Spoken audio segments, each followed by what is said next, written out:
To lie. We're here at the Emirates Stadium, the home of Arsenal Football Club, and I'm going to stretch those footballing images to breaking point today, because we had great fun, great action yesterday. I mean, I thought for me the standout game was Abdusattorov against Mishra. Yeah, absolutely outstanding performance. Just, incredible opening preparation, incredible killer instinct, looked ruthless, showed why he's been one of the best players now in the world for a few years. And Danny, predictions today. Who's going to be scoring those own goals? Who's going to be hitting the crossbar? Give us the rundown, and I'll tell you. Okay, let's talk pairings. So today we have Alireza Firouzja against Michael Adams. That's going to be a very interesting clash of styles. Pavel Elianov plays Luke McShane. Gawain Jones plays Sam Shankland, Abimanu Mishra against Nicholas Theodorou, and Nikita Vityugov against Nodirbek Abdusattorov. Well, let's think about that top pairing. Alireza Firouzja against Michael Adams. As you said, clash of styles. So what do we mean by a clash of styles? Well, we've got Michael Adams. He's been at the top of English chess for so many years now. And even as a kid, he played in a very responsible way. He didn't lunge with his pawns. He didn't go for outrageous attacks. He just sort of improves his position incrementally. Whereas Alireza Firouzja, well, how would you characterize his style? Maybe slightly less restrained. He doesn't care so much about the sophistication, about the kind of build-up necessarily. Yeah. He quite embraces the chaos. And of course, he's a bit known for getting in time trouble and mixing things up and trying to confuse his opponents. I think he'll try and take Mickey out of anything too quiet. But that's why I think it's going to be a fascinating game, actually. This one could really catch fire. So we keep an eye on that one. So next one, Pavel Elianov against Luke McShane. Okay, what's your feeling about that one, David? Yeah, it was a tough day for Luke yesterday. He had a decent opening against Alireza, then suddenly just kind of self-destructed in one move. It was just an unfortunate blunder, and he never really got a chance to fight. So Luke, with black, maybe it's easier. He can just sit and react. He doesn't have to try and dictate things. He had two whites to start the tournament, Luke. Maybe not the results he wanted. Pavel is quite a solid player, so I think we'll get a stable middle game, and it's just about who can try to outplay the other. I think maybe less fiery than the top board. Well, maybe we'll see, because I mean, sometimes Luke is really unpredictable. He plays, for me, sometimes in a very unusual style. He plays really unexpected moves, whereas I think of Pavel as being has quite a, let's say, formal Eastern European style.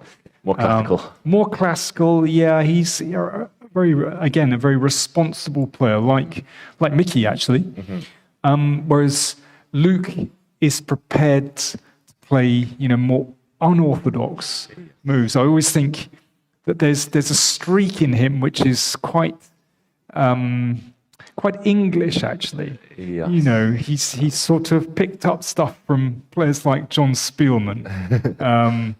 From yourself, maybe, Danny? No, not so much. Worked together for a while. Yeah, but that was way back. I think, I think working with John Spielman probably had quite an effect on him. A bit of a maverick sometimes. So that could be also an interesting clash of styles. He's very provocative, Luke, every time I've played him. He tries to lure the opponents forward or just kind of stay in the position and dodge everything until a bit later. And it looks like we have moves. I guess we talk about the other matches as we go along. So Gawain Jones against Sam Shankland. Let me see. That's okay. Are we going to get an open Sicilian? I would like an open Sicilian. Gawain rarely indulges that, unfortunately. C3. C3. I'd like to think he's taken after me. I used to play the Grunfeld a lot. He started playing the Grunfeld for a while. I've played the C3 all my life. He started playing the C3 Sicilian, same with the Reti. But this one, I guess he had a tough day as well, Gawain, yesterday. Kind of one misjudgment, maybe, at the end of the opening, and he never really got a chance the rest of the game. So more stable. I always feel that C3, the Alapin, as some people call it, is somehow more respectable against 2e6. It rules out a few systems. But this, okay, here's an interesting one. Okay, e takes. Yeah, I mean, this is generally, well, we played. We've played a couple of times, I think. In yeah, and certainly once we played from this position.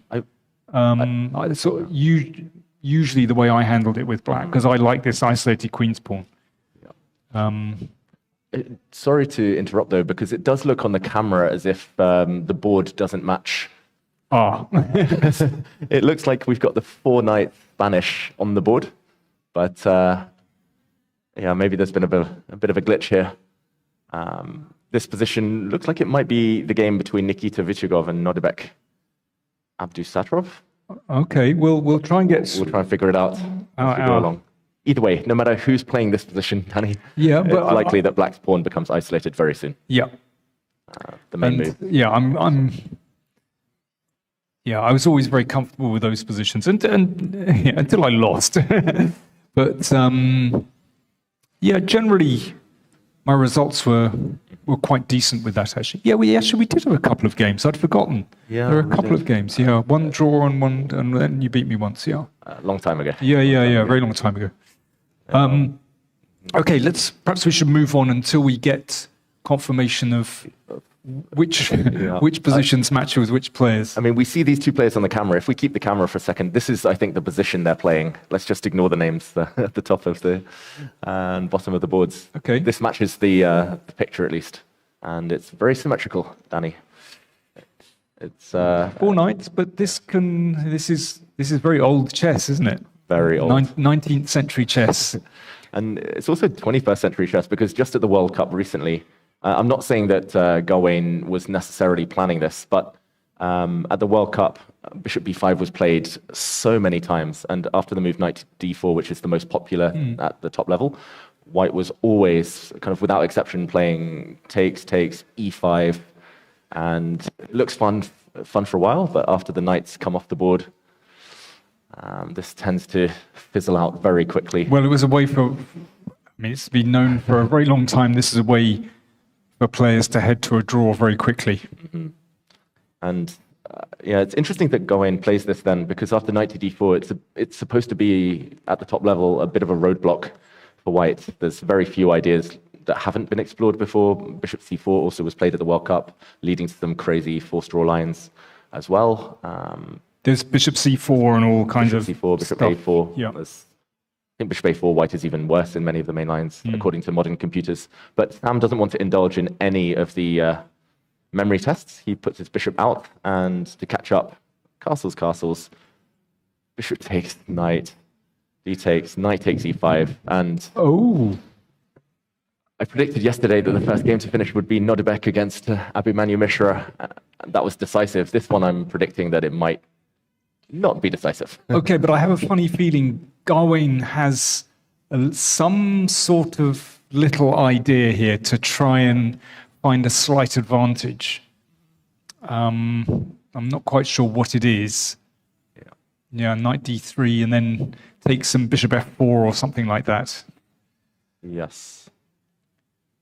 Yeah, there was. Which game was it in the World Cup? Was it Wei Yi? Was he? Wei Yi played this against Sam Sevian. Was it exactly this variation? I think so. And knight takes pawn was played, like you said. The bishops can come out. Yeah, and he got something with White, didn't he? Yeah. You know, obviously we can see the bishop pointing at the pawn on c7, which just slightly ties black down, but it's fine margins, isn't it? Minimal. It's very minimalistic chess. And so why is Gawain played like this? I mean, normally we associate him with, you know, sort of very daring attacking play. Is he just feeling a bit chastened after yesterday, maybe? Perhaps. Although he did something similar in round one. It was more dramatic. He kind of forced a draw very quickly in round one of this tournament.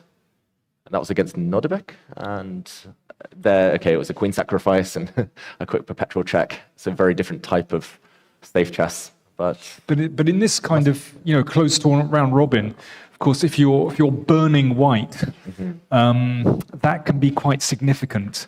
Yeah. And strategy in these round robin tournaments is very different to, let's say, an open tournament. You know, if you're below 50%, then there is the danger that you're going to be targeted by players. It's like sharks sniffing blood, and they will go for you. So, well, we'll see. Yeah, you're right.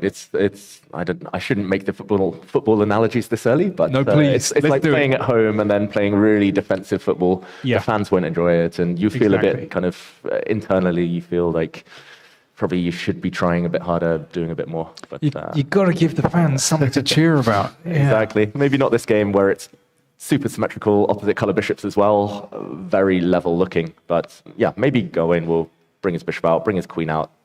He starts with the queen, and he'll hope to apply some pressure. But okay, but let's put a positive spin on this. Okay. I need it, Danny. Yeah. I mean, White's pieces are just a little bit more active because it's to do with that. The bishops, basically. Black's bishop on c8, of course, it needs to enter the game. But there isn't an obvious square to go to. G4, F5 covered, E6, obviously not good. The knight hangs. D7, not a very attractive square. So, yeah, White, on the other hand, can play the bishop to F4 to hit C7. And so it is a little bit uncomfortable for Black. Yeah. And then Rook's in the middle, of course. Yeah, that's true. It tends to be the type of position where if Black plays 3 or 4 accurate moves, it's totally equal. But yeah, as you say, if Sam is a bit careless, he's been known to rush occasionally. Sam, he tends to try and play very quickly at the early stages, at least. So if he does rush and put his bishop on a bad square or get his queen embarrassed on the open files, then maybe small advantage. He's possibly looking at ideas such as this one just to offer a queen exchange. But we'll see. Yeah, queen f6. Okay, you can take and play bishop f4, but then I suppose knight d5. Yeah. Bishop g3. Although, yeah, White is threatening to hit the knight, win a pawn. Yeah, maybe. This is how I like to play against higher rated opponents, so that like if it's a draw, okay, it's fine. You know, it's not the end of the world. Well, but exactly, they will never win. That's the philosophy. Yeah. So there's either that or after queen f6, just bishop f4 immediately. Yeah. And yeah, maybe slightly awkward. Maybe Black has to put the knight back on this square. Okay, now we're looking very symmetrical again. I'll play this move, you play this move, and total symmetry. Okay, that.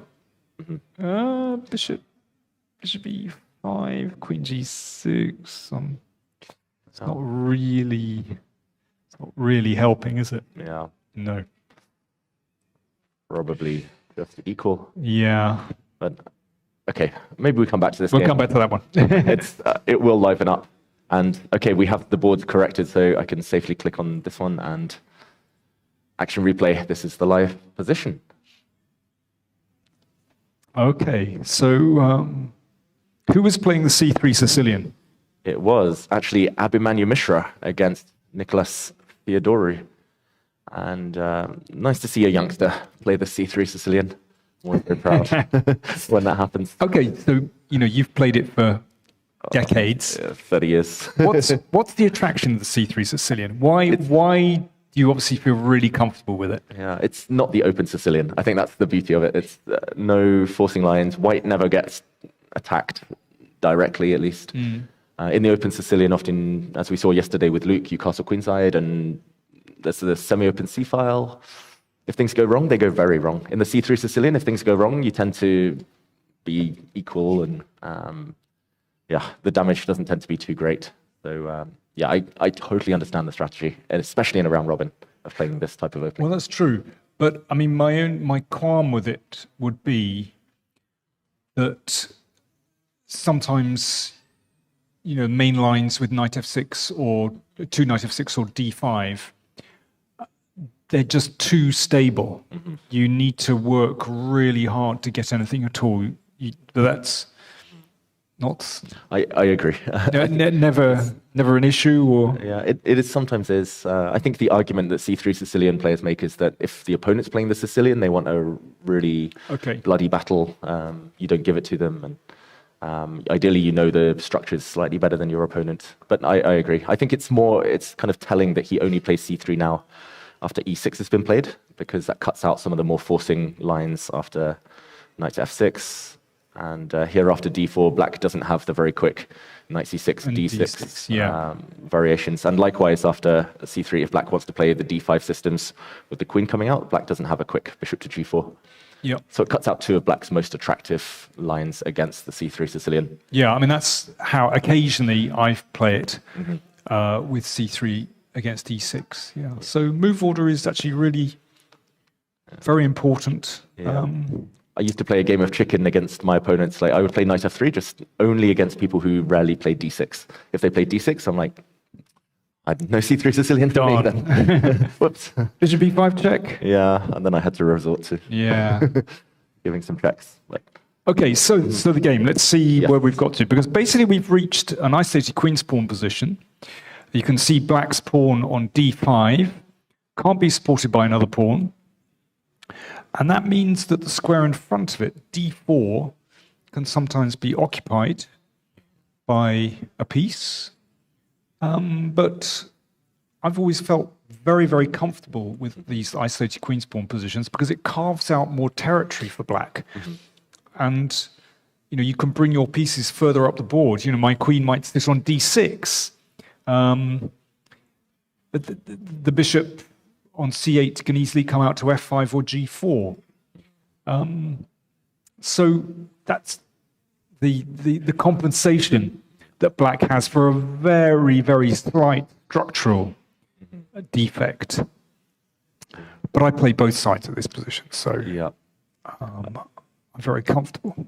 Yeah, and I think the key is knowing which pieces to exchange, which ones to keep on the board. Black in general wants to keep as much on the board as possible. The pieces not to exchange in general are this dark squared bishop because it's needed to apply some pressure, maybe along this diagonal, but also on the D4 square if a piece ever lands. But also it could be a very useful attacker back on this diagonal. Black very much wants to do something with this bishop. That's the one not to be left with at the very end when the dust settles. Knights you'd tend to keep on, but maybe not so easy. So white's main move here is to bring the rook to E1 to play this move bishop to E3 next. And my very outdated knowledge kind of ends within a few moves, but this tends to be the starting point where black can bring the bishop out, play knight to F5 to make it less attractive to play bishop to E3. But actually, sometimes, of course, you're right that in general, white wants to play bishop E3 to exchange off that dangerous bishop. That bishop on B6, striking down on F2, and sometimes even just nudging back to C7 to look at the pawn on H2, that can give black some nice attacking chances or a little bit of pressure. But even after the exchange, sometimes the queen just reaches B6 to put more pressure on D4, but also the B2 pawn. Yeah. So, it's just another way of playing it. Knight F5, okay. Is it actually played? It's played. Yep. So, normal, I would say. Yeah. Stop bishop E3. And now the main move, at least back in my day, the main move was bishop to D3, trying to take off this knight and saying that I want those dark squared bishops off the board at all costs. And we're joined by a very special guest. Hello. Malcolm Payne, everyone. Malcolm, let's grab a microphone. I don't mind just going on my haunches at my age. I can just about manage it. I'll just get mic'd up for a second. Yeah. Thanks. Okay. Yeah, no, I'm just sorry to interrupt, but I just wanted to explain. Oh, that's a nightmare. Oh my God, I had that position against Mickey Adams in 1992 with black, and he crushed me like a rabbit. Oh, why do you have to be confronted by that? Anyway, it's a very Mickey position. It is, yeah. Sorry about the games maybe being on the wrong boards, but I should tell you, we had some problems with the lighting here yesterday. It was a bit dim, so we got them to put in much more powerful lights. And when they did, they had to move the tables. And they didn't put the tables back in the same order. I see. And they do look similar, one table, a chessboard. And so We didn't realise that's why you had the wrong games, but I think you've got it right. You got it right now. I think we're okay now. We were mixing and matching. We were like trying to guess from the video. From the video. Yeah.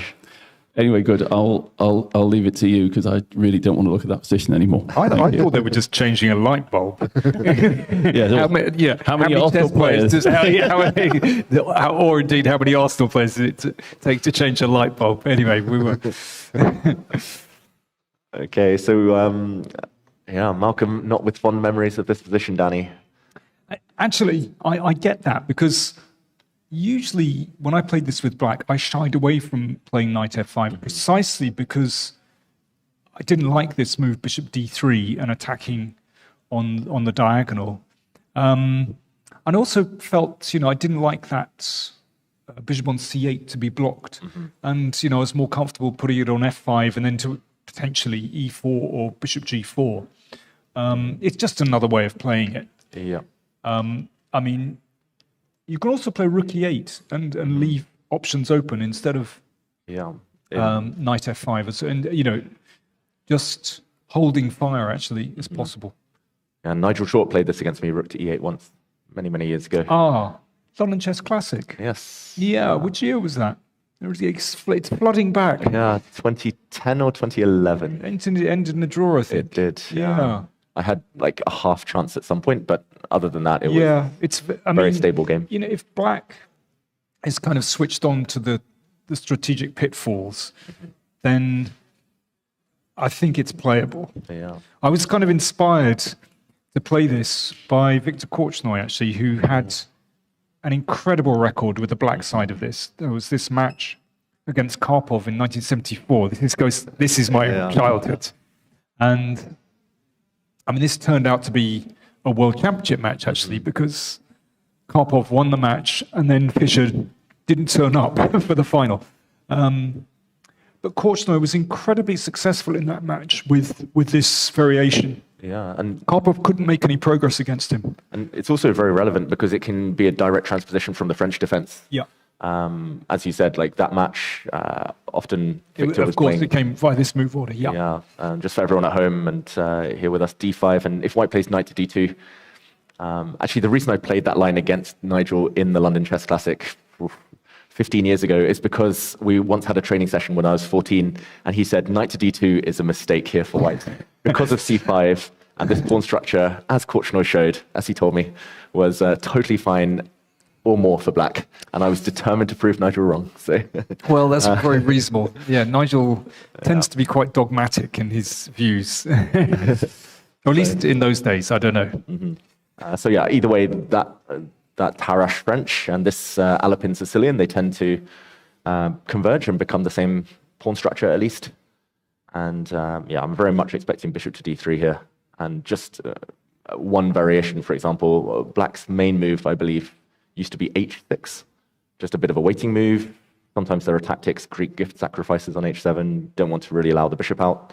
And now white often plays bishop to c2. And the whole idea is that if black now plays queen to d6, a move you mentioned is desirable, Danny, now white admits that he's lost a tempo, but is happy to take the knight on f5, because after bishop into e3, it's impossible for black to avoid this trade of bishops now. Bishop to c7, there's this move. I want to play bishop c7, but that's a very unfortunate pin.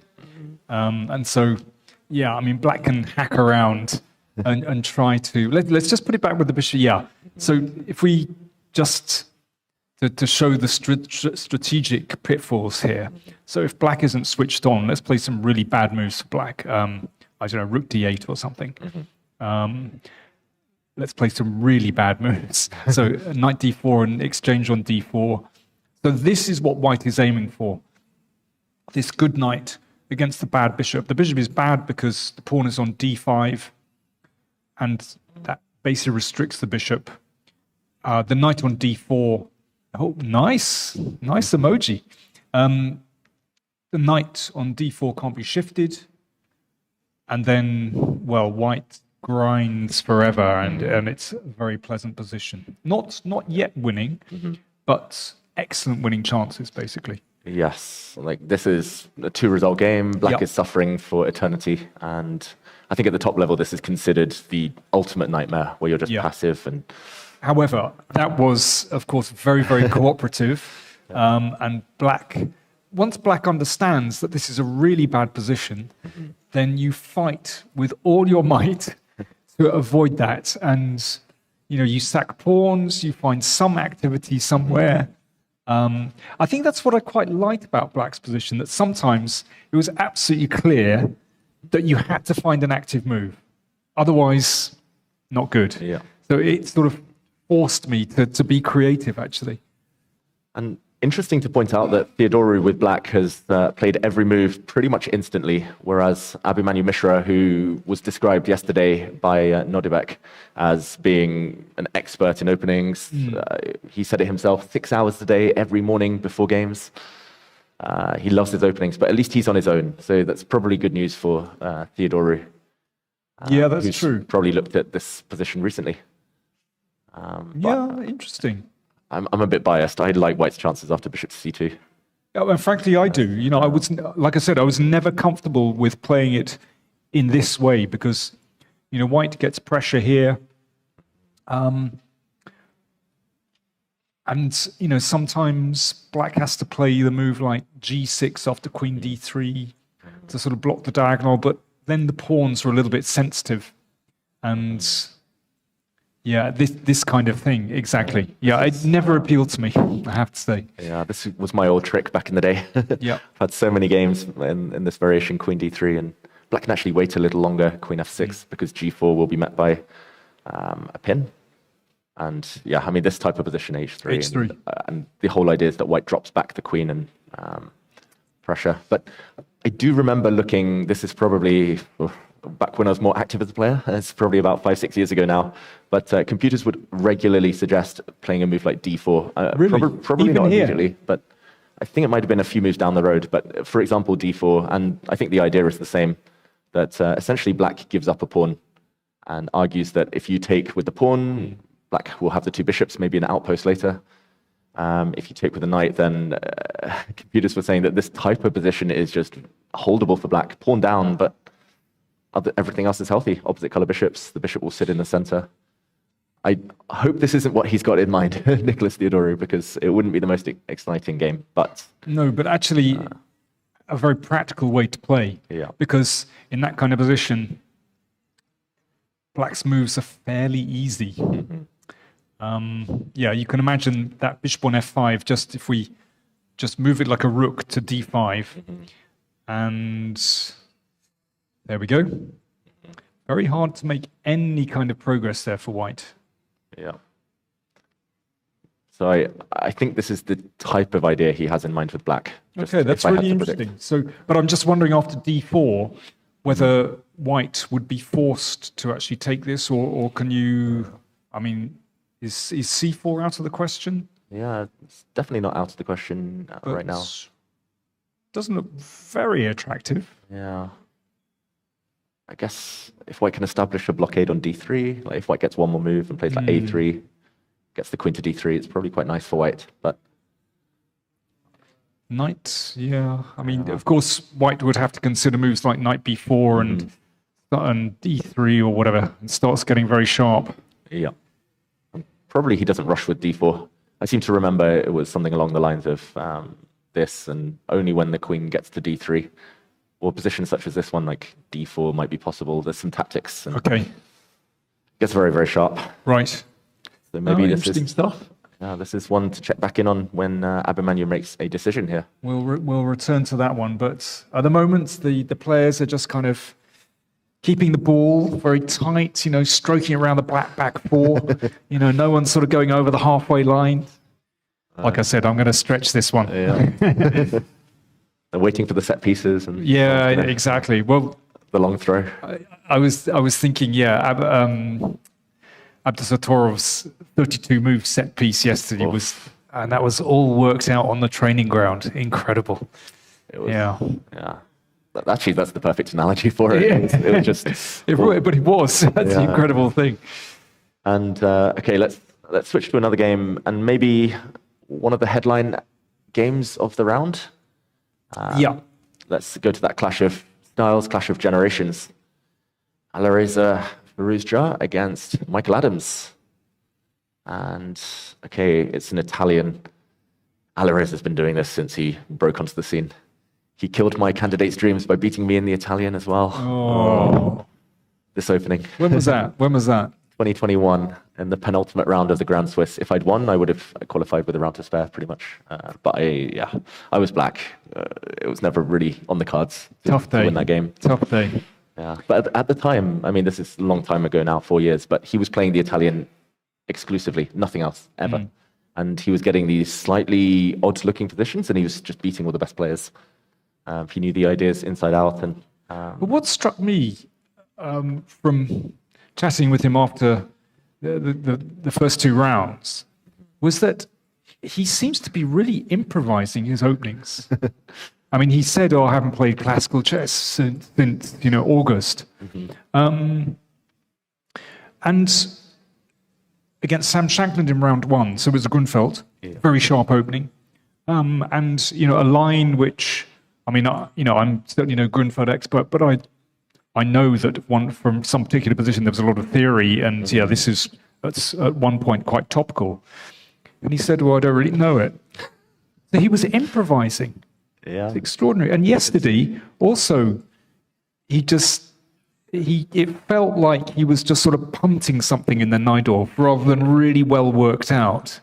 exactly. He kind of played a rare idea, and then his opponent played the most principled kind of answer to it, and he was already thinking quite a lot. Yeah. So That's how they did it back in the old days. I mean, even 15, 20 years ago, people were freestyling from move 5, 6, even strong grandmasters. So maybe he just needed a bit of sure, but to save some energy. Doesn't want to burn it all with the computer before the game. I'm just wondering what he's been doing with his time.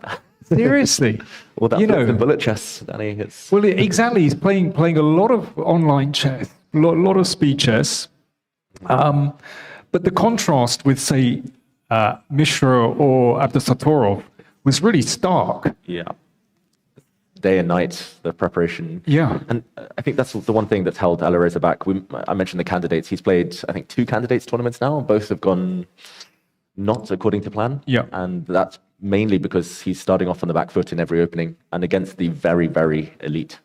That means he has to burn a lot of time. He always feels like he's kind of not just fighting his opponent, fighting his opponent's kind of coaching team and everything. And I think psychologically it's been tough, but well, okay. It's pretty clear what he needs. He needs a good second. Yeah, maybe. He needs some good training camps.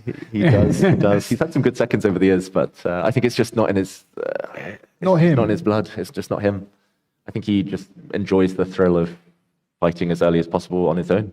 You remember Averbach had these 6 categories of chess players, and one of the categories, you get artists, you get killers, you get Judith Polgar. She's a killer. Yeah, absolutely brilliant attacker, and loves playing very directly for mate. And then you had players who were, and Alireza is a player. What do we mean by a player? Well, it's more in that they would play any game. They would play poker, they would play backgammon. They just like the thrill, the adrenaline, trying to outwit their opponent at the time, in the moment.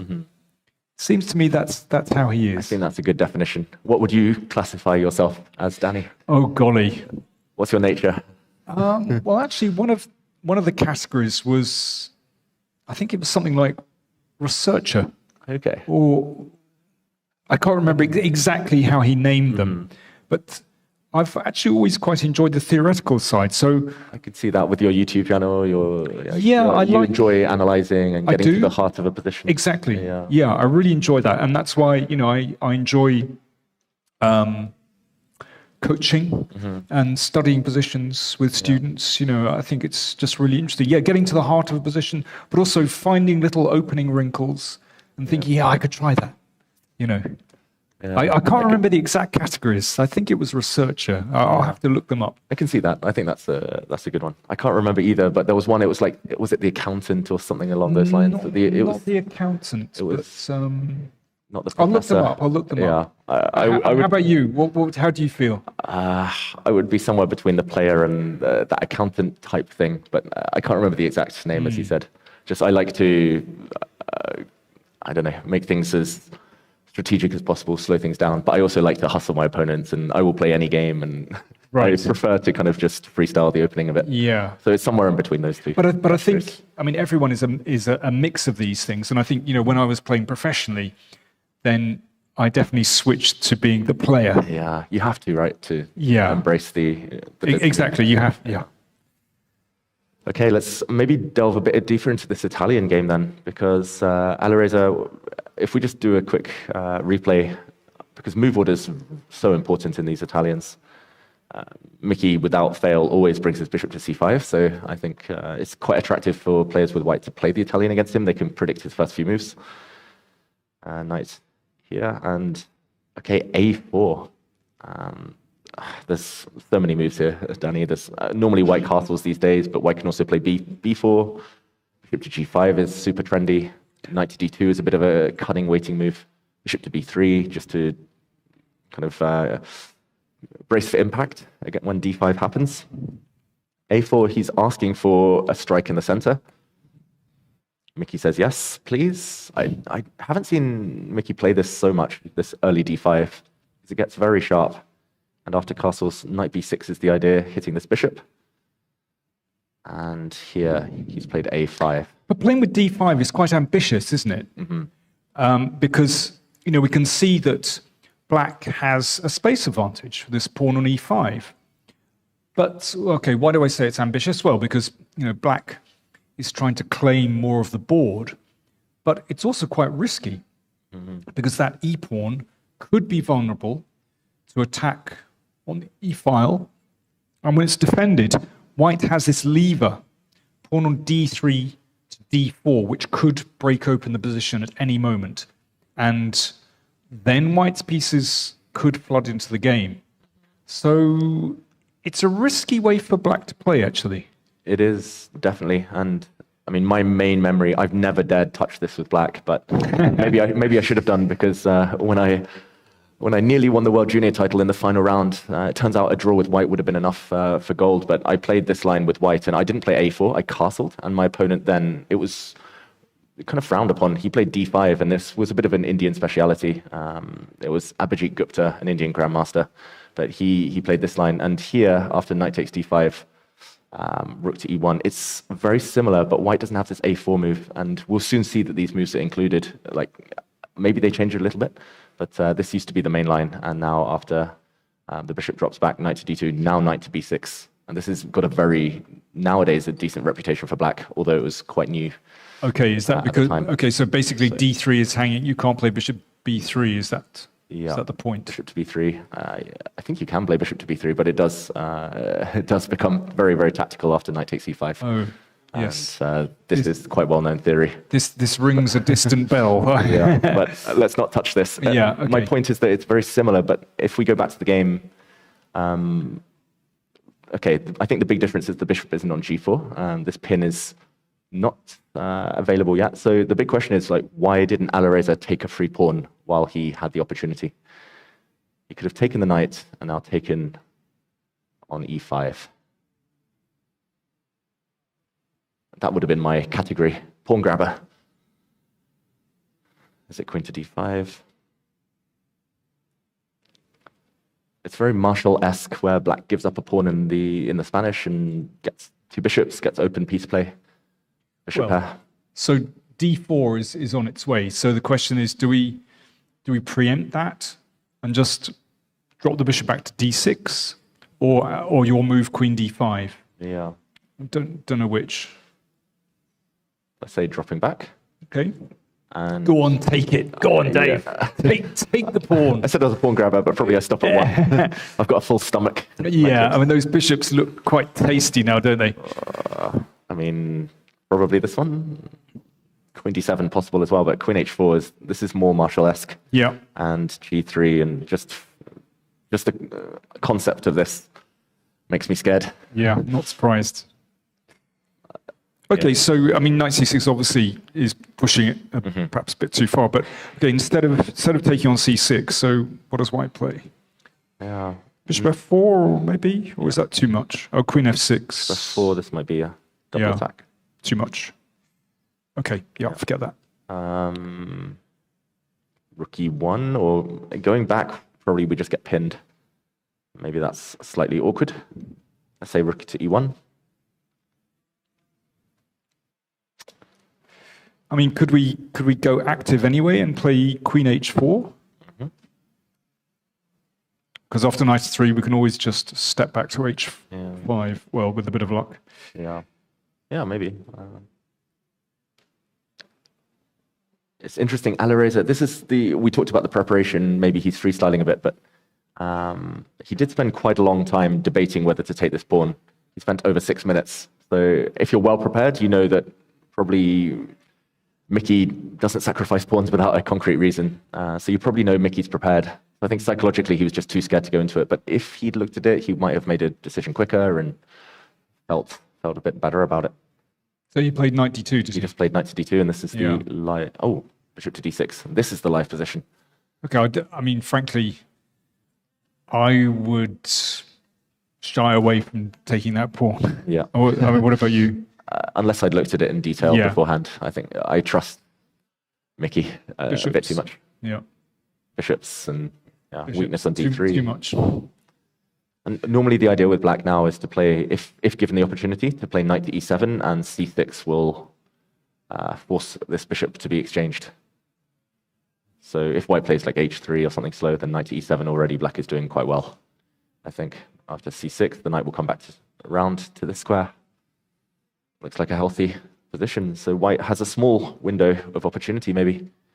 So rook e1, just so that the e-pawn would be on prise if the knight moves. Yeah. Is that possible?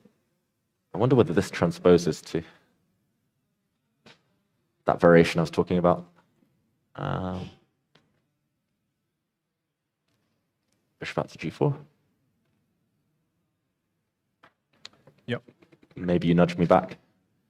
And without the inclusion of these a-pawn moves, that game that I mentioned from many, many years ago, knight to e4, f5 was played. And if white ever takes, the black is actually very happy with this pawn structure and this pin still intact. I don't think Alireza would be thrilled about this position. No, I get that. Okay, so instead of taking, back to g3. Yeah, and it's interesting because this is the main line in the position with the pawns on a7 and a2, but black's next move is normally a6 to force that bishop to capture on c6. So I don't know if this is an improvement for white. This bishop is much more stable now. Then again, the black rooks will come to the center. Unclear what white should be doing against these pawns. The white knight is really badly misplaced. What do you predict? Will we get an Alireza type of position or a Mickey type of position? Oh, we've got a move. Knight Knight c4. c4. Okay. That. Well, it feels like because of the potential threats to exchange on b6, damaging the pawns, or taking on c6 and perhaps looking at the e-pawn, feels like that has to be exchanged off. Yeah. And I'm assuming he takes with the bishop. Yeah. Which kind of flattens out the position a bit, doesn't it? It really does. I mean, black, I would say, would be quite happy to get rid of that knight on b6. Yeah, and white's got a super strong bishop again, but if black gets the opportunity to somehow challenge it, then this should be very much an instant neutralizer. I guess it's hard though, like rook e8, there's knight g5, and pressure. Well, that doesn't look good. And if h6, just to stop that. Feels like white should be like fine, but black may be equally fine. Rook to e1, rook to e8, bishop out to e6. Queen f6 and stuff. Yeah, queen f6. Or maybe queen f6 first, actually, yes. I mean, it feels like a lot calmer than a couple of moves ago somehow. Yeah. I think this is a success for Adams. I don't think he should be too worried. He's alive as black. He's got a stable position. He's probably got tons of experience in this type of structure as well. Yeah, seems okay. Maybe we should roll on. Let's Yeah. let's take another position. Okay, and let's choose. How Okay. about? Ooh, maybe Nikita Vityugov. Yeah, we haven't looked at Nikita Vityugov against Nodirbek Nodirbek. Abdusattorov. And the first thing that catches my eye, at least, is that Nodirbek's actually spent some time today. Yesterday, he finished the game with over 1 hour 40 left on his clock. That will not be the case today. This came from a Queen's Indian, and there's just been an exchange on e4. White is looking at this pawn. First glance, I like White's chances. The knight will be sitting pretty on e3. This is not a weakness that is going away anytime soon. Looks good for Nikita, Okay, so do you have to play Queen G6? probably. And slightly tempted by f3, but no, I'll go back. Okay, so guess better get the knight out. Knight D7, I suppose, because it might switch to F6. Yeah, knight here might get hit very Yep. quickly. Is it so terrible? Yeah, maybe it's not so bad. I'm again a bit biased. I once won a very nice game like this against these pawns, but that was slightly different. The white knight was easily able to come around to c3 in that game. I mean, come on. We've got an open, semi-open F file. Surely black's all right here. You want to mate me? Well, Yeah, I lack my bishop. I do lack my yeah, mythic. the queen's in the zone. Queen on G6. Oh. Okay, how about d5? I want to change the structure. Fair enough. I want a purpose for this bishop as well. Maybe you do block it though. I don't know. I was sort of hoping I wouldn't have You to. wouldn't have but, to. I was starting to look at moves like A5 and Knight C5, but actually I don't. Yeah, maybe. I don't. I'm concerned about White's knight hitting D5. So okay, let's try. Let's be cooperative, and we'll play E5 and Yeah. see if it is a big deal at all. No, perhaps not.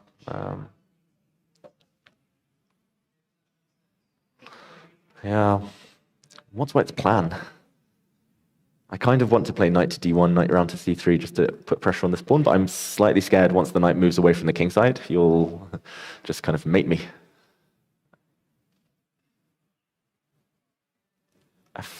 F3? Maybe f3. Yeah.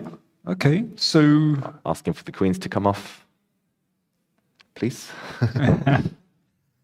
well, Knight F6. Knight Is that F6. possible? You're not going to go F4, are you? Crossed my mind. You're thinking about it, but not. Okay, now you said it, Danny.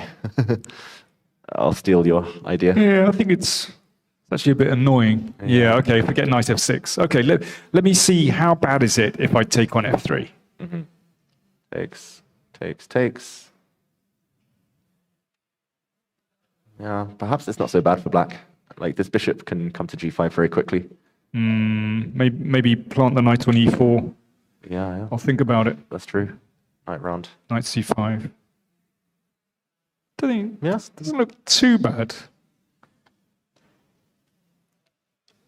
Okay, we're kind of guessing the future, but this is very possible. I'm curious why he's hesitating with this extremely natural move. Could he really be thinking about d5, sacrificing a pawn? It's just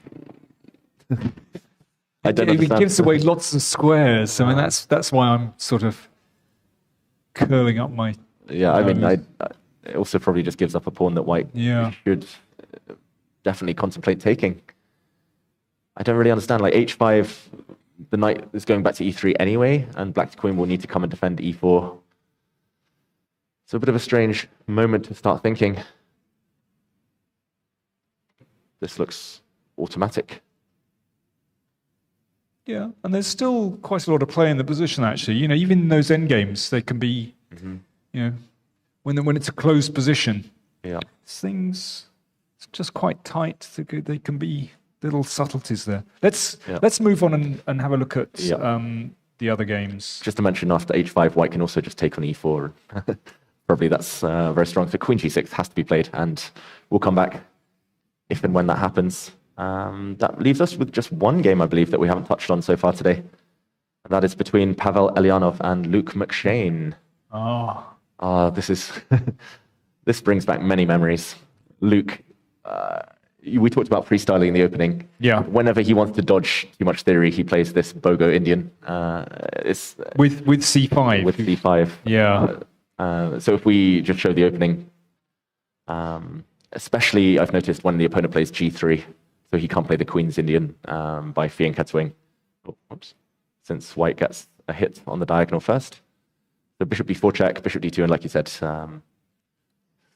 c5. And he's played this so many team tournaments, and every time we play for England, it's guaranteed Luke will play this at least once. Really? He used to be King's Indian player, then he kind of moved to the Nimzo. Now it's this Bogo Indian. Okay, seriously.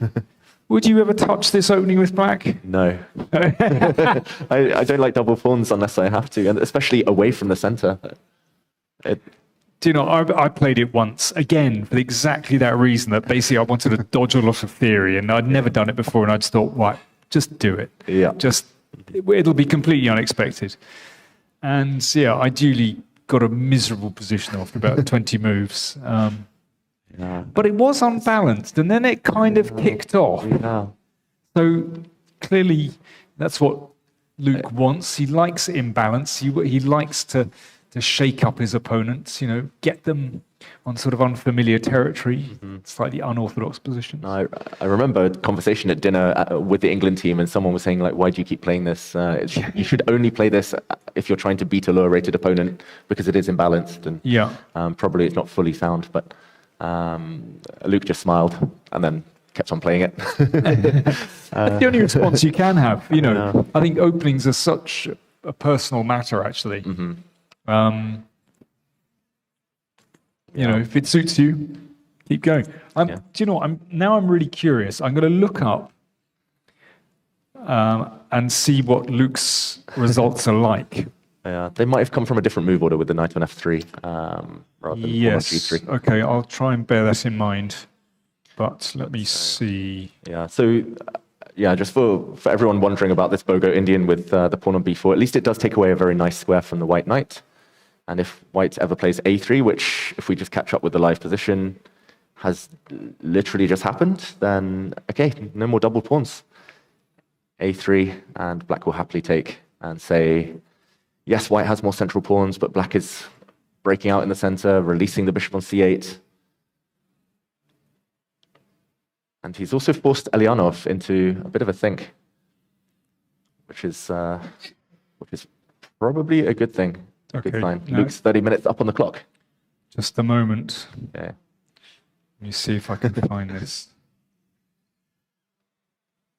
I'm just going through my database, folks. Just talk amongst yourselves. That's okay. I'll keep talking then. So you do that. It looked like, okay, there have been a couple of moves. The board hasn't caught up yet. So a3 was met by a5, just judging by the camera. And he's saying you can take me, but on my terms, the black knight will hit the queen. Valuable tempo. e4 is always met by e5. And often white should be trying to keep this tension a little bit longer, because d5, actually probably black first takes on this square. After e5, d5, after knight to b4, black gets beautiful control now over the dark squares. Yeah, you see, that's why I played this opening, but it never works out like that. That's black's dream. Yeah. But unfortunately, players are a bit switched on. Now, let me tell you, Luke, at least via the knight f3 move order, so instead of g3, Luke has played it 5 times. Okay. He's played against Vityugov and lost. Poligraz, draw Yilmaz, Cholovic, beat Tate, Alan Tate, Scotland. So 50%, but Okay, I'm curious to see how Vichikov handled it, actually. And ironically, that was Russia against England. yeah, that was before Nikita joined the English ranks. I think I was sitting next to this game. Right. Yeah, I'm afraid it was the slight advantage. Yeah. Okay. Let me just try and see what he's done. Whether he's played it against G3. Yeah. Very much. So one thing that White tends to do to avoid this E5 break being so powerful is to hesitate on playing E4, just to not block in the White bishop. Often White plays, for example, ideas like this one and just gets the knight out of the way to give the bishop more breathing space to make it harder for Black to define the center. I'm not so sure about whether putting the queen on D3 this early is a known plan or not. But I seem to remember Karpov playing like this as White. I think it's normally after or is this that is slightly defined, different? though. Yeah. Okay. Because it's tough now. You always want to play A takes B4, and the knight takes B4 gains the tempo. But I mean, yeah, Karpov has probably won some nice games in this type of structure. He would have loved the white pieces. Yeah. Yeah. Structural deficiency here. Okay. Let me tell you. So Luke has 50% playing against knight F3. Only one game against G3, I think. I can't see it. Oh, yes, only one. Yeah. Against... Oh, I sat next to this game as well. Oh, no. At the Grand Swiss, yeah. Luke was outplayed by Wang Hao. And the queen came to D3 in that game too. Yeah. So Luke has had some mixed experiences in this pawn structure, but at least he knows it better than his opponent. And Alyanov looks like he's been caught off guard. So maybe this is not necessarily going to be defined by the opening of this game. Okay, we'll leave that one. Okay, so actually we're just at a very early stage. Yes. Okay, so let's switch back to what have we got? Should we just move up? Yeah, just a small update. We won't linger long. Well, I'd like not to linger long, but this is the Gawain Jones against Sam Shankland position, and this is actually something we showed earlier. Total symmetry. Copycat chess, Danny. This is what I did when I was young. Just see the opponent's move, I'll try and mimic. We were kind of hoping that it might go in a slightly different direction with a little bit more imbalance, but I'm afraid this one looks pretty tedious. You can kind of see it on Gawain as well, like the way he played that last move. Not the most energetic. What's he played? Oh wow, it I'd actually like to see it. actually looks like we're quite a way down the line. They've hoovered. Looking at the camera. The Hoover has been used. Someone's been cleaning up the board. Okay, it looks like we're 3 moves behind, so Yeah, well, maybe we should come leave back. that, but it's looking like they're just exchanging off a lot of pieces there. Yeah, and they're playing the moves very fast. That tends to be a telltale sign that a draw might be imminent. Yeah, Gawain, he's made 2 quick, assuming this is a draw, maybe I shouldn't assume, but 2 quick draws with white and a very painful loss with black. It's something you mentioned earlier. It just feels like maybe he hasn't felt fully comfortable yet, or isn't feeling at his best. As you say, it's when you burn a white like that, Especially in a round robin. giving away the home advantage. Yeah. Yeah. Okay, see. let's move on. Okay. Another game. Another game. And okay, it looks like not so many developments. It looks like we're at that quiet stage of the early middle game everywhere. Okay, this one. This one. So let's just go back a couple of moves. Yes. So actually, we had bishop to d3, h6. We left it here, and Abhimanyu immediately took on f5. Bishop takes f5, bishop to e3, and there is the possibility to move this bishop, but I guess it comes at the cost of a pawn. So if he wanted to save his bishop pair, then bishop to c5 would have hit the rook. Rook shifts, take, and white could think about grabbing on d5. I think I've looked at this many years ago. Queen. I think I've looked at this. Queen h5 as well. And this is some old theory, but after bishop to e4, this is actually something I mentioned earlier, Danny. The reason white often wants to play bishop to c2 first is because after queen d6, as well as kind of losing a tempo for white, as well as the fact you're forcing the bishops off. Bishop to e4 is no longer attractive because after bishop takes b6, black cannot take back on b6 due to rook takes e4 with a pin. So a slight move order trick. Very niche, very niche stuff. But that sees the bishop on e4 actually become quite a strong piece, at least for now. And it's, again, what you mentioned earlier, the bishop takes b6, the queen is always the one that wants to take back. Okay, but let's take a look at that. So let's take a look at bishop b6. And then Queen takes. queen takes. And Now, can we sink the knight on f3 into d4? yes. And I think black wants to be playing a5, a4 type of ideas before white is fully ready. Well, this is the question. Can black do this? So the problem is white would very much like to block that a-pawn with a4, but now black has the chance to take on d4. Queen takes impossible because of queen takes knight on b3. Knight takes will be met by queen takes b2.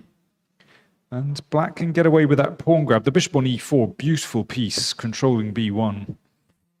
So a4, I mean, obviously white can play pawn takes knight on d4, but that's undesirable after, yeah. Black should be fine. Yeah, white always wants to take back with a piece on d4. The only advantage is the isolated, or at least theoretically, the only advantage is the isolated queen's pawn. So in that So okay, variation, takes an a5. yeah, so this is actually very important. But the question is, can black get away with this? You know, are there moves like, well, takes on c6 and queen d4? Makes a lot of sense. And if I take, you'll probably take back with, I guess with the pawn. probably with the pawn. Yeah, because rook b8, I've probably got hopefully rook e2 to guard. And then, but there's rook b4. This looks like one of those positions where black can actually get away with this. Yeah. If the knight can land on c5 and black can build around it and secure all the pawns, then white's usually doing very well. But the rook on b4 is beautiful, hitting d4 now. Maybe rook to d1. Maybe rook d1, then rook. Can we get away with rook b8? Or is knight a5 takes, knight c6? This looks like preparation Probably still do it. and handshake soon. Yeah. Although f3 and yeah, this looks like a handshake. I wanted to play rook to d2, and then I realized maybe you can play rook to a4 and Yeah. snipe my pawn away. Nice. Yeah, I mean, the knight doesn't look very good on c1, does it? Yeah. So we actually had a move. He wanted to avoid this and all the forcing lines that came with it. Or did he? Oh, actually, we've had a load of moves. It looks like we're behind on all boards, Danny. I wonder whether that's a sign we should be taking our first break of the day. Maybe we should have a little words with Tamas. We're behind. Seems like we're maybe behind on the moves with the broadcast. Yeah, maybe we just we'll have a short break, and hopefully we'll be able to catch up with the boards. Time for a cup of tea, I think. It really is. Another one. I can see. Are you a coffee drinker or? I don't do hot drinks, Danny. I'm one of those. I'm one of those. Don't hate me. Stop! I'm all about the Breaking news! Breaking news! Cup of tea! worst Englishman ever. Good grief. But on that note, we'll be back in just 2 minutes. We'll see you all very soon.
welcome back, everyone. We've been joined by Nicholas Theodorou and Abhimanyu Mishra, who obviously concluded their game. Well, that was a bit of a shock to us. It all fizzled out very quickly.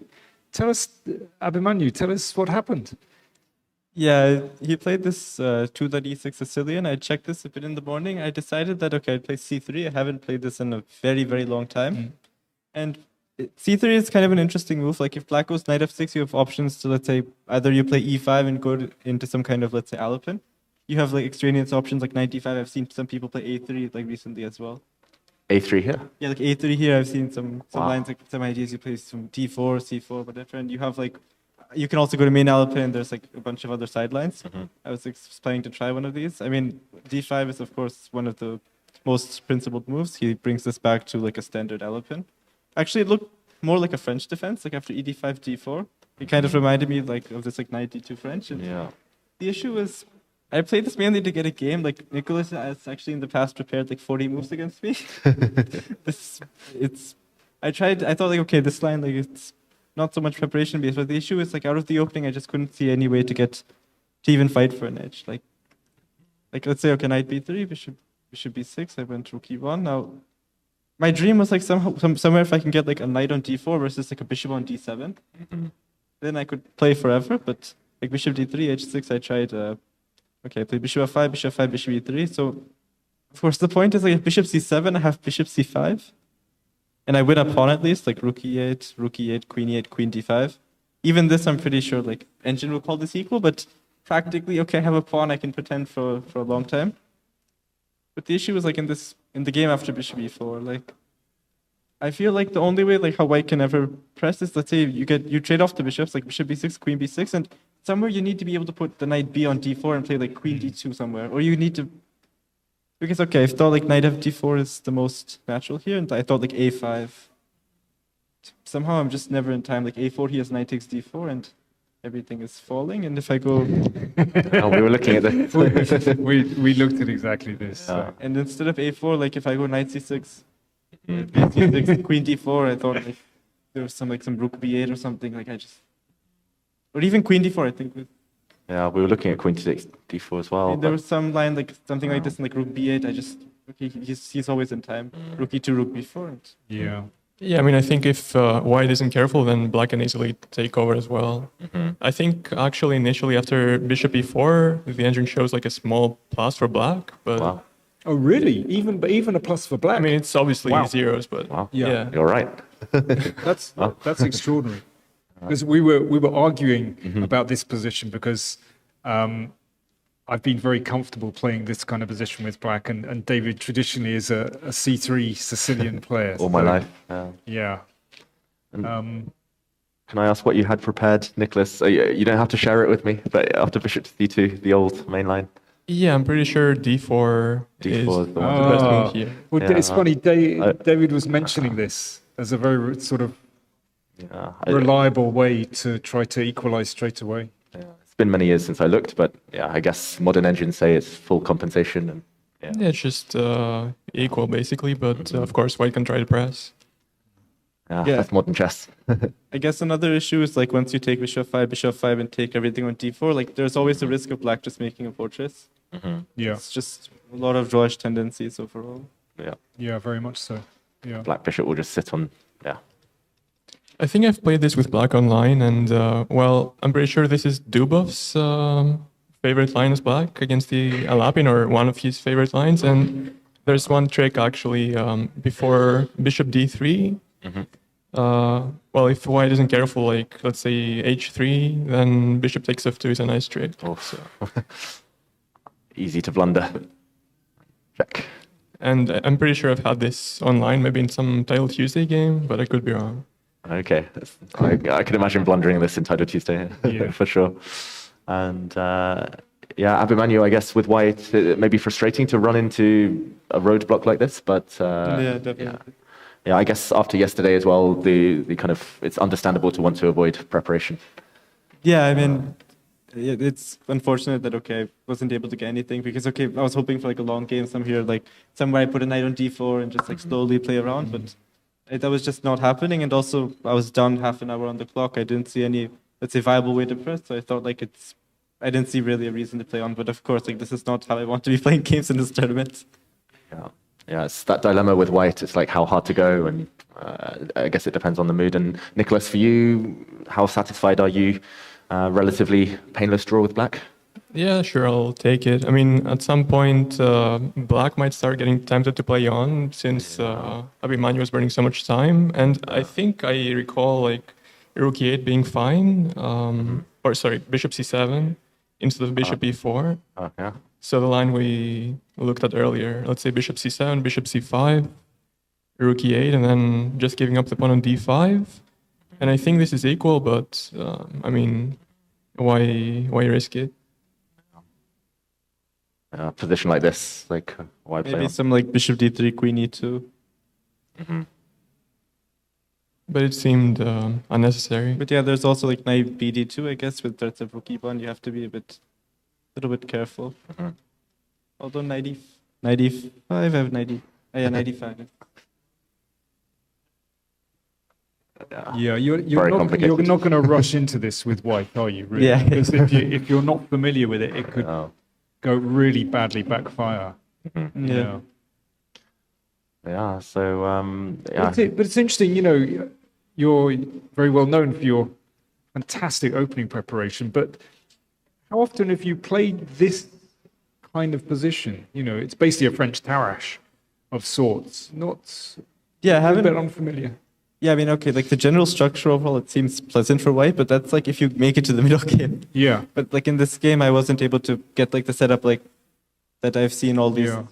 Of course, like you put a knight on d4, like then okay, I have some experience with these structures. It's quite pleasant overall, and it's also nice because it's two results.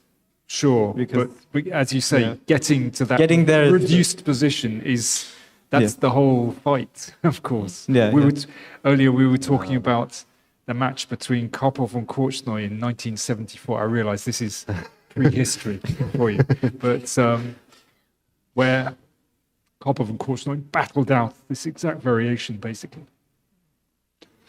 yeah, classic stuff. Classic stuff. Know your classics. Yeah, classics. While we have you both with us, maybe we can ask your opinion on the remaining games. Sure. Sure. I'll start with this one just to get it out of the way. But this position between Gawain, Marora Jones, and Sam Shankland.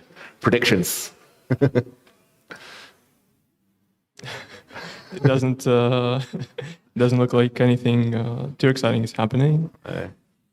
But I suppose, White simply wanted to play a more solid game and take no risks. You mentioned when you sat down, Nicholas, that you were surprised that you were the first one to finish rather than this game. Yeah, that's true. I think actually there was a game by Wei Yi in this line in the World Cup, and Black blundered a pawn in the opening, but Sevian I guess it was the other Sam actually, Sam Sevian. Yeah. So Shankland knew this line better, I suppose. Yeah. Okay, we'll move on. We'll assume that this is going to end peacefully. How about the game between Alireza and Mickey Adams? This looks a bit more pleasant for white, but of course it's nothing too much. I guess like white has ideas of going, let's say, bishop e3, knight d2, knight d4. The bishop on d6 can be a bit passive at times. But also black doesn't have too many like major weaknesses. I don't imagine like it's horrible for him, but it's some light pressure. But I think white could be sort of like satisfied with the outcome of the opening. It's also a bit difficult to get the pieces out for black because the bishop on c8 is tethered to the b7 pawn. So maybe he'll have to play rook b8 at some point, but it looks a bit clumsy. Yeah. So slightly better, but nothing special for Alireza. Okay, and moving on to Pavel Elyanov against Luke McShane. The Bogo Indian. We were talking a bit about this earlier. At least black's got a square, I guess, on c5. As a King's Indian player, this looks winning for black almost, but But black needs to get rid of that bishop on d7 so that he can actually play the knight round. Bishop on d7 just gets in the way. He just put it there, Danny. His last move was bishop d7. Although to be fair, the bishop on d7 seems to be a lot better than the bishop on g2. Like usually in the King's Indian, you have a bishop on g7 here. Now that bishop is like looks a lot worse than the bishop on d7 visually. But yeah, I think black has...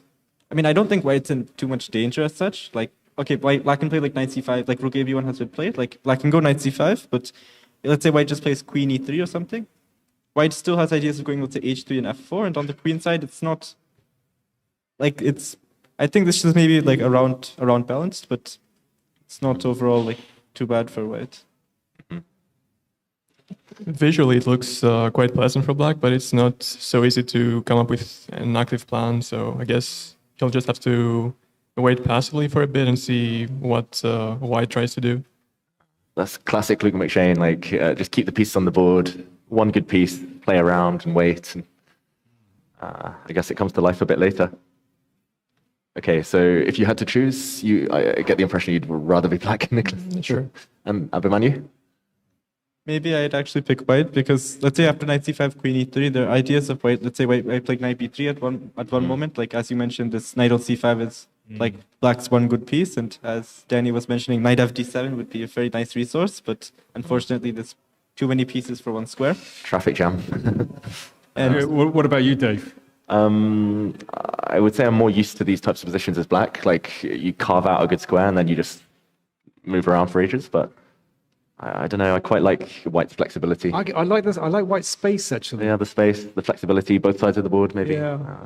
And yes, playing to exchange off the knight on c. I mean, maybe just doubling on the b file and trying to exchange off the knight on c5. Yeah, actually, you need to be a little bit careful when you do this because, of course, the c4 pawn gets a bit weak. Like, I imagine black will play rook c8 at some point in the future, so you have to be a bit careful, like when it comes to playing knight b3. But should be nice, I guess. Okay, and that leaves us with one more. How about this position between Nikita Vichigov and Nodirbek Abdusattorov? What was the opening of this game? It was a Queen's Indian. Yeah, it was a Queen's Indian. Stuff actually got exchanged quite early on e4. Black played f5, f takes e4. White played f3, and stuff got exchanged. It's level material, but black has the central pawns. White has activity.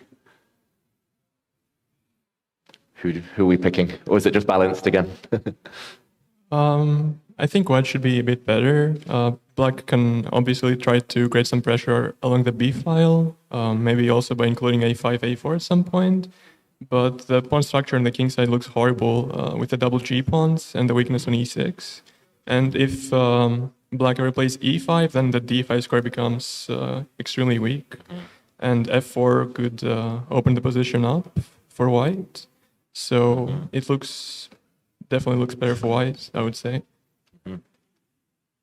Yeah, I Yeah, agree. yeah. How about Manu? I agree with everything Nicholas has said, but it's also black has the d4 square. Like I think knight d4 is one idea for black. Like knight d4, white goes king g2, and these structures, like I somehow feel like let's say in the future white plays bishop c3 and black is forced to go e5. Like I don't know, let's say bishop f6 here, white goes bishop c3, and even if black goes e5 to defend this, I agree that okay, it's not beautiful for black in any sense, but it's also should be defendable. But of course, white is definitely a side that's pressing. Like f4 at knight e3, knight d5, it's always annoying. I think we all take white here, if at least here. But I don't know about in the live condition. Yeah, definitely. Okay, so very flexible position. I think Nikita will be happy, just quite stable and his type of chess. Okay, so yeah, I guess we let you guys rest. Thank you for joining us today, and yeah, best of luck tomorrow. Thank you. Thank you.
Welcome back, ladies and gentlemen, to round 3 of the London Chess Classic, where we were just joined by the first finishers of today, Abhimanyu Mishra and Nicholas Theodorou.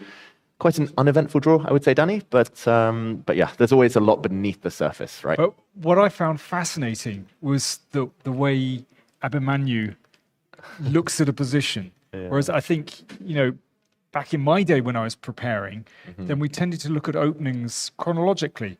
Yeah. So that, at a certain point in the 1950s, there was a way to play the position. And then it developed through the years. I don't think he's interested in the history and how it developed. He's just, does this move work? Yeah. Does the computer think it's okay? Yeah. It's just kind of completely irrelevant what Karpov and Korchnoi did back in the day. Yeah. It's fascinating. If the computer says that move was slightly dubious, even if Korchnoi made it look inspired, then it's not relevant. And it's pardon the pun, but it's very black and white. It's like it works or not. It's it's a better position for white, or it's not. Yeah. It's not like, I can play on and maybe there are chances later. It's very concrete, which has served him so well throughout his young definitely. career. No, it's just a very different way of preparing and thinking about chess, actually. Yeah. And it's frustrating for me. I mean, he played the Alep in the C3 Sicilian, and probably if Black has prepared everything, willing to give up a pawn in some variations, then it's just equal. At least that's how they perceive it. And chess is very different these days. I mean, it's really interesting. This position that we've been discussing with the isolated queen's pawn, and we were talking in positional concepts, and they're talking in terms of digits. Yeah. And for example, that Black actually, according to Nicholas, was actually very slightly better. I mean, wow. That was extraordinary for me. He said basically zeros, basically equal. Yeah.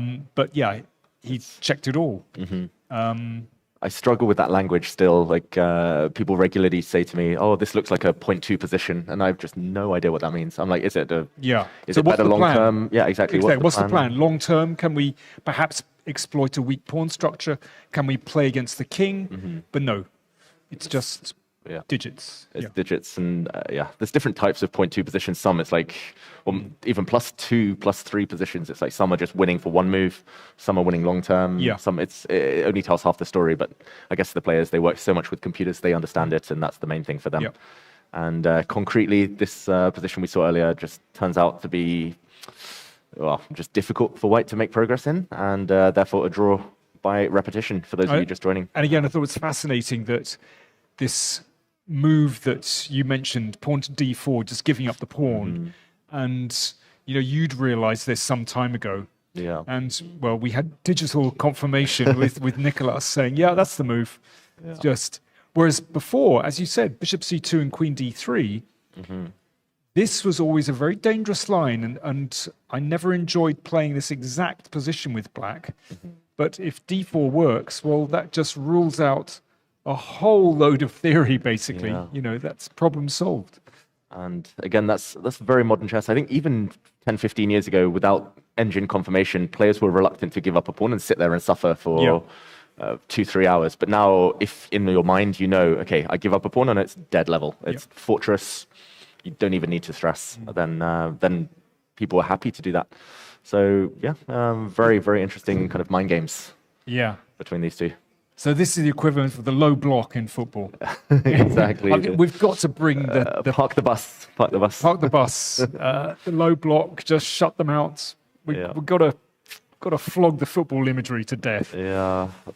And the game we left on. So we asked the players what they thought about this position. Very interesting moment because we were discussing whether Black is forced to go quite direct here, put a pawn on e5 due to pressure on e6. This is Nikita Vichigov against Nodirbek Abdusattorov. The answer was no, Black doesn't need to touch anything. In fact, they were saying, white's slightly better. Actually, I'm not sure because Black's got potential. Black has centre pawns. Centre pawns, yeah. And first of all, we should mention the tactic here. So why can't white play rook takes e6? Well, tactics. Knight d4, attacking the rook, attacking the pawn on f3, and if the rook retreats to e3, then we have knight c2, and everything seems to hang together. So that knight can bounce around and win material. So that's why the pawn can't be taken.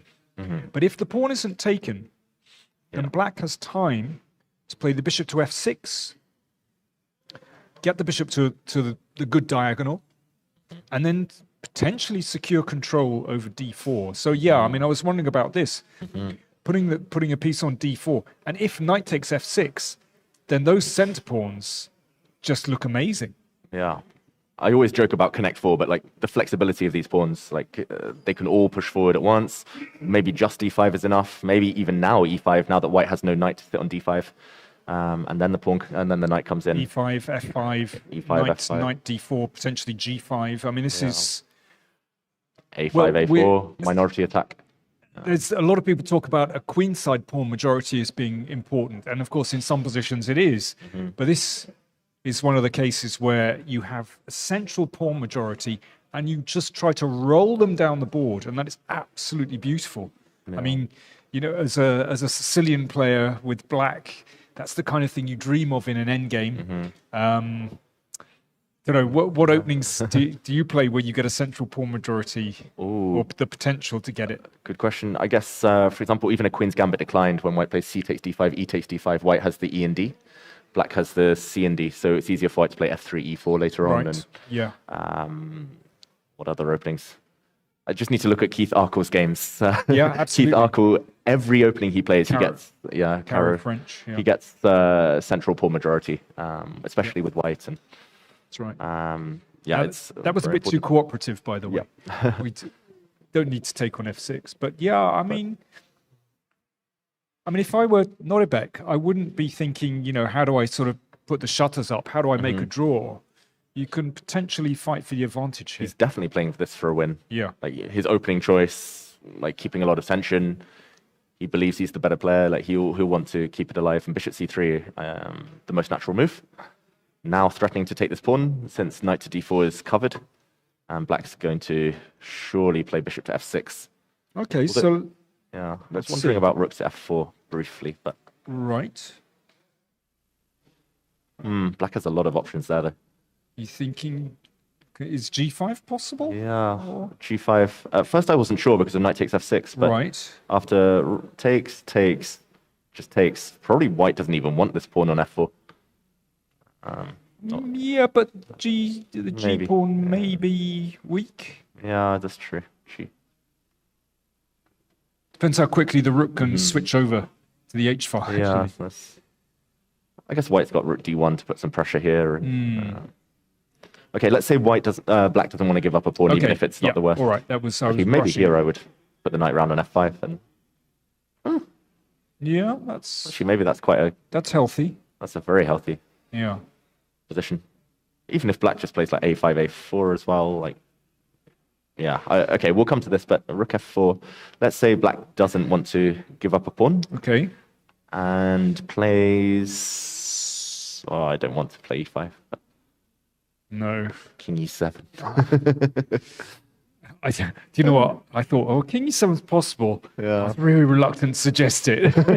So let's put it on the board. Yeah. It feels a bit icky, but maybe. Sometimes icky moves, they're the ones that throw the opponent off and they make mistakes. I mean, if maybe white goes back to e4, I'm not sure, but if white now has to take on f6, then we get what we want. We get the 4 pawns, the mobile center. If you can get away with it, Yeah. this is what black wants. The king is in the middle, supporting the pawns, and then there's potential to roll. Yeah, and it's like you said, the players, when they were with us, it's very concrete. It's like this forces that, forces this, and that's better for white. But it's like actually long-term, if black just goes into survival mode, he's doing okay. He's doing very well long-term. Okay, we did see bishop f6, so this is the live position, and Nikita, I still don't think white's worse. I don't think white should be panicking, but yeah, it's not going to fizzle out anytime soon, that's for sure. It's going to be a long game, it feels like. Yeah, but I can see how black's position has potential here, but I'm not sure about white's position because what's white's apart from restraint? You know, there's no pawn break at the moment. The pressure seems to have been alleviated on the center. I mean, if white plays king g2 or something like that, just... A big question about whether to take. Exactly. Good or bad, I don't know. Good or bad. Even if I just play like g5. G5's nice. Just to cramp try and- white pawns. Very nice. I mean, black's also got ideas of d5 in the air soon, with or without a capture. d5 might come. Well, does white now shuffle that knight around via f2? Yeah, soon to come to e4. Yeah. Yeah, I guess we should address this at some point, whether it's a good idea or not. I think we're both slightly hesitant because actually now the black knight doesn't have access into d4.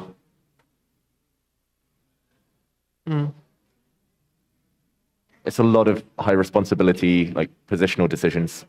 But, you know, here, suddenly switching the rook to g4 and knight e4 might just win a pawn. Yeah, that's true.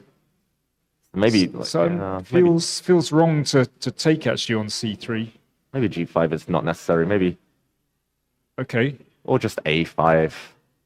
a5, a4. If white's going to wait, I'll wait. And a4 is a big improvement. So the b pawn becomes backward. That's what Keith Harker would do. Minority attack. Yeah. Hold the tension. Hold the tension. Standard stuff. a5, a4. Yeah. You've changed my mind, Danny. I think I would take black. I slightly prefer black. Yeah, I must say. But... h4 played. Oh, right. There we are. I just have a feeling Vitigov isn't bothered. Yeah. He probably just feels he's okay. He's rarely bothered. Yeah. Well, he rarely looks bothered, at least. So, well, he might... I just wonder whether this idea of playing the knight round via f2 to h3 to g5... Looking long term, I like it. Don't know. It's a strange game of chicken with these bishops. I have to say I like h4. Yeah, me too. Just cramps black a little bit. Okay, but what next? Say black plays a5. Okay. Right, let me think seriously.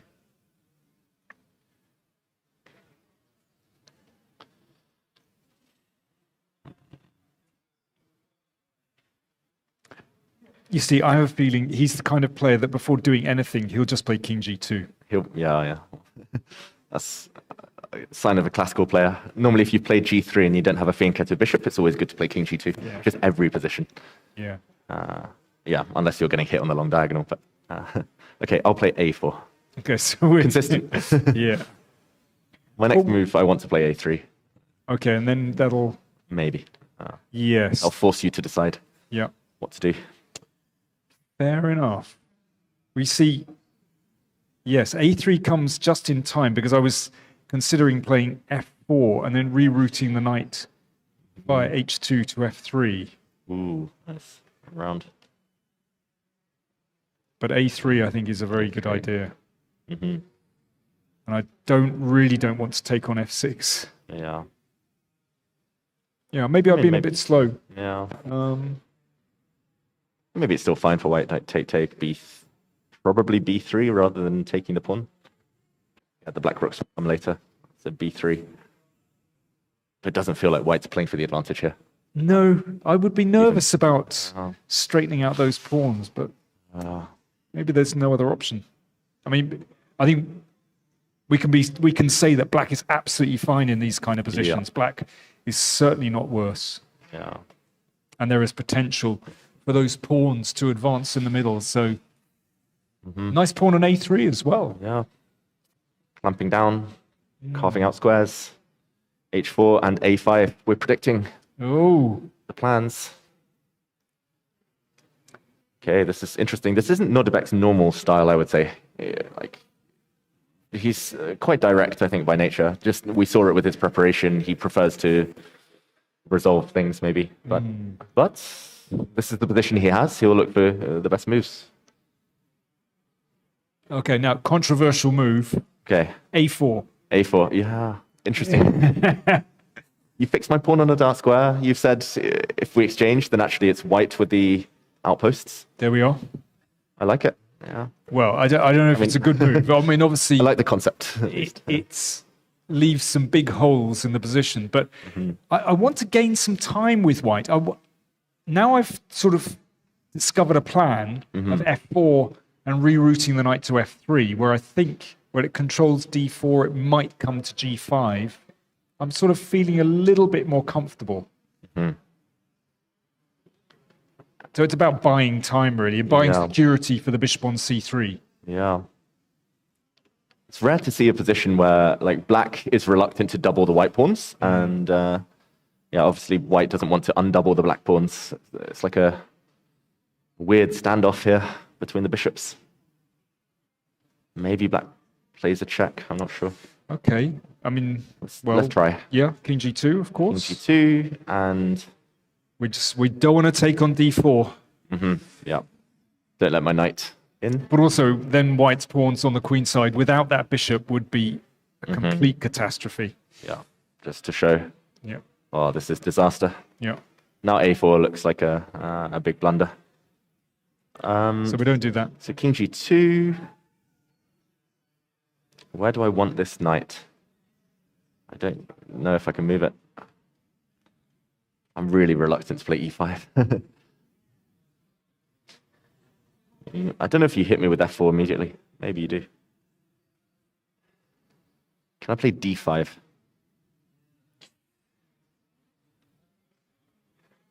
Let's try. Okay.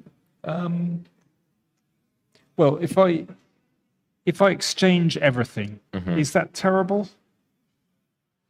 Let's find out. It's probably equalish. I mean, the G pawns aren't wonderful, are they?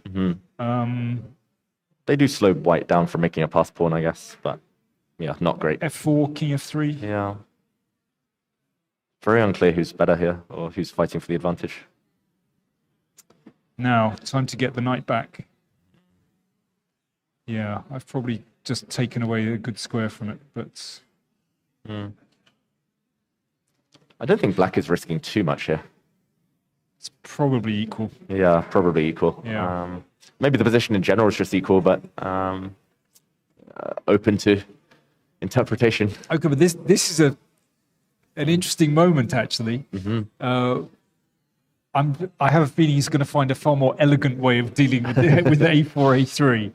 Probably. But it's my a4 is a bit belt and braces, isn't it? Well, sometimes that's needed. Yeah, well, we'll see. Yeah, I think this is the type of position he might slow down, pause for 10, 15 minutes, come up with a long-term plan, enact it, and I suspect it's equality. equal. I suspect it's equal. Should we check? No. Go on. Go on. What does the Bible, the Oracle say? What does the machine say? Tiny, tiny advantage for black. But basically... Yeah, basically equal. Probably equal, yeah. Okay. But yeah, often that's just an indicator that black may be risking less. Like, yeah. Okay, we'll leave this one for now. Just a very quick update on this game. I feel bad we haven't covered it too much today, Danny. This endgame. I don't feel bad. I feel pretty good that we haven't covered this one because, frankly, it looks a bit dull. Your words, not mine. But yeah. Normally, I try to get excited about endgames at least, but it's just been so clear for so long that it's just dead equal. Well, I like an endgame. Yeah. But yeah, not too much going on. I mean, white has more central pawns. More central pawns. Yeah. I remember playing once against, there's a Bulgarian grandmaster called Kirill Georgiev. Sure, I don't know if you've played against him. I have. Yeah. And basically, I played a pretty safe opening with white. Okay. Where I could pretend that I had a little bit of an advantage in an endgame, but basically I was playing chicken chess. We've all been there. And, he duly kind of held the endgame very comfortably. And at the end, he leaned over and said, "Only symbolic advantage." And I thought, it just kind of, the way he said it just kind of squashed me. Yeah. It's like, you're not you're not really trying to win, are you? And I kind of went, yeah, all right. I've heard that phrase a lot. Yeah, never immediately after a game. It was a opponent. squash, Oh, I kind of smiled. It was fun, he smiled as well. I've had the old, you could have offered a draw 3 hours ago. Oh, right, okay, that's a bit more that funny. direct. I think the way he said it to me was Yeah. he said it with a smile. That's more emphatic. That's more meaningful. I would take white here. Like, the more I look at it, partly because of pressure on this pawn, which might force Sam Shanklin to go back with his rook. I don't think he wants to break the integrity of everything by exchanging these 2 pawns off. But if black does go back, Danny, like, can white argue that slightly more active rook, slightly better pawn structure? No, and I'm with you. This is probably the best it's been for white for some time, actually. I mean, earlier it really did look like, okay, we're going to finish very quickly. But here there's play. I mean, there's no doubt about it. Okay, so what about D5? Yeah, D5. What did you have in mind? I had in mind creating... Okay, just because I love these pawns, but I want to play C4 and create... Abdusattorov pawn structure. The Abdusattorov pawn structure, exactly. Like, black makes a move. I just want as many central pawns as possible. In rook games as well, I've noticed central pawns are so effective. I don't know why. It's like, take D and E any day over like F and G, like if it's a race or... Okay. I think... This is big advantage now, I think. Yeah, it was a little bit too cooperative. Very cooperative. He's actually given a check. Okay, but now he can't go back to E7. That's interesting. But is he just going to keep hassling the king? Yeah. And if the king goes... If it goes this way, maybe just keep checking. Keep checking. Yeah. So is he going to have to go to E2? Yeah.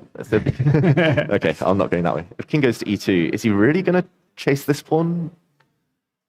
Takes on B7, H2, king there. Or maybe he starts with this.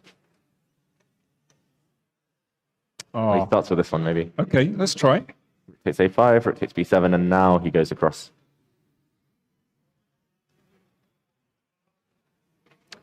Okay, king F3. We bash on. King F3. I'll probably just take. Although there's maybe I could flick in a check.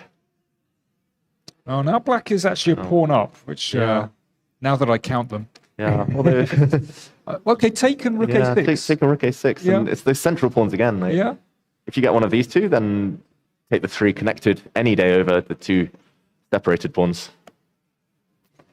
I don't like what Sam's doing, I've got to say. Yeah, I mean, maybe we're doing Gawain a disservice because he's...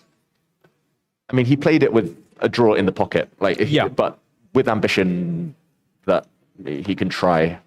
And I think it's a good idea in general against Sam because I've played Sam at 3 or 4 times in classical chess. Every time I've tried to get a small niggly kind of advantage, he gets a bit impatient. And this is a few years back. He's a more mature player now, maybe, but he used to feel the need to do something. Exactly. Yeah. And judging from conversations afterwards with him, it's as if he feels a bit disrespected if you try to outplay him positionally. So, oh, really? That's the impression I got. That he was like, of course, it's a bit like that. It's like, it's only a symbolic advantage. How dare you try to sit on this position and squeeze me for 3 hours? And but actually, he's probably just revealing his frustration because he knows that. I mean, he knows very well. He can be objective. That actually, in some positions, you just have to sit and suffer and take the pain and just knuckle down. Shut up and knuckle down and make a draw. That's Park chess. That bus. Yeah, exactly. Yeah. So, okay, we haven't. Did we find a concrete solution to going back with the king? A cure? So what were we doing? King E2, Rook H5? What? Rook H5 or A5? Was this how we got to it? Yeah, we were taking this pawn first. Oh, that one first. I was scared of leaving the A pawn on the board while white takes on B7 and then takes. Yeah. I don't know if black needs to rush, but the moment might pass if. Oh, sorry.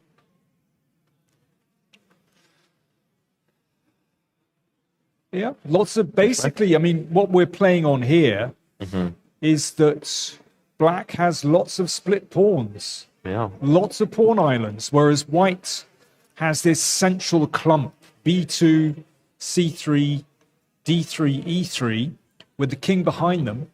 So they're together, they're protected. So what white is aiming to do is grab another center pawn and then slowly advance that beautiful mass of pawns with the king. Yeah. And that can be very effective.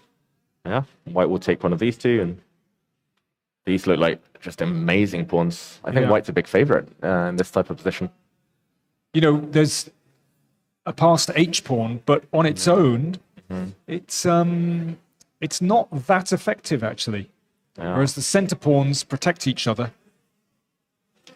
Yeah, and 5 tempi is what it takes to get the pawn to the other side of the board, and probably black doesn't get that time. Well, I mean, the king on G6 is very unfortunately placed on the line Yeah. of on the 6th rank. Yeah. Suddenly I've talked myself out of this game being boring. One question though, after king to e2, this endgame after rook to b5, it's like last resort Wow. type of chess. I really don't like it, but Golly. yeah. Okay, it's so black. we've got to try the Black holding. endgame. King f3. Let's F3. move the king first. I hate this. King and pawn endgames are so scary, especially when all the pawns are split. I think particularly with white's king just slightly higher on the board. Yeah.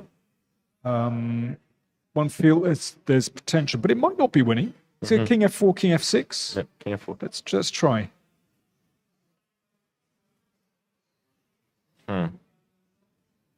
I wonder whether white's got a plan of maybe with b3, c4 again to start putting a pawn on d5, putting a pawn on h5 and saying black, it's your move, and the black king will have to give way. It's a tempo game though. I don't know, like Okay, so play b3. b3, Yeah.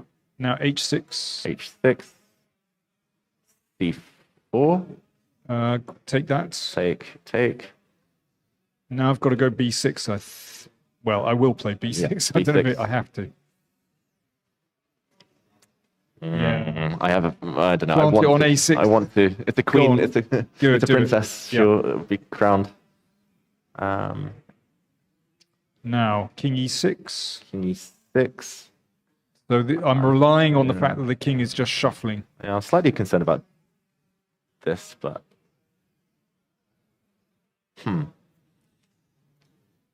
Are you threatening d5?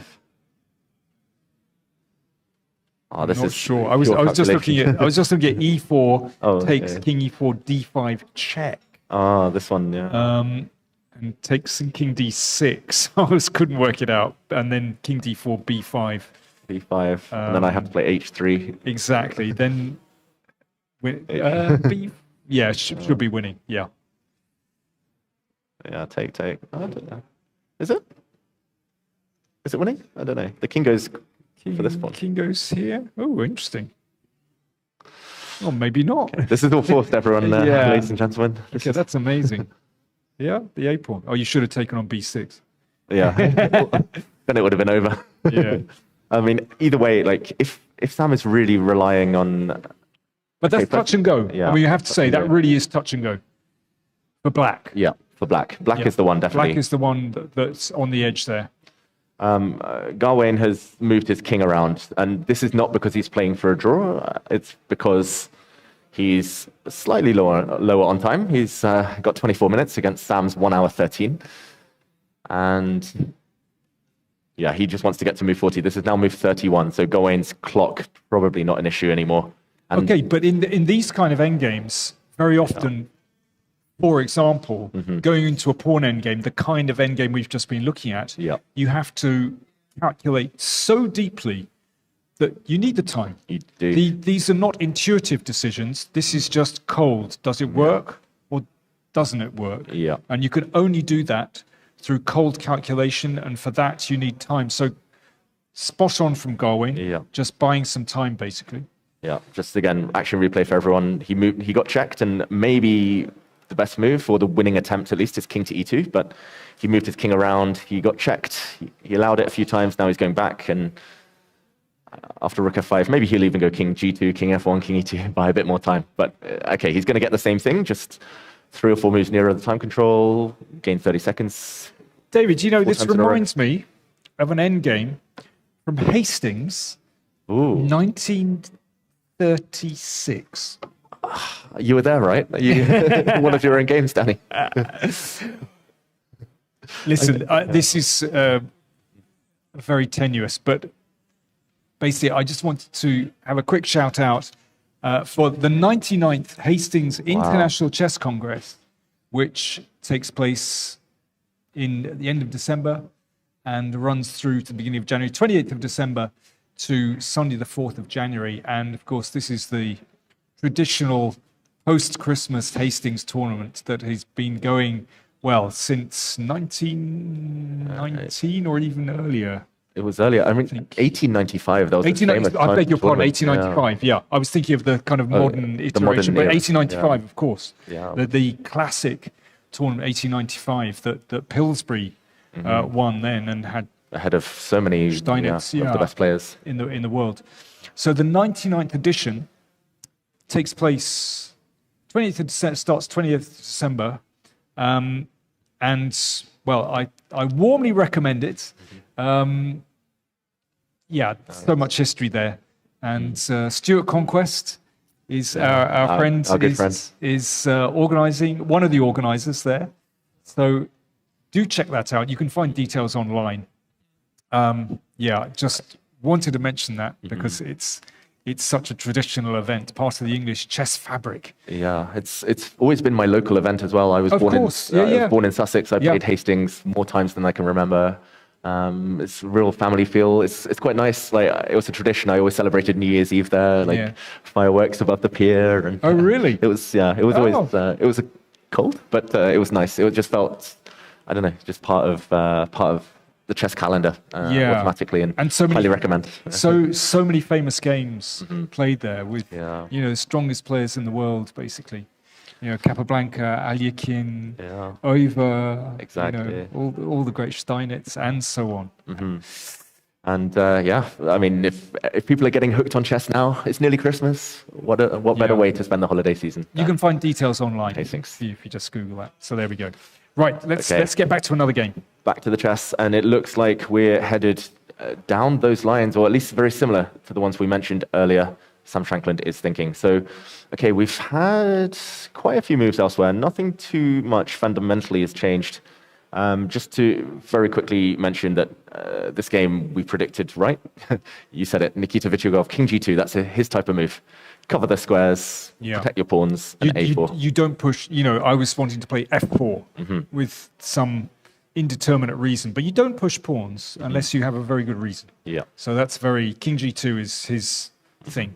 And maybe he wants the F4 square for his rook, Yeah, maybe exactly. other reasons. But so just one move apiece there. The game between Pavel Elyanov and Luke McShane, I thought the best news for Luke from the opening was the fact that he was half an hour up on the clock. That rarely lasts more than a couple of moves when it's Luke playing. I'm the same myself. But I think the main changes, Danny, are that the white rooks did double, something we mentioned earlier. I did think the black pawn probably was needed on A4 just to stop this knight to B3 idea, exchanging off that beautiful horse on C5. And it's just one of those positions. It's hard to formulate a plan for black. No pawn breaks. White has easy improvement moves, H3, maybe King H2, eventually perhaps F4. And yeah, where to go next is the big question. Yeah, I mean, I do like white's space and white's pressure on the B file. It's that knight on C5 that is holding black's position together. And if that knight can remain there, Yeah. then it's probably okay. However, could white potentially switch? Well, let's say the knight on C3. If we could just nudge it to the side, put it on D3. Yep, there we go. Exchange it off. Then B7 starts to look really vulnerable. And things have improved. So And that's the basis of a good plan. Like knight E2, C1, D3. exactly. But Well, knight I don't think- A2, knight B4, knight B3. Yeah. Indeed. Yeah, another way around. I mean, I don't know whether white needs to rush that. Whether, I mean, you're improving moves like h3, king h2, a nice little fortification on the king side. Feels nice as well. It depends what black is doing. Yeah. What is black doing there? I don't know. I had almost the identical pawn structure against Luke once. I think it was without A pawns. With white? With white, yeah. He played the old Indian against me. All these Bogo Indians, Queen's Indians. He played the old Indian, and we got the same pawn structure. And he kind of waited, and just when it looked like I was breaking through on the queen side, he started playing h5, h4, and he scared me into bailing out with the draw. But yeah, h6, I guess, is just a useful waiting move. Or is he plotting something with the knight? Maybe getting I his knight think out he the way. wants to play knight h7. Maybe that's the idea. And then f5. Then and f5. Game on. So maybe white doesn't have forever. No, this could be the issue. You're right. Yeah, it's deceptive. Maybe not the slowest move in the world. So, okay, if white has a small window, maybe only a 2-move window before black breaks out, how to make the most of it. Okay, what if we're really direct and we play... Okay, do you want to play knight a2 to... I don't know which way round you want to do it. Doesn't matter really. Doesn't really matter. I'll start here because we'll go back here anyway. Knight h7. Knight.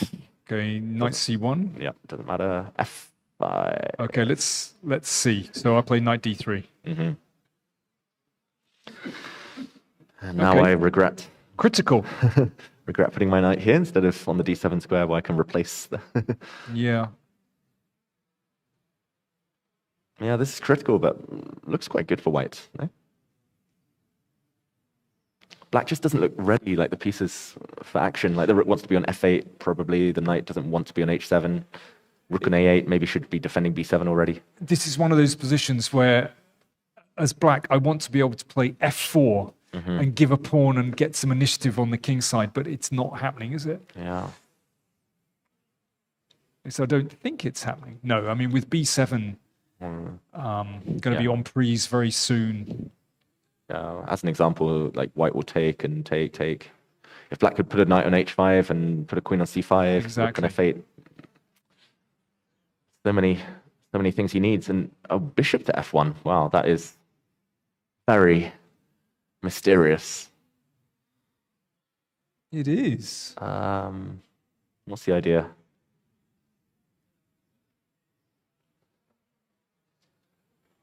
I'm stumped. Well, yes, we are a bit. Okay, let's say black continues doing the same thing. Why is the bishop better on f1?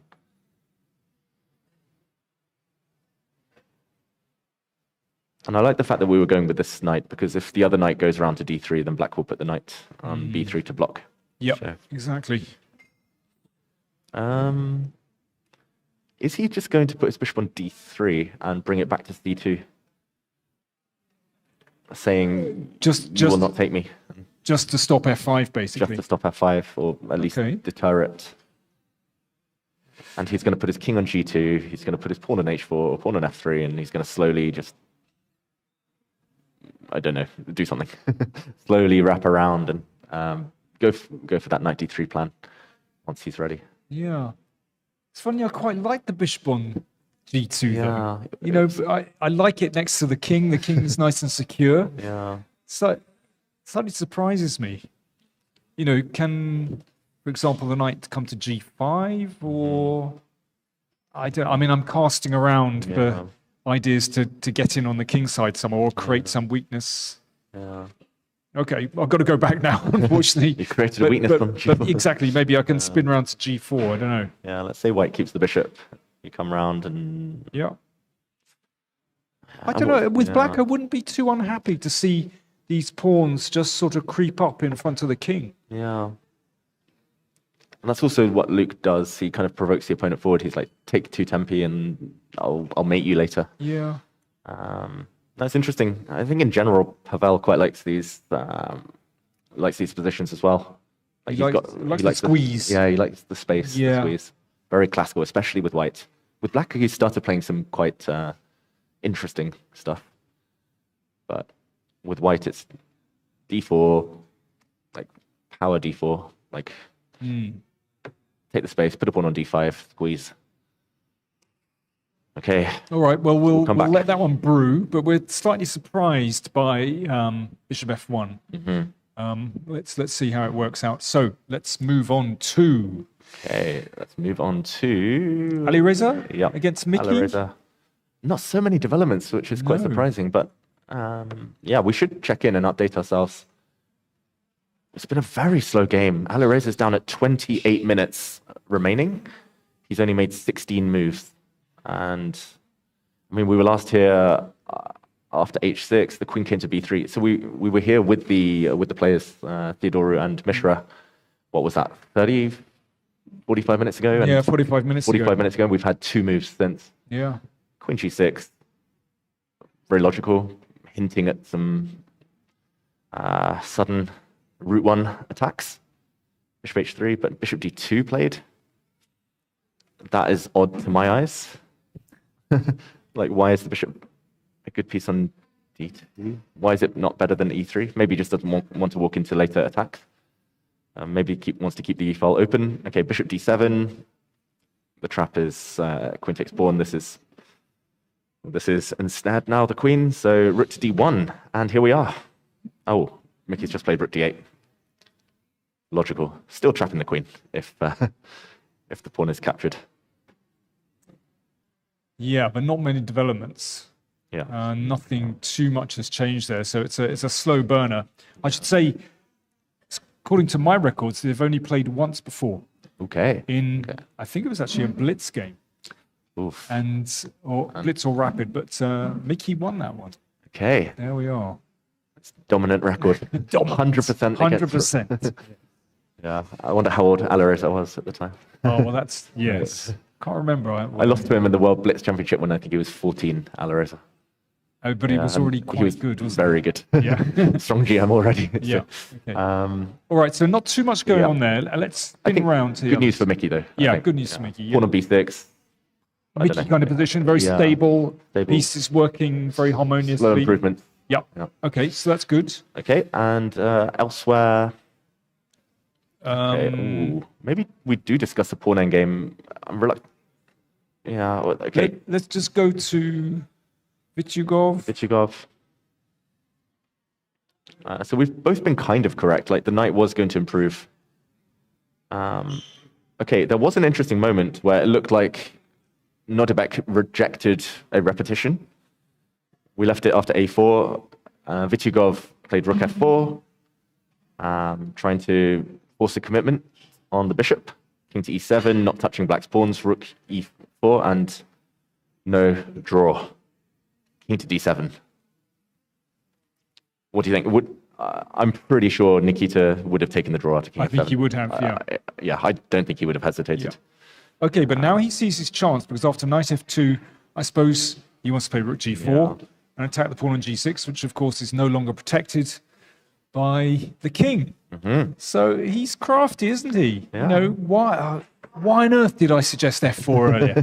Daft move, restricting the rook. Got to play with your pieces. Yeah. That being said, if a3 now, which is the consistent follow-up to what black's been doing on the queen side, how is white reacting?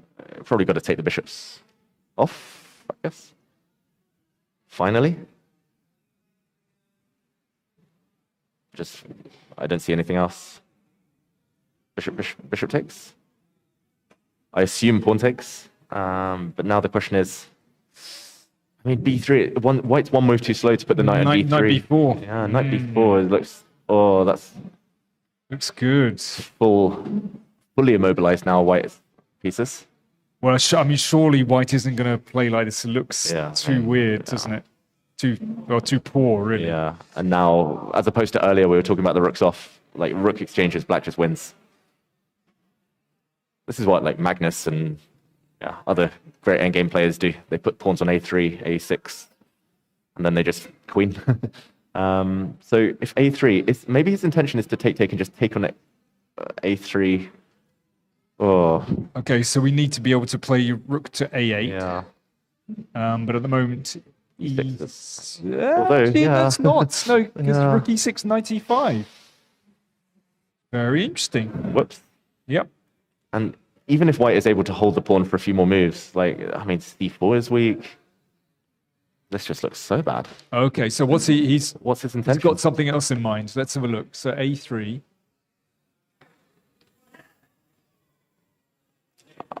Yeah. If I'm white, I am super concerned. Listen, it's the obvious move. Okay. He's got something in mind. So Yeah. what is it?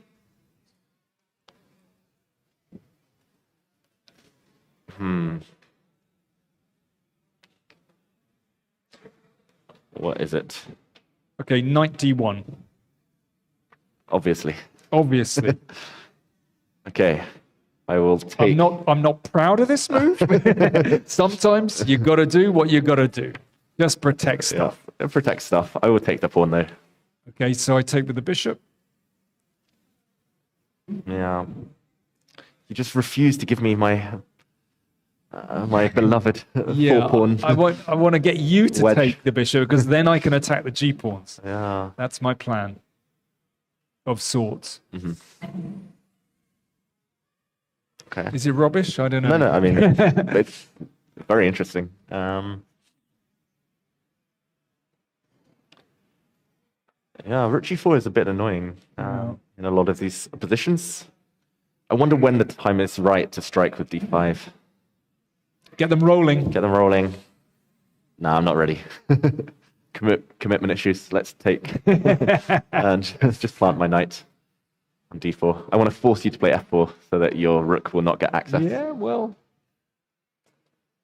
Yeah. At least d4 now is a permanent. But I mean, Outpost. exactly. And the knight on b2 is so far away from exchanging that off. Yeah. So far away from any decent square.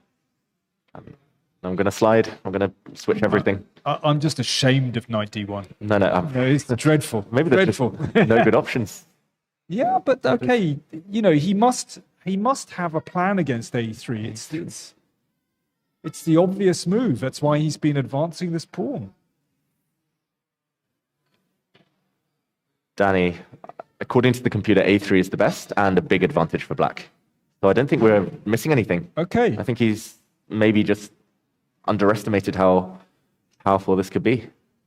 And Noddy, how much time does he have? 41? Okay, so Yeah. very comfortable on the time, and they've played how many moves? 26. 26, okay. No drama on the time. No, but very promising position for black. Those central pawns, your instinct all that time was right. Like, just needed to put the building blocks in place, and it looks like he's ready. There we go, A3 on the board. Oof. Bad news for Nikita Vityugov.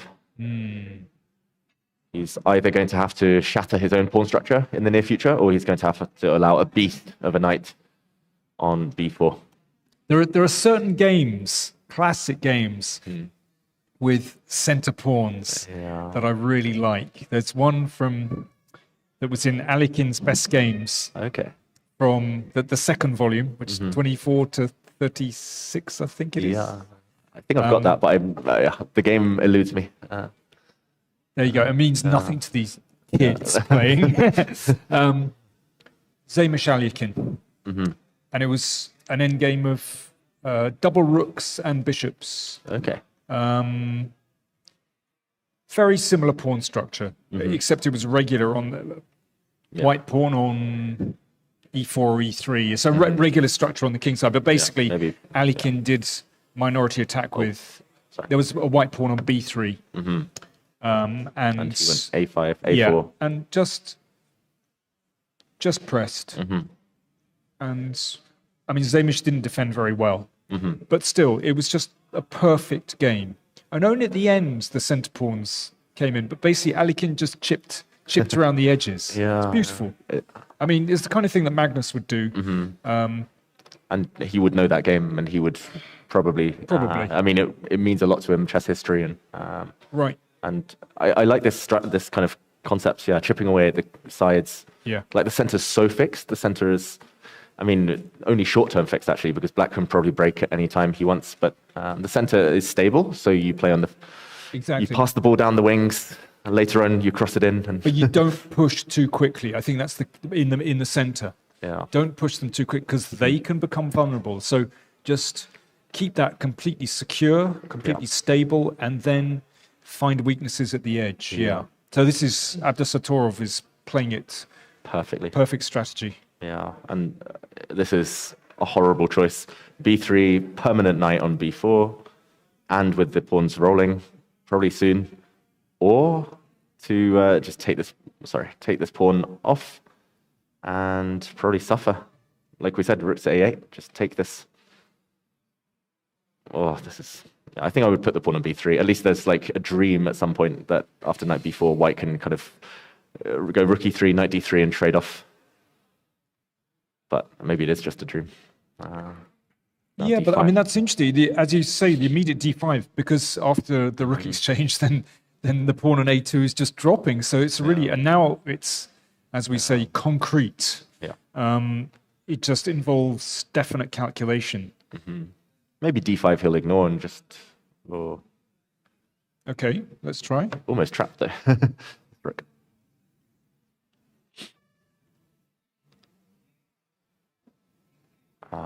Danny, I think this is just too much play for black. Too passive for white. It looks beautiful, doesn't it? Unless we got time to switch the knight round to C3. Should we try that? Now? Or Yeah. even if black plays D4, D4. then yeah. Yeah, D4. Connect the pawns. Incredibly strong. Yeah, I mean, it's rolling over the defenses now. Yeah, a lot of fun for black. Yeah. Not a lot of fun for white. It's like white had, I don't know, 2 men sent off and in the center just can't hold back Yeah, the yeah. enemy attacks. They're just not winning anything in midfield. Right. And black is dominating the center of the park. Exactly. There we are. Yeah. Okay, so let's move on from this Like one. Xavi and Iniesta in the center. Okay, we have a pawn endgame, so we have to jump to this one. Sure, we should say Declan Rice, really. Declan Rice. As for the Emirates, it's classic Classic. centre mid Yeah. control. Zubimendi and Declan Rice just Yeah. sitting and controlling. Okay, just very quick backtrack. We left it here with the checks happening, and Gawain had put his king on F2, maybe planning to put the king on E2 if the rook had checked him. So Sam took a pawn and then said, let's get them rooks off the board. Okay, so that's how that might be a more successful Yeah. way of getting to the pawn endgame. Yeah, we should say it's different from the other one.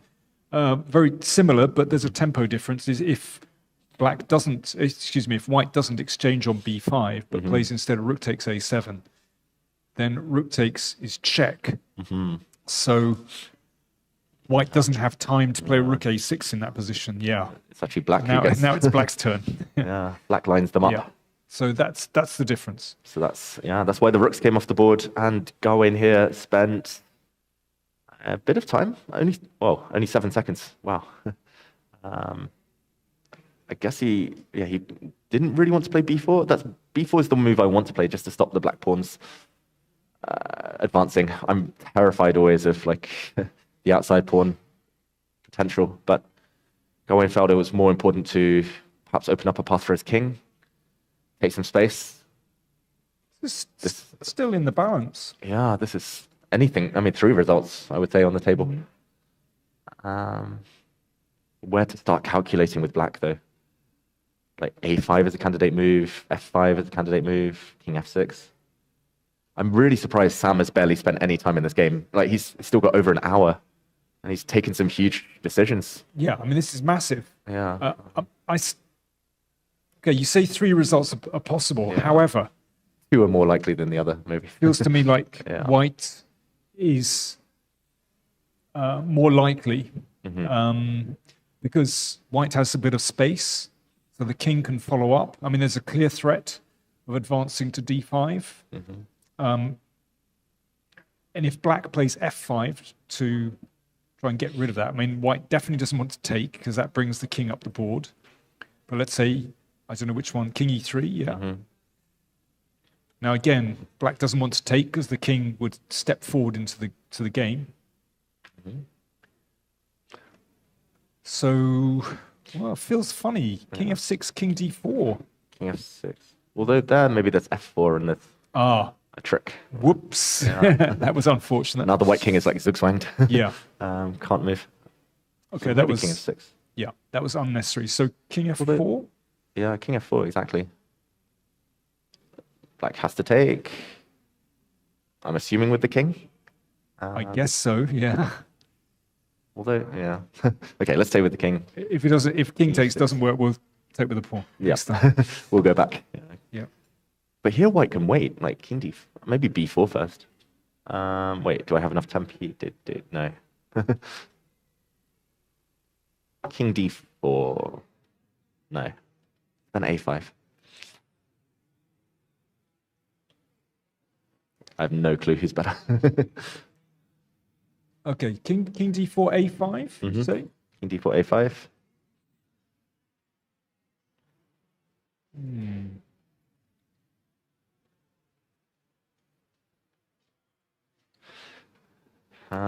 What's the waiting move? What is the waiting move? It's like this is like a study by Grigoriev, isn't it? Okay, I'm going to play something really, really committal, possibly a mistake. C4 d4. Yeah, I was wondering. Pretty much forcing b4 and b3. and b3. Yeah. So my intention is that I can get in. Okay, fingers crossed. C5. Yeah. King back. Okay, so king d5 a4 is a problem. Yeah. So instead of that, so c5. Hmm. Am I trying to lose this? I No, might be. I don't know. Don't know. Maybe not. a4. That doesn't work. Oh wait, does a4 work? Oh gosh. Takes d takes c5, king c4. Oh my gosh. Yeah. Wow. Why can't I have Sam Shanklin's 1 hour to work this out? I wanted to play king c6 originally, but after you take king King c4, black is just reduced to waiting, and and you're then just going to d4, deflect d5, me. and then you, yeah. Take some pawns. Wow. Wow. So Okay, but try this trick A4. with a4. a4. Okay, so takes. White has to take. Yeah, I now want it to takes take on c5. So king c4, d4, take on Yeah. b4. d4. Take on. Ah,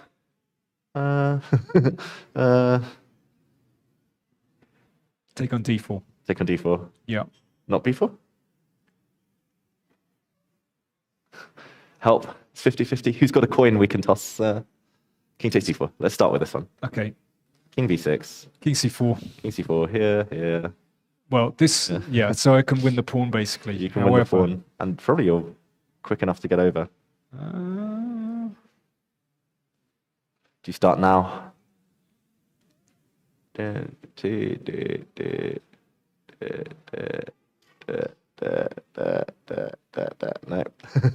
and draw. A draw. Yeah. Is this a draw? This can't be a draw. No, I think it is. Wow. Is this a draw? Doesn't make any It odds is a draw. if you, yeah. Yeah, it doesn't matter if you advance, right? This is crazy. Imagine if Sam Shanklin has worked this all out. No, he's a good calculator. Yeah, he did write a book about pawn endgames or pawn structures, maybe it was. Yeah, and black's just in time to get the king to the necessary f8 square. Okay, so if we just let's try the other capture, Okay. Here. but I have a feeling it's going to result in the same. Maybe.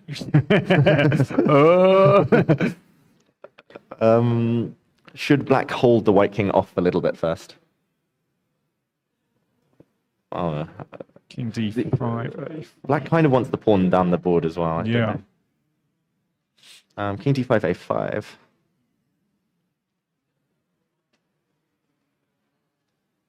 Very unfortunate position of the king Yeah. on the light squares because queen with check Yeah, that's true. So, for example, here, a5 and king e4 and a6, and you're going to queen with check. That's the problem. Oh, don't know what's happened. There you go. Yeah. And wins. Wins. So, okay, this is crazy to my mind. Like, this is Sam's done this a lot throughout his career, but he kind of blitzes into a king and pawn endgame, and then he stops. Right. I just can't do it. I always, if I'm going to go into a king and pawn endgame, I have 1 hour on the clock. I have to know that I've seen every detail. Maybe it's just too much like need for control in my mind, but Sam is. Do you remember his endgame from the Grand Swiss against Firouzja? Yeah. Where it was actually drawn, but there was one remarkable way to draw, but he played a move like instantly, and then it didn't work. Yeah. And then it didn't work. Yeah, and then I don't know if you remember it.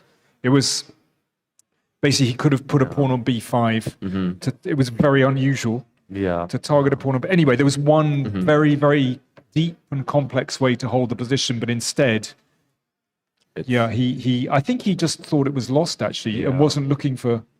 Anyway, and it was the same at the US Championships recently. Oh, like Fabiano defeated him, and then he had a move to just immediately equalize, but he blitzed out his reply instead, and it turned out to be a losing mistake. And remind me of the game.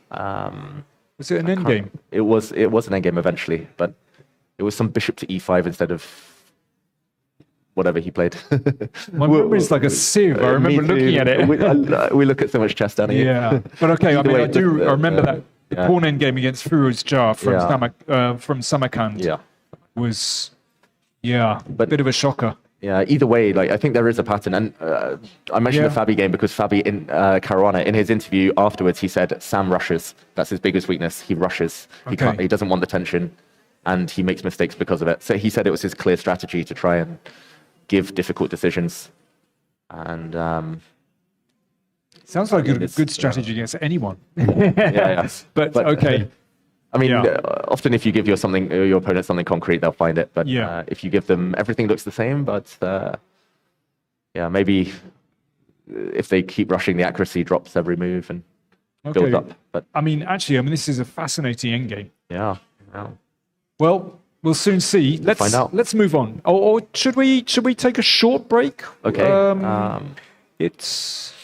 Maybe we should take a short break. Let's do it. And we'll be back in 5 or 10 minutes, something like that. Is that okay? Yeah, let's do it. We'll see you soon for the build-up to the time scramble.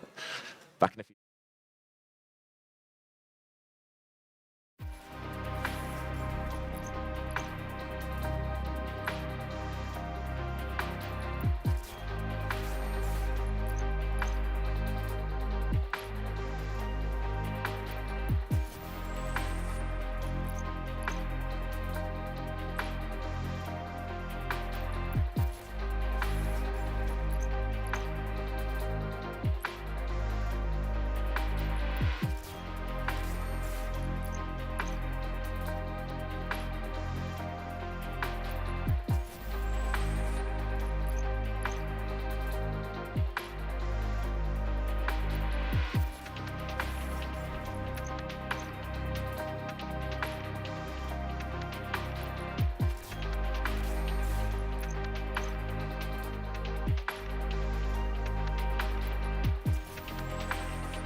Welcome back to the London Chess Classic round 3, coming from the Emirates Stadium, the home of Arsenal Football Club. So here we are, David.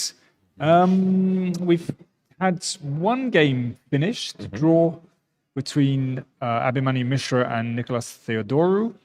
And we think there might be another which is on the edge of finishing. Yeah, it's a big moment, and this is one of the biggest games of the round, two of the biggest names at least. Alireza Firouzja against Michael Adams, two world-class players, and the last few moves, just to put them on the board, we left it here. White played bishop to d5. Mickey was tired of offering the pawn as bait, so he played b6. And now Alireza struggling to find a plan with white, and struggling to get this d4 pawn break in successfully, played knight to h4, hitting the black queen, queen to f6, hitting the knight, and we see a little dance, knight back to f3, queen to g6, knight to h4, and the power is in Michael Adams' hands right now. Does he repeat? Queen f6, he still has the option of playing something else later, but he could also play queen h5, queen g4, clock situation, Danny. He's got 32 minutes. This is only move 20. Alireza has 8. Must be a little temptation at least to play on. Even with black, it's a good result, a draw, but maybe he wants more. I mean, isn't the queen more active on h5? Yeah. That would be my first thought. I agree. If Mickey were playing a 2100 player, I think he'd avoid the draw. Yeah. I think he'd comfortably play queen h5. Body language as well. Alireza definitely looks like he wants to get out of there. Oh, yeah, at least he did a second ago. I think even against me, he would play on. He would play like queen g4 or queen No, I h5. never know with Alireza, actually. Sometimes he seems like a kind of slightly... Oh, I've got to be careful here. a bit teenager-ish. Oh, okay. Do you know what I mean? Yeah. He's kind of, he slumps in his chair. But I don't know if it tells us so much. Yeah. I think all players do that occasionally, but he does it more than most. And he does it whether he's better or worse. That's the... Yeah. It doesn't always fully tell the story. Yesterday he came in, he'd just beaten Luke McShane, and he was like shaking his head, saying he got so lucky, but actually he played a decent game. So see, my wife would be going, posture, Alireza, posture. It's all about posture, Yes. She was in a previous life, she was a physiotherapist. Okay. So Nice. got to. And then I slump at the table, and she just kind of despairs.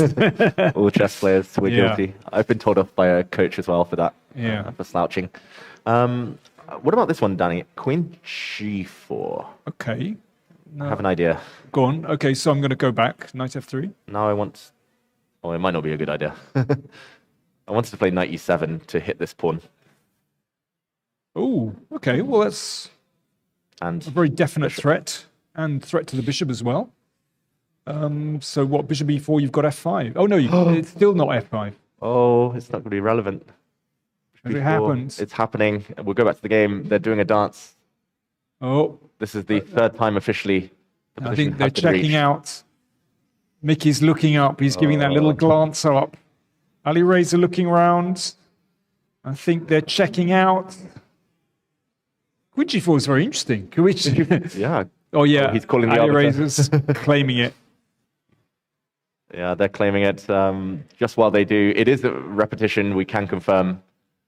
This is the third time we've seen this position after knight to h4. It was also the third time after queen to g6. Okay, so queen g4. Queen g4. I mean, there is rook e4, I suppose, if you want to, but it's an ugly move. Yeah, I didn't even see that was legal. Yeah, but queen h5 anyway. Yeah, we have the result confirmed. The players are chatting about the position. Draw agreed. But Danny, I just turned on the computer. Black is apparently a lot better After queen g4? in the final position after queen g4. Mickey could have been significantly better. Sorry. Okay, well, good this spot. position. Good spot. I was just wondering, queen h5, apparently decent, but queen g4. Okay, it's not the reason I thought. Maybe it is the reason I thought. Knight e7. Yeah, he's hitting this pawn and hitting the bishop, and bishop to e4. Yeah, well, f5, I discover, is still not legal. Yeah. But okay, if you play the Still. king to the corner? Yeah, initially I thought bishop to e6 and then f5, but maybe not. Yeah, it's the king to the corner. Yeah. Okay, maybe now white breaks out with d4. But Okay, so bishop e6. Bishop e6. You know, I think against anyone else in this field, Mickey might have played on. Especially the clock situation. Alireza clearly not enjoying the position. It's a pity. Struggling. It's a pity. Mickey is basically showing a lot of respect here in checking out with a draw. It's not super risky, the position. Like, it might explode at some point, but probably from a position of strength for black. Definitely.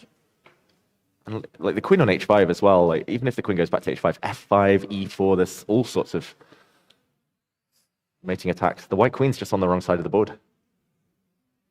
Apparently the only move not to lose on the spot is queen to b5. And Mickey could have taken a draw here with bishop to d7 anyway, but the idea, I guess, being that after f5, white can save the bishop by taking on e5 and...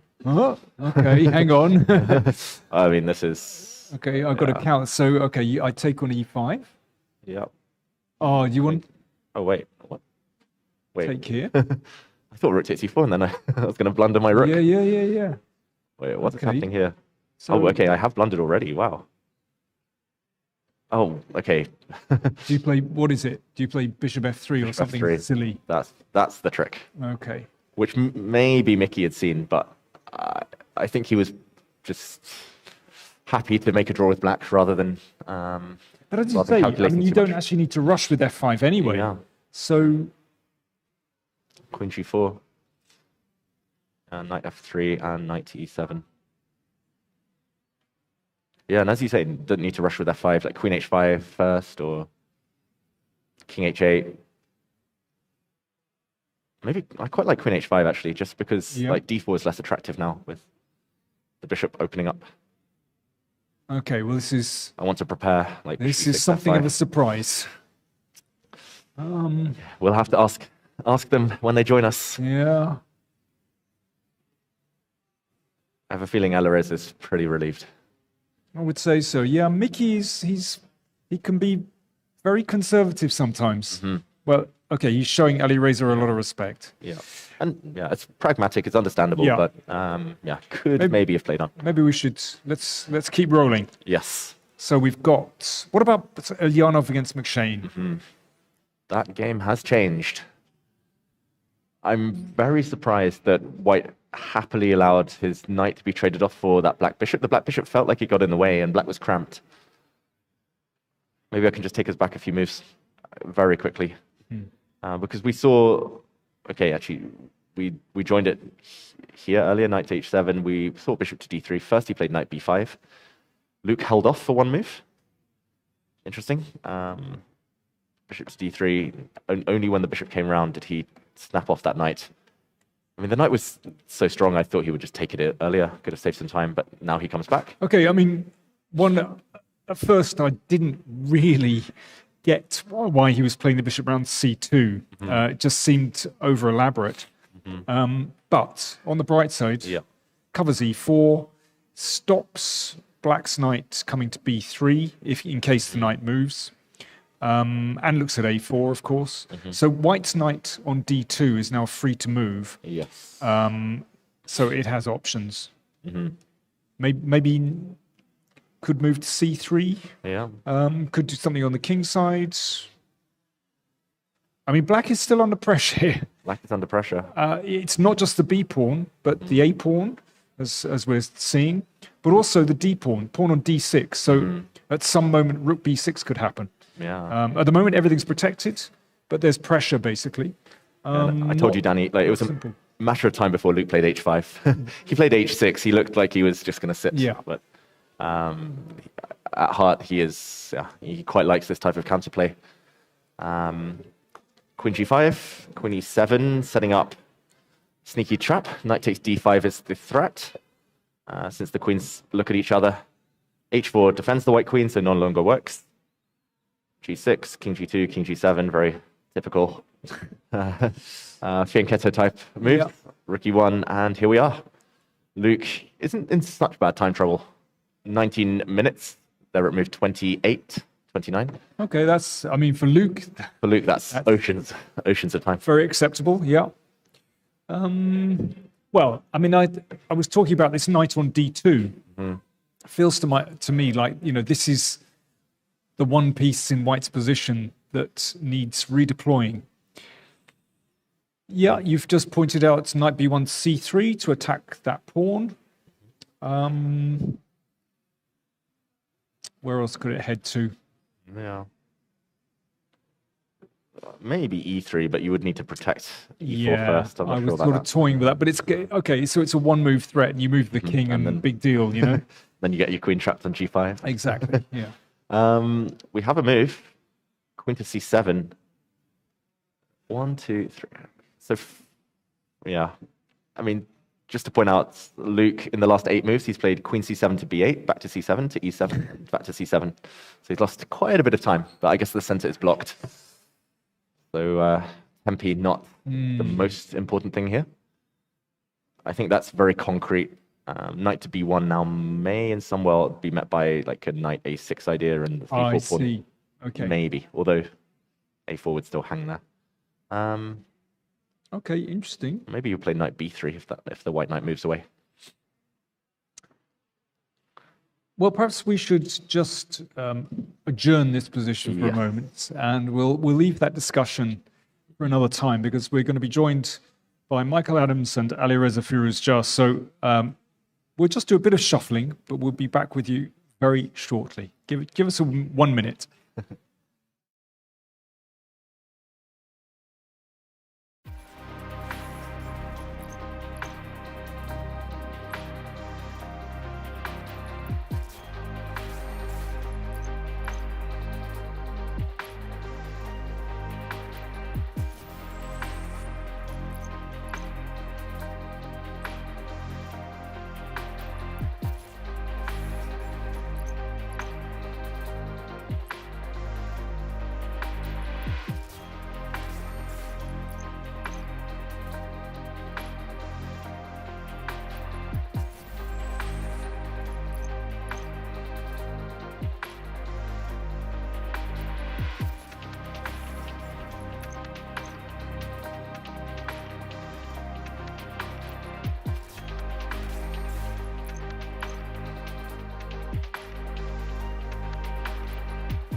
Welcome back, everyone, to round 3 of the London Chess Classic here at Emirates Stadium. We're joined by 2 players who just finished their games. Alireza, Mickey.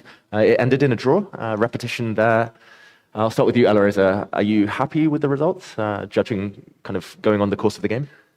Yeah, I think for me it's decent. I hated my position and then just found the way to make what is this Repetition? repetition. Yeah. So I don't know. I'm happy with the result. Okay, and Mickey, was there temptation at all to play on? Yeah, the problem is I really want the queen on h5, and if I play queen h5 now, queen c4, well, if I play knight e7, just bishop f3, and suddenly I'm losing. So, I don't know, I was thinking about maybe queen g4 instead of queen h5.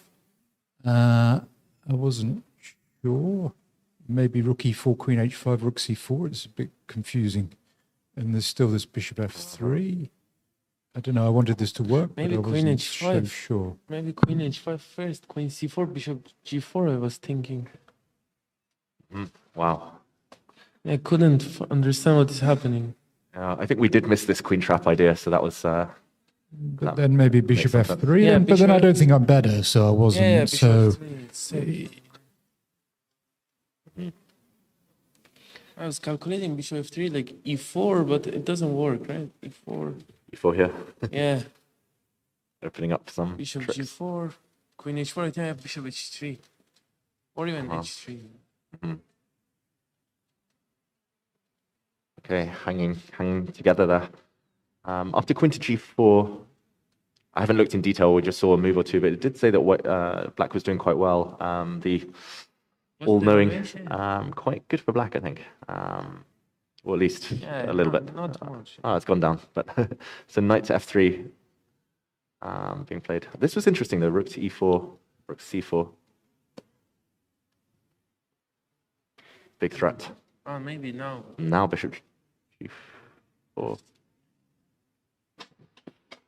Before f3 f3. looks winning. Yeah, suddenly very unclear.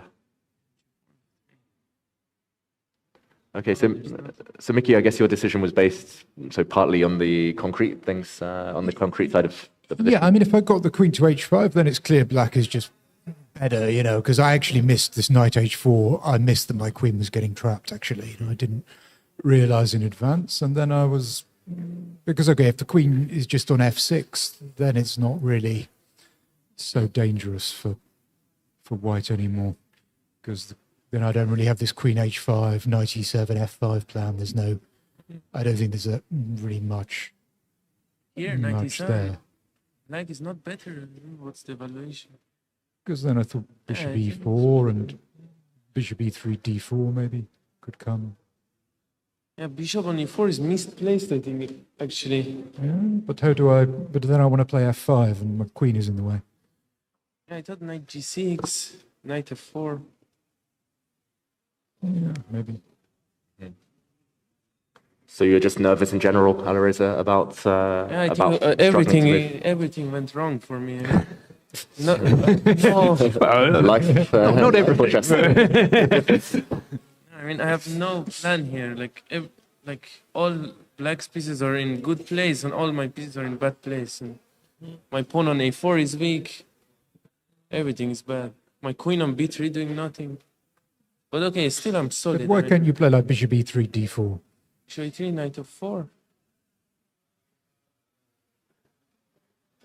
d4. Go on, try d4. See if you get mated. Yeah, it's equal probably. Maybe here actually. Would be better for white.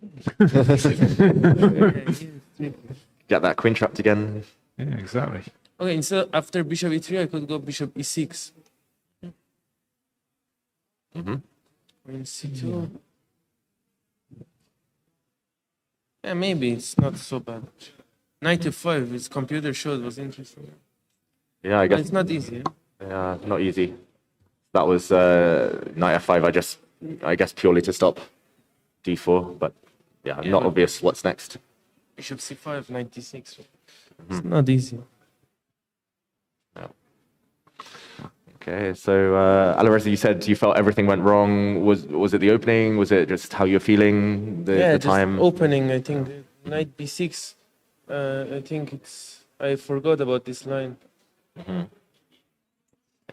This move. Yeah, bishop b5, a5. This. And I'm It's nothing after bishop c6 and knight e5, right? Yeah, I was hoping you weren't going to do that. we also had the same impression. We were like, we'll now call the you've got to bluff. work hard after this, haven't you? Okay, I mean, the computer is not very impressed by this, but okay. Yeah. Yeah. How does black start? Bishop d6 or? Yeah, it's one. I mean, there are like 3 or 4 moves you can play. It's Okay. not clear. Bishop d6, I think, is perhaps the most logical. Yeah, rook e1, rook e8. Yeah, at least for a martial player, bishop d6 is probably most Yeah. obvious move, but maybe not the only one also. Yeah. No, it was interesting. Like I think here, Danny, we were hoping the game continued just for our own entertainment, but it kind of makes sense. It was one of those. Yeah, but listen, Judgment calls. we realised you're never going to take this pawn. I mean, it's just it's a bit masochistic, to be honest. It seems to me. But Alireza, this is again. You said you weren't happy with the opening. Yeah. You said this like All in all your games so far. I've got a recommendation for you. Yeah. A little bit of opening prep. I don't know. No, I prepared this game, but d5 is surprise. I mean, I didn't check d5 for this game, so. And Mickey, were you tempted to play on mainly because of the clock, or like with 8 minutes for what was it, 20 moves? No, I mean, I think I was more worried by the clock than I was more worried by how little time I'd left. No, I mean, the clock's not a factor against Alireza, but no, it was just the position. I mean, I kind of felt that I should play on, but then I didn't really think I was better. And then I thought, well, why am I playing on if I don't see? I thought I had to play Queen G4 to justify playing on. What should I do instead of Knight H4? I don't know what's the move. I couldn't make a move. Like here, I thought for 30 minutes, I think. Wow. They didn't look good. Yeah, because Knight E7, Queen H5, then F5. It's just like so easy for black. Computer suggests H3, but that just looks bizarre. Yeah, I was almost going panic mode to go D4 here. Yeah. But then you're just... I calmed myself down. Yeah. Can we ask your opinion of the remaining games now that they're just about to reach the time scramble phase? Starting with Pavel Elianov with white against Luke McShane. Yeah, I think white is a bit better, no? Yeah. But Do you agree, Mickey, that white is a bit better here? Well, I'm not going to argue. Is it a bit or a lot? That's the I'm not question. really. Not sure, but Rook B2, Knight B1, Knight C3. It's not much. yeah, I mean, white is quite safe at least because what can black do? Yeah. It just feels like Luke will get low on time and then it either goes very well or he'll be able to hustle or maybe it's just the same position at move 40 with not much happening. But it's more what black can do active because actually the bishop on c2, it's mainly good because it just stops f5 more than targeting this pawn because it's very hard to see what black can do actually. If you can't play f5, what's the plan for black? That's the problem. It's a very sad position. Yeah. So it looks like Luke is on the defensive. How about... Oh, wow. I can't really ask you to evaluate this because it's just calculation, I guess. But it's something very similar to something that me and Danny discussed, I think, just without the E and F pawns. But black should be in better side, no? Or not? Earlier in the endgame? Or? Not here, I mean. Here. I think black is pushing or not? I mean, is C5 an idea? We were looking at something quite similar, just to try and get the white king so over. F6, I guess. F6. C5? C5. A4 doesn't... Oh, A4 is just lost, yeah? No, this is just bad, yeah. Take. King C4 and then D4. King C4, yeah. Oh, maybe white is winning. It's that's typical king and pawn endgame. It's like there's very little grey area. It's just probably it's a draw with best player. C5 is coming. Okay, what does the machine say, David? Oh, are we ready? We're ready. Mickey, what do you think before we jump in? I'm very confused, but it does look good for white. Okay. Oh, wow. For those at home who can't see the computer, apparently it's almost equal. I don't really understand how it can be 0.1 in an endgame like this. It's either a draw or it's not. Yeah. But it should be a draw with best player if black waits. Wow, that is not... Black waits, okay. H5, H6, or King D7. Yeah. King D7, C5. C5, C6. C6, Takes. King C4.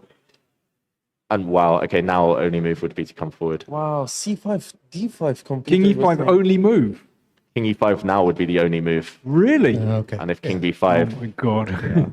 Yeah, because I was thinking about that variation, but then I didn't see a move after King C4, so it's tricky, yeah? Actually, maybe this is, C5, D5 is insane. C5, D5. What? Yeah. Because you cannot take, actually.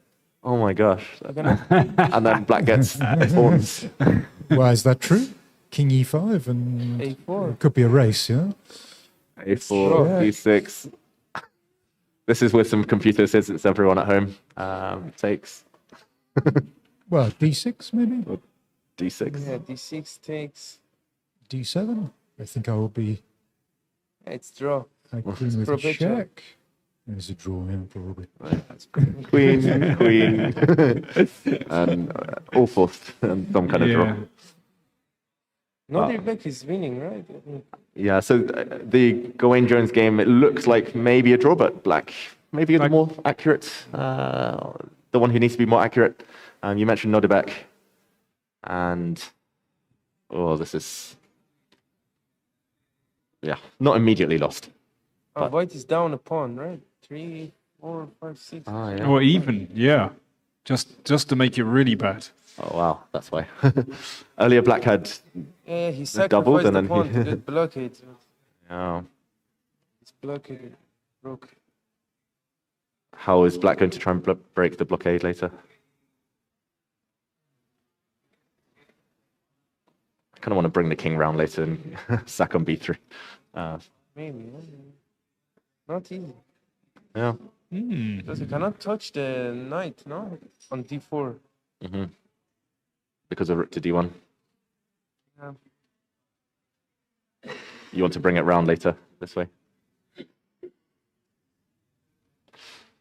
Maybe black can. I don't know. King e7, just wait and then bring the knight round and rook to d8, d5 eventually.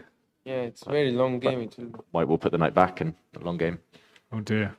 We're going to miss dinner, Danny. Probably we won't ask the two of you to stay with us until the end of this game. Are you looking forward to tomorrow, Alireza? How much are you going to be preparing with the openings? Huh? Oh, yeah. Double white. Don't push it too far, Dave. Double white, yeah? Double white. But it's worse to have white these days. So. And yesterday was easy, just play Najdorf and pray. But... play Najdorf, pray. Just play d4, hope your opponent goes e5 and then just d3 or something and just try and get a reverse Najdorf. No, it's tough to find things these days. Is that it's different to your approach, I guess, with openings from classical to rapid and blitz? You're more happy to freestyle a bit, I guess. No, it's not about opening. I mean, in rapid and blitz, I could take more risks at the end because we both have little time. But if your opponent has like 40 minutes on the clock, it's not easy to make risks, right? That's true. Okay, I just want to thank you both for joining us. And Mickey, Alireza, best of luck tomorrow. We'll be back. We'll be back.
Welcome back to the London Chess Classic Round 3. Found that interview fascinating, actually. The way, let's just look at this pawn endgame. The way that Alireza, his first thought was, well, black's better. And then it took him a little moment and slowly he realized, well, actually, black is the one that has to be really careful here. It just shows pawn endgames so complex. Garry Kasparov always said that he found that pawn endgames were for him the most difficult endgame. Yeah, I fully agree. I've struggled, made many mistakes in pawn endgames throughout my career. And like you said, it was fascinating seeing the kind of seeing everything ticking in Alireza's mind, just the realization and some of the variations. He was saying, "Wow!" I mean, it literally is a tempo game in some. And that quite, idea with King complicated E5, stuff. extraordinary. Exactly, and that's probably very relevant. It might have to come in handy. And we mentioned this game earlier from the Grand Swiss tournament in Samarkand in the summer, where Alireza with black defeated Sam Shankland, and it finished in a pawn endgame. And actually, Alireza, won a beautiful pawn endgame. Actually, we forgot to ask him about that. oh yeah, of course we should have done. Yeah. What are we doing? What are we doing? Tunnel vision on the games. Yeah, totally. And it was so complex, and Sam resigned, but a couple of moves before he resigned. In fact, he could have saved the game, and the idea, obviously, there was a concept that simply didn't occur to him. It'd be great if we could sort of find that game, but anyway, for another time. Next break, maybe. Yeah, next break, maybe. Yeah. In the meantime, this one, he's played h5, Sam, and we see c5 immediately from Gawain. I guess the other thought that might cross his mind there was h4. That's precarious because the pawn would be slightly closer to the black king. Maybe he just wants to start the race now. The downside is that now black's pawn is free to advance. Do you know what? This whole idea with King E5 striding in to take the pawn on B3. Yeah. That was actually the way that Sam could draw that game against Alireza. Basically, the method was putting a pawn on B5. It looked crazy, didn't seem to be relevant, and suddenly the white king could make a switch from the king side to the queen side to pick up a pawn on B6. And in a way, it's actually very similar. So if Sam blows this, there'll be words. There'll be words. There won't be words. I can tell you. We'll go, unlucky.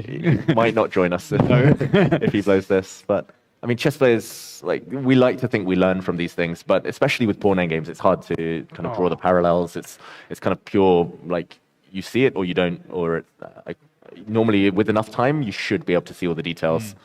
So Sam here just mulling over what to do. I wonder whether it is taking again and king to e5. But this way, can you play d4, d5?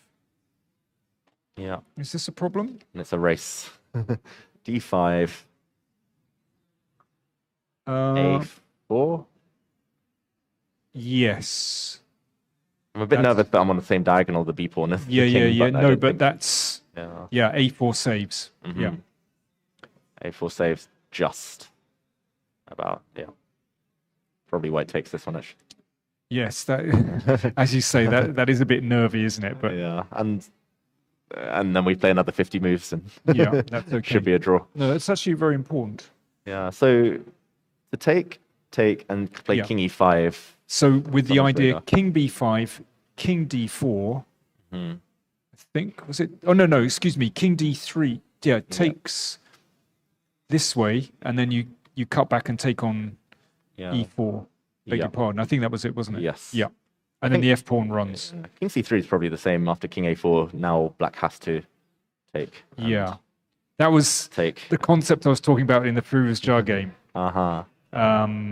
This it's a little bit different. So okay. I'm just getting very excited. Yes. And the race is equal here. I'm guessing. The eval bar not twitching. It's not even twitching. It's not twitching. Waiting for stuff to happen. White queen's first, but black's black's king is closer towards the pawn, and this is just a draw. Yeah.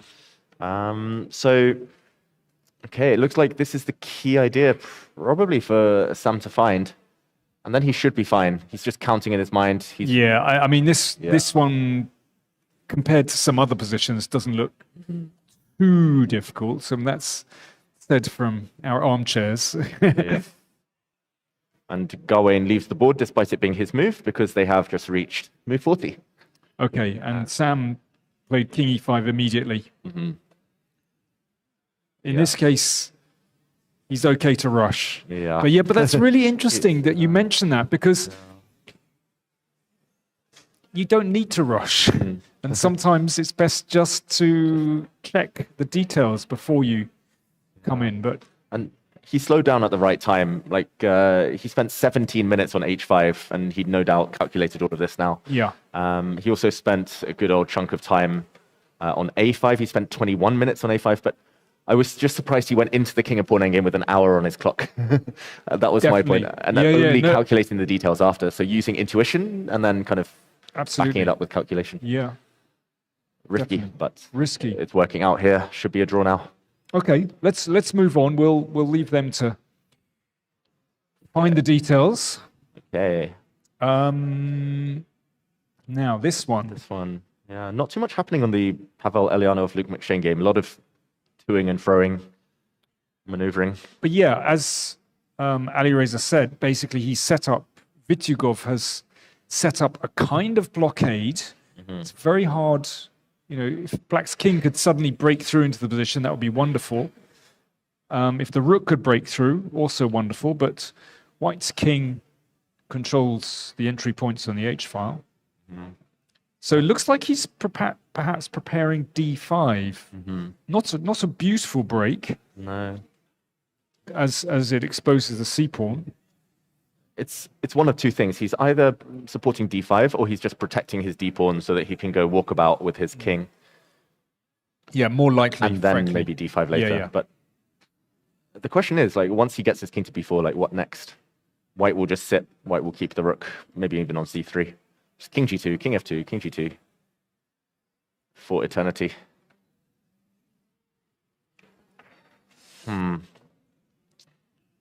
Unless he's thinking that with the d-pawn protected, it's time to maneuver the knight to b4. Yeah. That might be an alternative. Which way to get the king out? I don't know. King c7, at least just King C7, keep protecting the d-pawn. Let's say I keep waiting. So knight c6. 6. Oh, I can't wait much longer.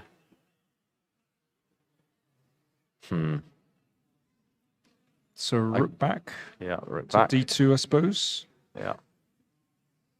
Now, has Black achieved anything? I don't know. No. King c6? Yeah. King c6. d5 is now more tempting. But maybe knight to c3? Well, is it now or never? Is it? D5. Yeah, perhaps. Could be. Take. Maybe the king's not on a good square on Yeah. g2. Although I can move it. Well, that's maybe. oh, takes. You're looking at taking this and taking this. But rook a8. Yeah. Knight takes, and suddenly we'd see things. Yeah. This is the shift. problem. So I guess Black would play a move like rook to d7, and White will react. Don't know how. Still looks pretty good to Black for Black, to my eyes. Looks okay. So Knight maybe back to this is b4. what he has in mind. Slow and steady. I don't think he should rush with d5 yet somehow. Feels a bit more one-dimensional. Like take, Yeah, because take. after taking, then I don't know. Rook there's c4. still Black is tied to the c-pawn. Yeah. And the Black Knight isn't quite where it wants to be. Just feels in the way more than anything. Yeah, if now suddenly knight b4 was a move, then it's just then it's perfect. Okay, so basically, yeah, maybe rerouting the knight, but He started with his king. That doesn't change much. I think knight c6 still available. yeah, I mean, it's probably going to come to the same thing. What move number is this? They are on move 40 now. They've reached move 40, so they'll get an extra 30 minutes once one of them hits 0. Okay, Yeah, this is bound to be a long game. so yeah, Going to be here for the long haul, Danny. I think we might We're be. going to extra time, maybe penalties. yeah. And okay, the one game that hasn't reached move 40 yet is this one. Hasn't reached move 40, but also hasn't had much happening the last 20 moves. Pavel Elianov, he's been he played rook to b1 a while ago. He played rook to e1, back to b1, b2, now back to b1. But it did get out of the way of its knight, so small gains. But It's his kind of position, isn't it? He's got a bit of pressure. His opponent can't do much, but he knows that if he breaks the position open somehow, then Luke will have a chance. And it's still that knight on c5, which is holding Black's entire position together. Without that knight, it collapses. Yeah. b7 is weak, a4 would be weak. But with the knight, it's playable. So what do we do? especially because it could be replaced by a second knight Yeah. if white ever trades one off. Okay, plan for white. If you absolutely had to play for a win here with white, Yes, how are you going to do that? You've got to. I've got to win. I probably wouldn't have traded off the other knight for Black's bishop. I think that would have been the first. Sorry. That's Okay, from here. You're reframing the Okay. question. You can't have it from this position. Okay, I've got it. Oh no, maybe I don't. Right, Danny, Okay. bear with me. I'm going to slowly walk my king over Nice. to a2. No, love it. Going to keep it there. I'm Love hoping it. you can't play knight to b3 or any shenanigans. I'll prepare Yeah. for that knight b3 just in case. Okay. I'll always take it and rook to b3. So I'll put my king on a2. I'll walk it on over. Beautiful. And then I'll do something on the king side. Okay, when you say do something, they're too vague for me. I don't know. I want concrete. F4 or G4? Which one? Yeah, neither of them do much. No, this is the problem. F4 leaves a huge hole behind always, and probably doesn't even threaten anything. G4, meanwhile, doesn't threaten much. Unless you put it on G5, And then and then you go G5, for F4. then F4. Yeah, I That's think the only thing that crossed my mind. A bit Spanishy, actually. very Spanishy. Yeah. Some lines in the King's Indian where that happens Yes. as well. And then maybe on some fine day in the future, I'll put my queen on e3. I'll bring my knight round to g3 and I'll stack it on f5 and with the pawn on g5, g4, and open the king side. Beautiful. I mean, Petrosian-esque. like reality versus expectations. Yeah. Do you think that's realistic that white is ever going to be able to arrange To any? be honest, I would be a bit worried about putting the king on a2 because Yeah. I would be very concerned about a knight b3 at some moment. If it's not taken, then it hops back into d4. Also makes room for the other knight to Yeah. come to c5. So I don't know. Playing on the king side. So let me try. I do want to put the knight on e3 Yes. Okay. and go with f3. And this plan potentially with g4 and g5. Yeah. Rook behind g4, g5. But how we organize this, where exactly we put the king, maybe I want the queen on g2? Because I've got to protect the e-pawn. This is the problem. Let's make this happen. Okay. Let's do it. Something along these lines. King round. I don't know where you want your king. Sorry, I was just assuming.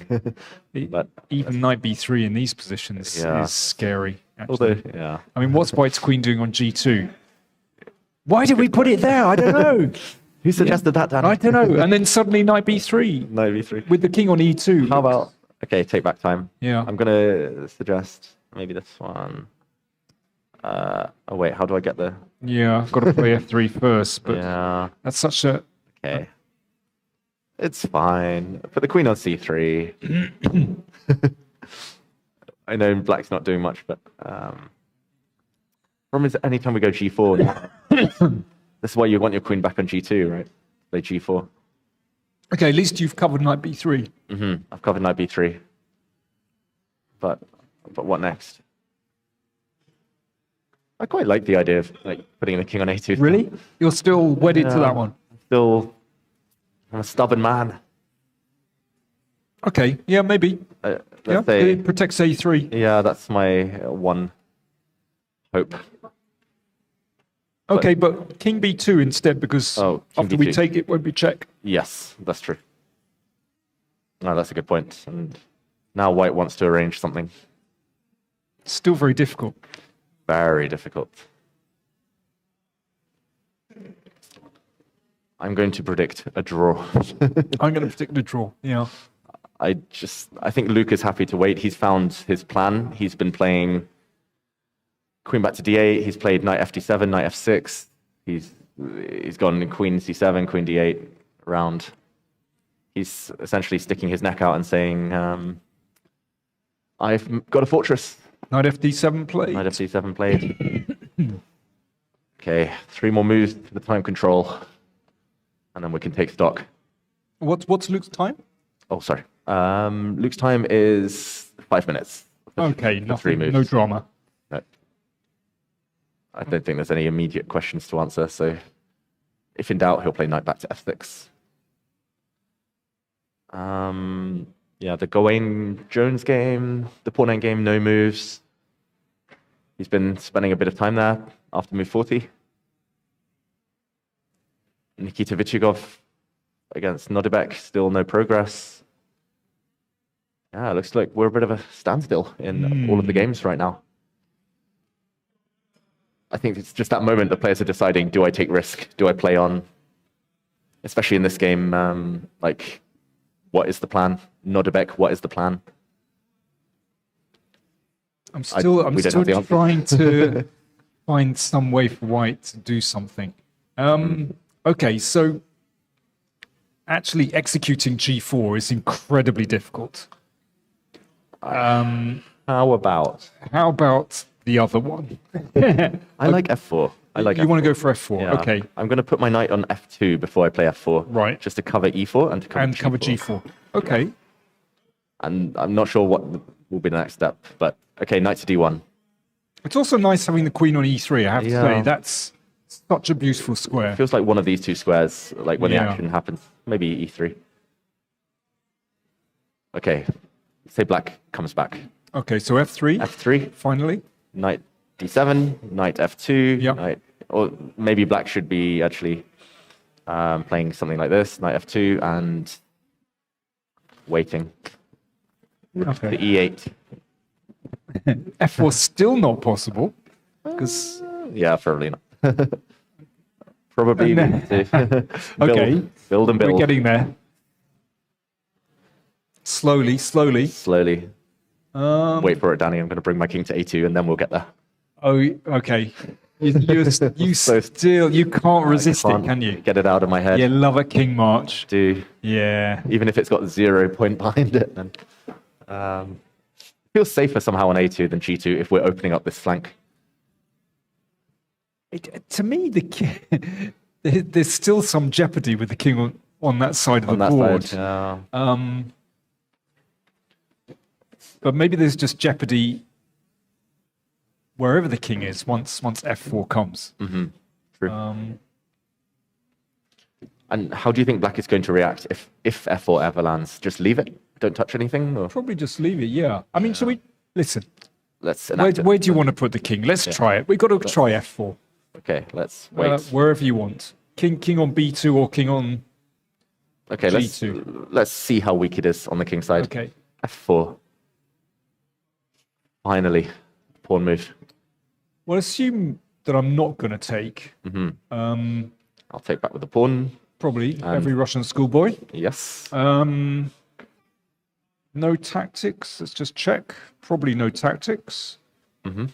Yeah. So I think we can say that probably white has achieved something there. Okay. Okay. So if we wait, so we shuffle. Let's just see if this is anything for white.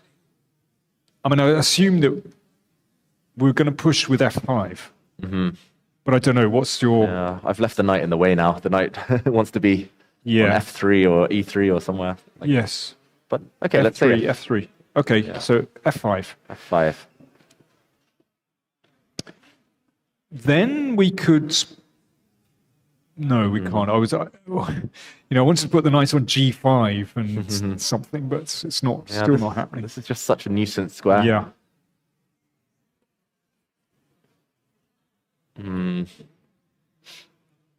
As black, I kind of want to play rook to g8 and try to pretend that I'm opening up the g file now.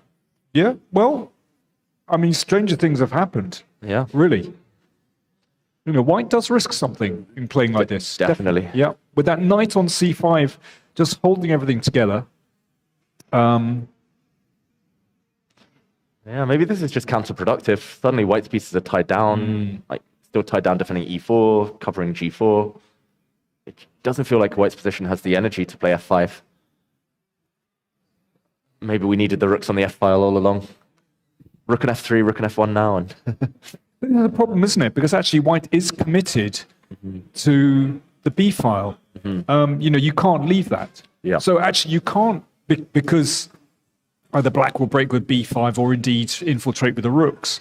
So, I mean, the rook looks good on the b file, but it means you can't bring that to the king side.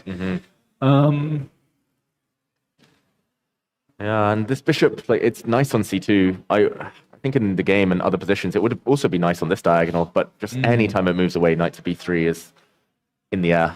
I don't know if there is a plan available that comes without risk. Okay, so that next plan, shall we put the bishop on h3 Yes. and see if that changes the... We're seeing Let's just shuffle the pack. tournament director Malcolm Payne has a suggestion. Go on. Oh, black wants to... black, queen to h6. Nice. Ambitious.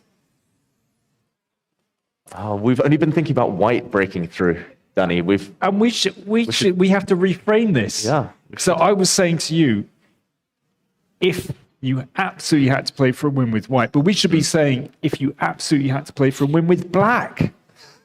Well, it's a good start. We love the queen on e3. Chop it off. Exactly. And then we might be able to get in f5 on a very good day. A very, very good day. Okay, let's say white plays pass. Rook. Rook e1. I don't know. Rook b2. He's been playing rook b2, rook b1. Let's go back to b2. Yeah, Queen h6. across.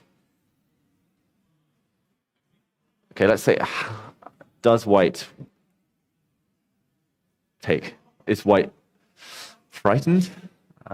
Does that help black's plans? Do you know what? I'm going to take and I'm going to go f4. Now you're happier to play f4. And king f3. Yeah, maybe black should have left the knight on f6 after all. Even if black just waits now. Okay, but I'm angling for, rook takes b7, some exchange sack in due course. Well, okay, king f3, King f3. little by little. Eventually, maybe this idea again of bringing the bishop round. Could be. Probably doesn't change the evaluation much, the status quo. But, Probably not, actually. But, yeah, it's definitely something to consider. I don't know. Weirdly, because I would have thought I wanted the queens on as white, but actually I feel more comfortable playing f4 there because actually white's king is a bit safer, obviously, without the queens on. And I would be angling for some breakthrough with rook b7 or, I don't know, put the knight somewhere first, or as you mentioned, maybe the bishop. Yeah. Don't know. Interesting. Maybe we will see Luke. I mean, you might as well wait with queen h8. Like, it's the same as waiting with queen e7. Maybe we'll see him put the queen on this square and at least ask the question. Don't know. I mean, to evaluate this position, after these different trades is so difficult. I mean, we're basically just guessing here. We don't know. It's so complex. Luke does like long games, doesn't he? He really does. He really does. Now, hang on. How many moves was his game against Nigel Short in the London Chess Classic, where wasn't there Malcolm's going to tell us. Malcolm's going to tell us. The man himself. The man himself. All the memories. Malk, grab a microphone. Are they on, Thomas? Are they on? Do you want a chair? Well, I've just got to tell you a story about that game because, of course, it was the first round of the first ever London Chess Classic. There you are. And it was staged at Olympia. And, of course, the organisers, or the people who run Olympia, I should say, had no idea what chess was. Absolutely no idea at all. And It'd be like watching paint dry when they saw that game. For them. Yeah. And so I had to always answer the most very basic of questions. And I remember that the first one was, well, when can we close up every day? And I said, well, the average game takes about 4 hours, 5 hours, very occasionally 6 hours, but it can never go beyond 7. That's inconceivable. And then, of course, on the first day, they have just about the longest game in the history of British chess at the time. And, the people there just thought I was mad. Yeah, the guy was just like, he couldn't believe it. I think he had plans for the evening, and I could see him getting more and more aggravated as this game ground on and on and on. You broke up a beautiful relationship. Yeah. But after that, it got better. The game's got a bit more normal. But how many moves was that game? Well, it was something like 178. I don't know why, but something like that. I definitely think it was over 150. Yeah, and Luke won the game in the end. Luke won the game. Yeah. From memory, a Scotch. I think it was. Was it another delayed exchange? I think it was a Scotch. Pretty sure it was a Scotch. Yeah. But actually, a beautiful game. Because Nigel used to play, he used to take with the D pawn, didn't he, in the Scotch? Maybe that's why I think it's a delayed exchange. Yeah, Maybe. I'm pretty sure it was a Scotch. I mean, I remember commentating on it, and it was a brilliant game by Luke, actually. Yeah, no, it was. It's worth looking up on the old chess database or chessgames.com, and it would be from 2009, I suppose. Yeah. Was that the first year? Yeah, that was the first one. Okay. One of my best ever tournaments. Yes. Third place. Is that the one when you reeled up all that theory against Naka? No, that was 2010. That was the next year. Yeah, I remember Nakamura turned up against David and decided to play a very long line, which is a draw, but only if the opponent knows, I don't know, what, 15, 16, maybe more absolutely perfect moves? Yeah, it was a lot. I think move 42, he hadn't spent any time at all. No. And at that point, he had over 2 hours on his clock. I was down on seconds, finally got the 30 minutes, had to use it again, and found a fortress giving up my queen. But yeah, no, it was an amazing game by you, actually. Well, lucky, more than anything. It was great. But the first year was when I was dead lost against Magnus. He missed that I blundered a piece in the move. That's right. And then I held it after 6 hours. And then when we told him afterwards, he wasn't a happy bunny. I rember that. I remember you literally ran in. I thought I'm going to annoy him. Check. You take a free night. And he looked at me. I won't say on stream what he said at that point. Did you warn the good folks here at Emirates Stadium that games can go on a bit longer? I did. No, I did tell them that. But of course, I think the time limit's quicker now, actually, though, isn't it? Yeah. I think we're playing a bit faster now. Got a feeling the games are an hour shorter. Yeah. I think we're missing a half an hour somewhere. Yeah. It used to be 1 hour 40 plus the 30 seconds. Then it was 50 minutes. And, that's right. Yeah, it feels like we're quickening up. Good. All right. Well, interestingly, just very quickly, but Luke might be engineering a queen exchange with queen g4. Okay. And maybe tempting f3. Yeah. Just prizing open the king. Yeah. So he plays f3, and then they play another 50 moves. Right. And then there'll be another pawn move or an exchange. By the way, we go on and on. In those lines without queens, when white goes f4, I mean, I think I can meet it with f6. You know, I don't. It's not so scary, right? Listen, it's very, very hard to judge this position. Something along these lines. Yeah. Even f6. Yeah, because I might even be able to go g5 myself one day. Yeah, it doesn't feel so bad. The other thing for black, actually, which I think I've seen Luke doing the King's Indian, going back about 10 moves or so, is I think I've seen him play the maneuver knight f6 to g8 to h6, and then f5. So if he can defend the queen side with one knight, if he's got a spare one, you know, he might be able to get something going. That's it. Other thing that might... There's a lot of play here. There's loads of play. Dig in, everyone. Just getting started. Get your takeaways in. Thank you, Malcolm. Cheers, Mal. And okay, we are about to reach move 40, and we might take a small pause from this game. Should we do a quick tour before we take a little break? I think that might be a wise thing. We'll start here. The move 40 has just been reached by Pavel Elianov, at least. Luke has 1 minute to make his next move. This king and pawn endgame has frozen. Gawain Jones is trying to crunch all the numbers, try to make any pawn race work in his favor, but however, it looks like a draw. As we've seen, it should be a draw. We're going to probably get a position with queens on the board, and should be a draw, but we'll see. Stranger things have happened. I mean, queens are powerful pieces on an open board, as I've discovered. They really are. But probably a draw. Okay, and if we move on. And we have one more game. That is this fortress-esque position. Looks like we're just going around in circles at this point. It feels like they've been here before, but this is Nodirbek Abdusattorov trying to break through. Extra pawn against Nikita Vityugov.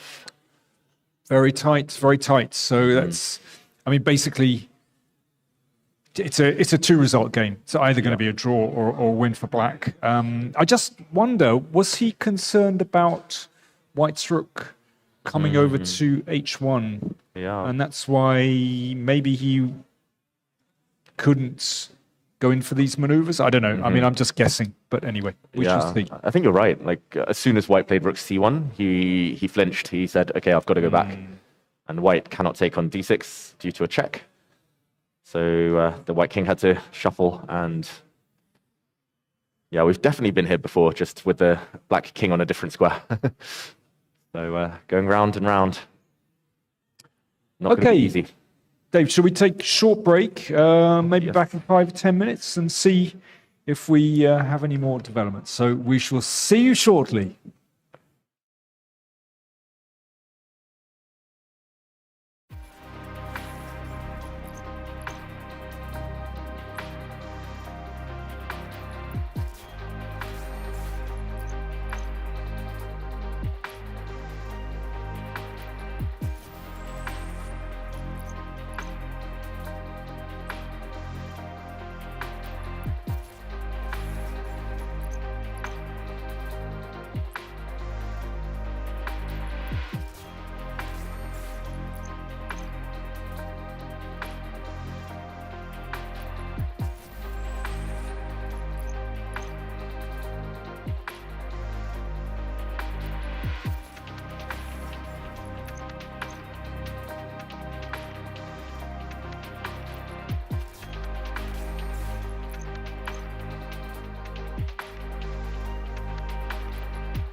Welcome back to round 3 of the London Chess Classic, and 3 games remaining.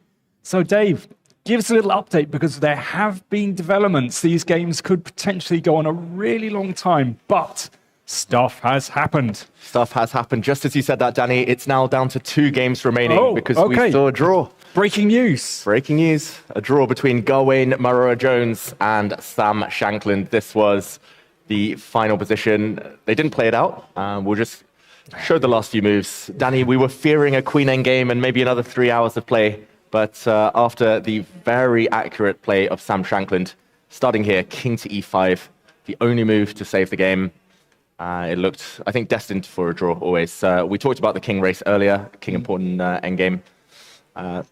King to b5, king d4, but instead h4 was played. Waiting move from Sam Shankland. Gawain waited as well, and again, only move. I think at this point he'd found the idea. Going towards the white d pawn. Important to remove the base of the chain, then the e4 pawn, and here, rather than try to race his king forward and kind of throw his pawn, knowing that the black king was maybe better placed, we saw Gawain retreat his king and a bit of a dance for eventually this position. Just for everyone at home, this would have been a logical conclusion to the game, with king hiding out in the corner. And we see Gawain, just leaving the board now.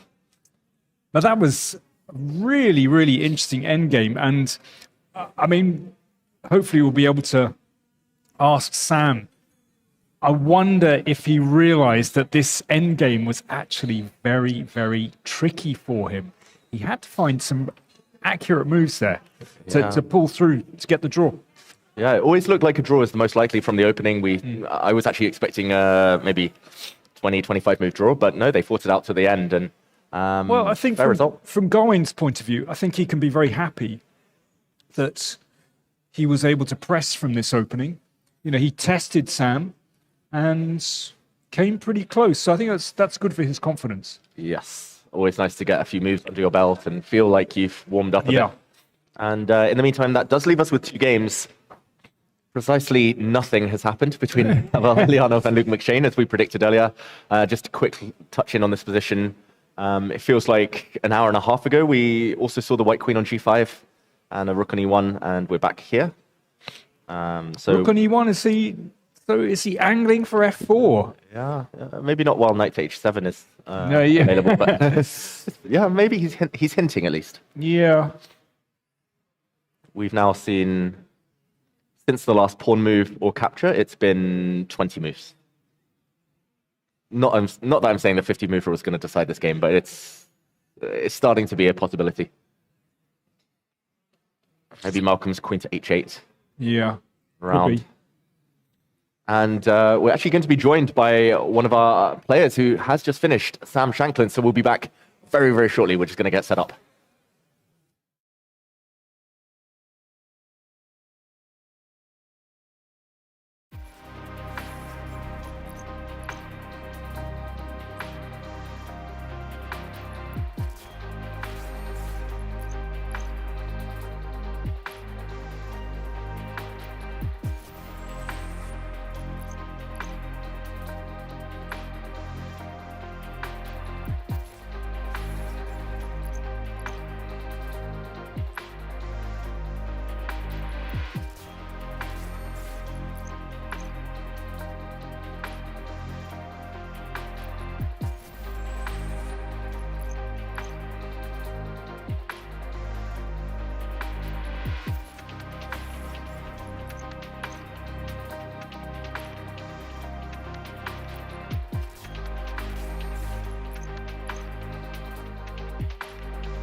We've been joined by Sam Shankland and Gawain Jones, who've just drawn their game, and it finished with this actually rather tense pawn endgame. Sam was a little bit more tense than you'd imagined when you first went into this. Well, I can just make a draw easily if I don't play a5, if I stick the king on e5 earlier on, like we'd be out of here like an hour ago. But somehow I thought I could play for a win in this messy endgame. There was like, it all came down to this. Yeah, so instead of a5, if I just put the king on e5, like we'd just go home immediately as far as I can tell.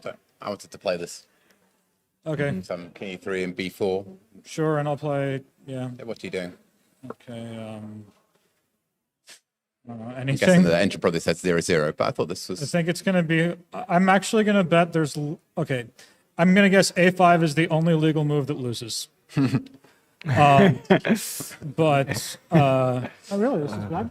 Okay. Okay, my understanding. Underestimated worked, it at least. then. For everyone at home, it looks like a promising endgame. Okay, but for yeah, I white. mean, after a5, as I played, like already I was starting to get ambitious. I got very annoyed. I guess I missed something at move 40, but And here it was very, it's move for move after a5. Like, I'm pretty sure it's a draw, and if I were one tempo slower, I'm lost. If I'm one tempo faster, I'm winning. So here, for example, I think bc4 is just a draw if I want to do it. Could be wrong, but takes king e5. I can take it both ways, right? This I was Yeah, trying to figure out either during the way is game. a draw. Pawn takes maybe a4. Yes, a4 was my plan, and then So king takes king king e5. e5, king b5, d5, and draw was basically my line. But this time with DC a4, is that definitely a draw? I thought I could maybe just keep moving, Which one? slightly push you back. So I was going to take with a pawn. Yeah. Yeah, and this I then think I is- guess we get h4, h5 on the board at some Okay, point. but, I mean, I have a reserve tempo with f6, so I can't really imagine I'm ever going to lose this. Don't know. So what happens? King d3, Okay, and king e5, and then king e3. king e6. Yeah, king d4. I see. Okay, so I see. I'll do it again after f6. Yeah, so maybe this one is a little more testing than I gave it credit for, but even this, it's sort of hard to imagine. If I go like king e7 or something, I don't know. I mean, my f pawn is always alive. Like, just. Okay, point taken Wow, though. Maybe yeah. white can play. I a can little run bit. around and win the a pawn, but okay, zeros. But yeah, I was after b4. It was very concrete. Like b3, and here I was thinking for a long time. I thought I was winning here, but Really? yeah. Because I thought I was. If anyone was playing for one, I thought it was me. I was trying I had no very hard to time. I had, calculate king d7. I thought for a bit too long king, on king going to d7, setting. c5, and d5, and this was very concrete. So okay, ed. How And is so this? I have either f6 or f5. And as far as I can tell, both of them are draws by one tempo. But yeah, for example, f6, king c4, f5, king b5, and this one I think I'm actually in a little bit of danger because I didn't liquidate the queen side. So say f4, king b6, and okay, it's probably a draw after f3, king b7, I but can go c6 check as well, right? sure. There. c6, king c8 is, yeah, it's c7, and then this is good. Yeah. So this was the worst version. I could also have gone for, Not very I think close the to a better draw. version is to play f5 instead of f6, king e5, a4. I think this one's just a draw if I'm not mistaken. It's funny, we actually analyzed this a little bit and with What was Alireza and Mickey, and it is a draw, but That's it's what I very close. thought. So It's a it was crazy tempo race. for tempo. It's one move the whole way. So yeah, c6, king e7, or king c7, sorry. Yeah. Well, king King e6. e6, a takes b3, and d6, Check. and draw. Yeah. I had this some was- vague ideas for this kind of position. Okay. Yeah, this is a dead draw, and so I was calculating this, and I guess I was sort of annoyed because I felt like I might have chances once I got a5 in, but it seems like it's a draw by one tempo, so I just decided to play safe. Okay. I can. Yeah. I'm trying to figure out if I go h4, you go f5, right? I just No, didn't I have can enough do, time but to I can do anything I want. Like, think here. I mean, king, like what?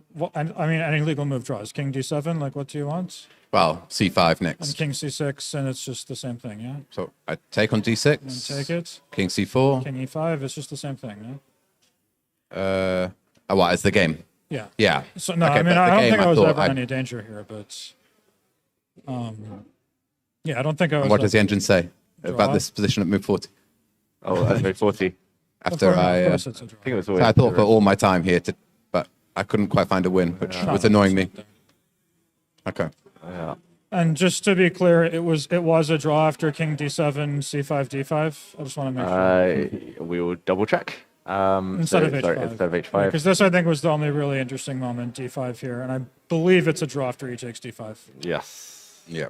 Okay, computer Lots of says moves. anything is a draw, but okay, E takes D5 Yeah. is... I don't think I'd have played H3. And now only F5. Yeah, And yeah, it's draw. everything is a draw. I But was yeah. trying to I make think- it work, but it didn't. The game became more interesting after the opening. I was. Yeah, I was sort of thinking we're going to be sidestepped done my in prep, like half so- an hour, but I guess, I mean, if the World Cup shows anything, like Sevian lost this position pretty badly, Yeah. so you always have to pay attention. Like, I guess, I don't know, somehow I didn't think this double rook endgame could be anything for white. My guess is the computer still says 0 the whole way through, but at some point it was maybe a little annoying. I don't know if I should have taken on D3. Maybe I should have gone bishop G6. Yeah, this was the other option, but yeah, I thought I could play this. It's quite an interesting position. Relatively. I admire your From the ability to opening. find interest in a position like this. Garwin, we've been selling you here as this, adventurous player who loves the initiative Well- and he loves attacking, and you're Yeah. confounding expectations so far. Well, the first game I sacked my queen. Well, you did, yeah. You made a brave attempt there. Yeah. And okay, yeah, I had some ideas, of course, prepared here, but you sidestepped them. So at like 2:30, I decided just if this was going to happen, then couldn't have everything exciting. But What was the thought process, Sam? Like just solid with black and go again tomorrow? Yeah, I mean, of course, I wasn't expecting white to do this. Like, I thought we were going to get a fight. Like, I know Gawain likes to, like, sacrifice pawns and stuff against E5, and I thought we were going to get more of a complicated game. But I think it was complicated enough in the end, right? This at the this end, endgame yeah, but, I mean, yeah. just delayed the complications. Yeah, look, if someone wants to be safe with white, there's nothing you can do to stop them. Like, if I had played Sicilian and there comes bishop b5 check, like, it's not like that's a dead draw either, but I'm not going to get some huge fighting position. Ultimately, white can't really get an advantage in chess, but they can sort of choose how tense they want the position to be. And whether I play e5 or c5 on move one, white has every option to keep it quiet and every option to blow it up. So I didn't think too much about it that way. But yeah, the opening's not exciting, but I think I showed that I wasn't just playing for a draw in this game. Otherwise, I'd have taken the draw back at move 30 or Sure. even not gone into this interesting ending. And how are you feeling about your form, Gawain? Feel warmed up now after today, this longer battle? Well, yeah, yesterday was just pretty horrible. But yeah, today was at least an interesting game, and Yeah, it looks very like I didn't miss anything straightforward at least. So yeah, hopefully start thinking now and bode well for the rest. It gave us a lot of fun analysing all these pawn races towards the end, while the other games, not much was happening. Yeah, no, actually, we found it fascinating. It was very concrete. Not just the pawn ending game, but actually the rook and pawn ending before that. So yeah, there was actually a lot going on. Okay. Okay, thank you, Gawain. Thank you, Sam, for joining us. And Thank best you. of luck to both of you tomorrow. Thank you. Cheers.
Welcome back, ladies and gentlemen, to round 3 of the London Chess Classic here at Emirates Stadium. Danny, we were just joined by Garwayne Jones and Sam Shankland, and I think it's safe to say that they had a very different interpretation of the position, the flow, and everything that happened during their battle. And isn't that fascinating to see? But I just wonder whether there's a certain amount of pride at play there, where, I mean, I think, objectively, Sam was under a bit of pressure in that end game, and actually he had to play quite precisely. Now, the evaluation bar shows us that probably he handled it pretty well at the end. However, I think he had to be a little bit careful, and I think he realized that, but somehow in our little post-mortem there, he wasn't giving any ground at all, and I think Garwayne was just saying, oh, I thought I was probably winning here, and I think he was feeling a little bit under pressure. Yeah, it is interesting. I mean, it kind of matches my experience playing against both of them quite a few times. I mean, they're both very optimistic players. They're both very confident in their abilities. And sometimes when two players like that clash, I mean, there's always going to be a difference of opinion. And there's probably if they flip the board, they'd also think they were better. But as we know, and we can't deny this, in every chess game, there are two human players who have two egos. And, as a professional player, I'm afraid, you're basically trying to assert your ego over your opponent. And, well, sometimes it's more evident than other cases, but here I think we can see that. Yeah, and it's a big strength for both of them. It means they keep fighting, they always believe, they never give up hope. Yeah. And, I think it was just important for Gawain to have a long game today. I think if this opening had fizzled out quickly, another white, kind of without putting any pressure, he would have felt like maybe it was a missed opportunity. But at least he knows he gave everything to this game. He spent 30 minutes at move 40 trying to find a win. It wasn't there in the end, but at least he's got his brain working. And as he said, the opening might not have been very interesting. However, the middle game, end game, actually, he created something. And, he did press at the end, no matter what the eval bar says. And Sam was right. It was equal. It was equal. But Garwayne tested him, in my opinion. And intuition only takes us so far, I guess, in pawn endgames. Gawain felt there was something concretely. Sam was okay. But that leaves us with 2 games, Danny. And one of them has just come to life, it feels like. Oh, really? Oh, good. Yeah, good. It's not the game of Luke McShane. Oh, unfortunately, it's this position, and it's white to move. Okay, we need to rewind on this. Yes. Let's just back up here. How did we get to this one? We left it a while ago, and they'd been going around in circles. We left it here, and the black rook's already tried being on h8. It's not made its way through. The black rook's tried to go passive and force in d5. That didn't really work out. This was the moment Nodirbek Abdusattorov decided to go for it with his rook on b8, because it is staring down at a pawn. He played king to a5, sacrificing his extra pawn. Knight takes d6, and now, boom, knight takes b3. Whoa, I did not expect this. I thought he would at least use his king to support this idea, but... Okay, so let's see his idea. Well, maybe that's the idea anyway. Yeah. So, I mean, he didn't take this, we should say. So let's just see what happens if a takes b3.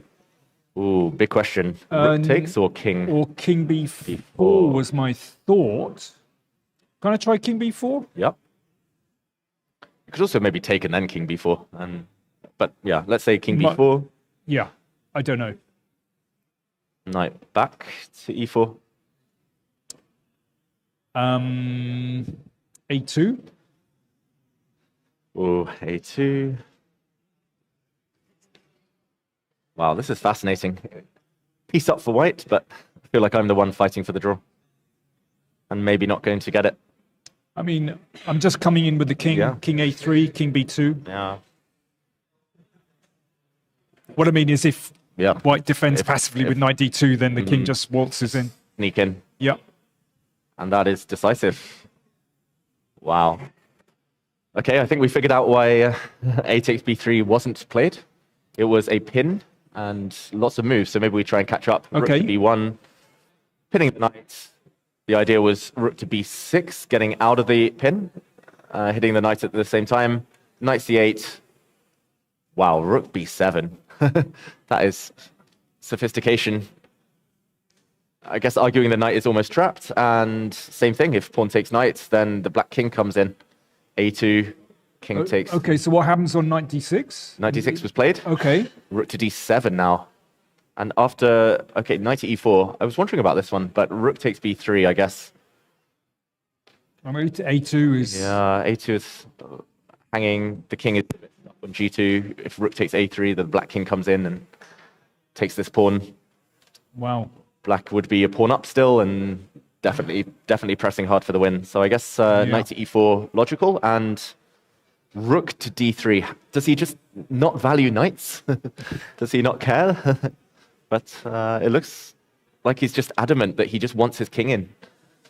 And the a3 pawn more valuable. Rook on d3 controls the knight on e4. It can't come to c3, can't come to d2. Very nice move. Is it actually working? So yeah, pawn takes king b4 again. Looks winning. Looks very good. Oh, in this case, rook a1. Rook a1. Asking for king takes pawn and whoops. So how does black get through? Rook takes b3 maybe? It's much slower though for black. Now I need several moves. We're finding out, by the way, because the knight was eventually taken. And Been hanging for 5 moves. It looks like he's played king b4. King b4. Knights are overrated. Okay, with the threat of a2, Oh, sorry. and the king comes in. So, I mean, I don't see any other move apart from rook a1. Is it such a threat? King f2. Okay, well, let's find out. So a2, I don't know. Rook here, you're going via a3. I'll go a3, exactly. Yeah. So as to not walk into a fork. And Wow. yeah, this looks very strong. I was hoping to just grab some pawns at least for my troubles, but this is going to pin the white king back, and this looks hopeless suddenly. Got to take on a2. Yeah, got to take on I a2. assume that's winning for black. Although should be. Okay, game goes on. Can't play king b3 yet. So maybe king takes instead of... yeah, maybe king takes. I was so keen to stop the pawns running. That, Yeah, no. but knight d3. And then take on b3. But maybe is b4 possible instead of this? b4 is also possible. Okay, maybe this isn't the cleanest for black. It's big counterplay, and even if white loses the queenside pawns, gets e5, gets g6, it's Wow. easy draw. So Okay, not so clear. okay, so what were we discussing? King f2, maybe. How about rook takes b3? Okay. Rook takes b3.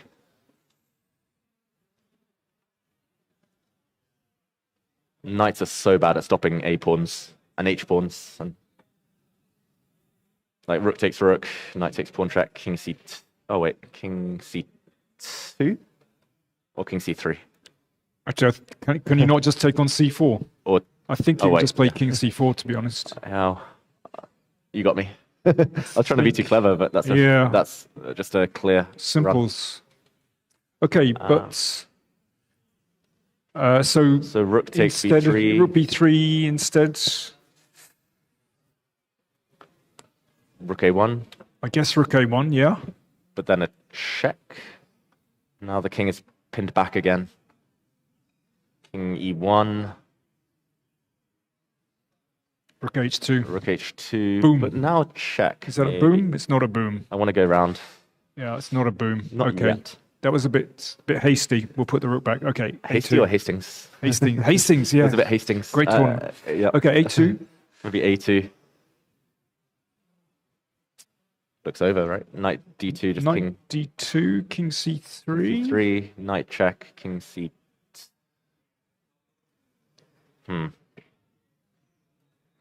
King somewhere. Maybe just d4. So dominant. If only white could castle queenside now. That would be. Okay, so knight Winning move. d2, king e3, and then you E3 take on or- f3. Yeah. Wow, the pawn is definitely worth the knight. Yeah, okay, it's winning. So we have some moves. We have rook to a1 first. We talked about this, rook takes b3, and now king f2 would transpose into what we just looked So at. this is the game, This yeah? is the game. Live position. How are the clock G5. times? G5. G5? g5. I mean, what's that got to do with the price of tea in China? I mean, really? Safe haven for the king. He's going to promote the Well- g-pawn. Yeah, I mean, the king is terrible on the back rank, so... Right. I think he might be gearing up as well to sacrifice his rook for the a-pawn. He wants the c-pawn, and then he's going to go round, like, with his knight to try and, like, all of the pawns are lined up within knight jumps of each other. I quite like g5. If he doesn't lose on the If it- spot. yeah, it probably was lost anyway. there is that danger, but anyway. Okay, so let's try something. Feels like starting with the check by process of elimination is Okay, so check and king h3 the way to go. King h3, and a2. a2 is white. A reasonable in Zugzwang. start. Black should probably try and slow play this as well, like slowly at the right moment take a pawn, or maybe rook c2, guard the king, take on c4, and then start coming in. Maybe white is just without any moves, without any plan. It's quite picturesque. Yeah, I don't see it. Okay, so we could get a situation after. Okay, so what's white's next move? Should we say king g4? I don't know. Argument's sake, king g4. Yeah, Let's say rook c2. You don't want to grab a pawn. I do. I just didn't want to allow rook c1 check, but maybe I'm just seeing ghosts. Okay, let's take a pawn. Rook c1 check. And now, Okay, threatening rook b1, which is something.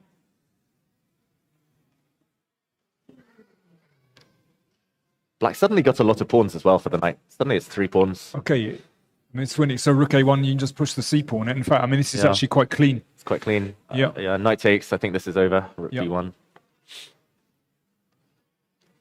Maybe it's just a clean win here with accurate play. Rook b2 check. I just don't see any other moves. Like unless he's Yeah. calculating king. King takes c4, but why? Why? Think about this. Maybe this is still winning, Danny, but rook b1. Depends if the king dashes over very quickly, but no, I think it's Yeah. winning, isn't it? I don't know. Like as soon as the black king steps over, white's going to give the checks. I don't think he risks this. No, okay. Although I mean c4 maybe there's just winning like c. Maybe, yeah. Even c3 take. This is so far from That's the flash way to do it. Yeah. Quite nice. so far from relevant, but yeah, that just shows that black is probably in full control. Yeah. Okay, I think he's Found the breakthrough finally, maybe. okay. Precise calculation, very good. With just clock times, no danger there. No danger. 15 minutes, he's fine. Vitugov, he only has 8 minutes, but I guess he's just reacting at this point. Yeah. We'll see a move. No. Very impressive win, though, if he gets it. Nodirbek. Like, kind of the positional understanding, all of those central pawns. He won a pawn, turned it into something tangible, and then had to maneuver around, and this breakthrough, giving up his knight, Yeah. leaving it hanging for 5 full moves. Great game. Great game. Outplayed him. Yeah. And the Should we switch? computer confirms black is winning in actually many ways. Okay, great. Now listen, we have 2 games going. So this game, and we also have the game between Pavel Ilyanov playing white against Luke McShane. And we left it in a position remarkably similar to this, Dave. We haven't, well, breaking news, the bishop, white's bishop, which started on g2, maneuvered around via d3 to c2, has now maneuvered back, possibly via e2. It did, yeah. And it's now going to reach the h3 square, which is a very nice diagonal, I have to say. Very nice. Now, has he achieved anything? It is covering g4, which might make him more inclined to go for f4. Yes. That's one thing. Luke looks thoroughly unimpressed. He's just allowed bishop h3 with a pin. He says, feel free to take my knight. I still have the superior of the two knights if that does happen. And I'm expecting rook c7 or rook h8 for all I know. Rook somewhere, 8. Well, should we play? Rook d8. Yeah, okay, fine. Probably everything's... Just as long as it can get back to f6 and yeah. hold for a moment. Okay, Okay, but all right, let's try it. Okay, f4. f4. Let's go. So I'm going to have to recapture with the queen. Yes, but that gives me two nice... Well, Which, also a knight frankly, I didn't intend. I just forgot about the h-pawn. Yeah. Okay, forget it. All right, so maybe this is interesting. Pawn sacri... no, it doesn't work. A pawn is a pawn. yeah, okay, so we've got to prepare it, basically. Yes. As I was in blitz mode. Forget that. Spending too much time with Alireza. Probably, yeah. But now, of course, he discovers that with the bishop on h3, Ooh, d3 isn't covered. Oh, is he taken? he's taken it.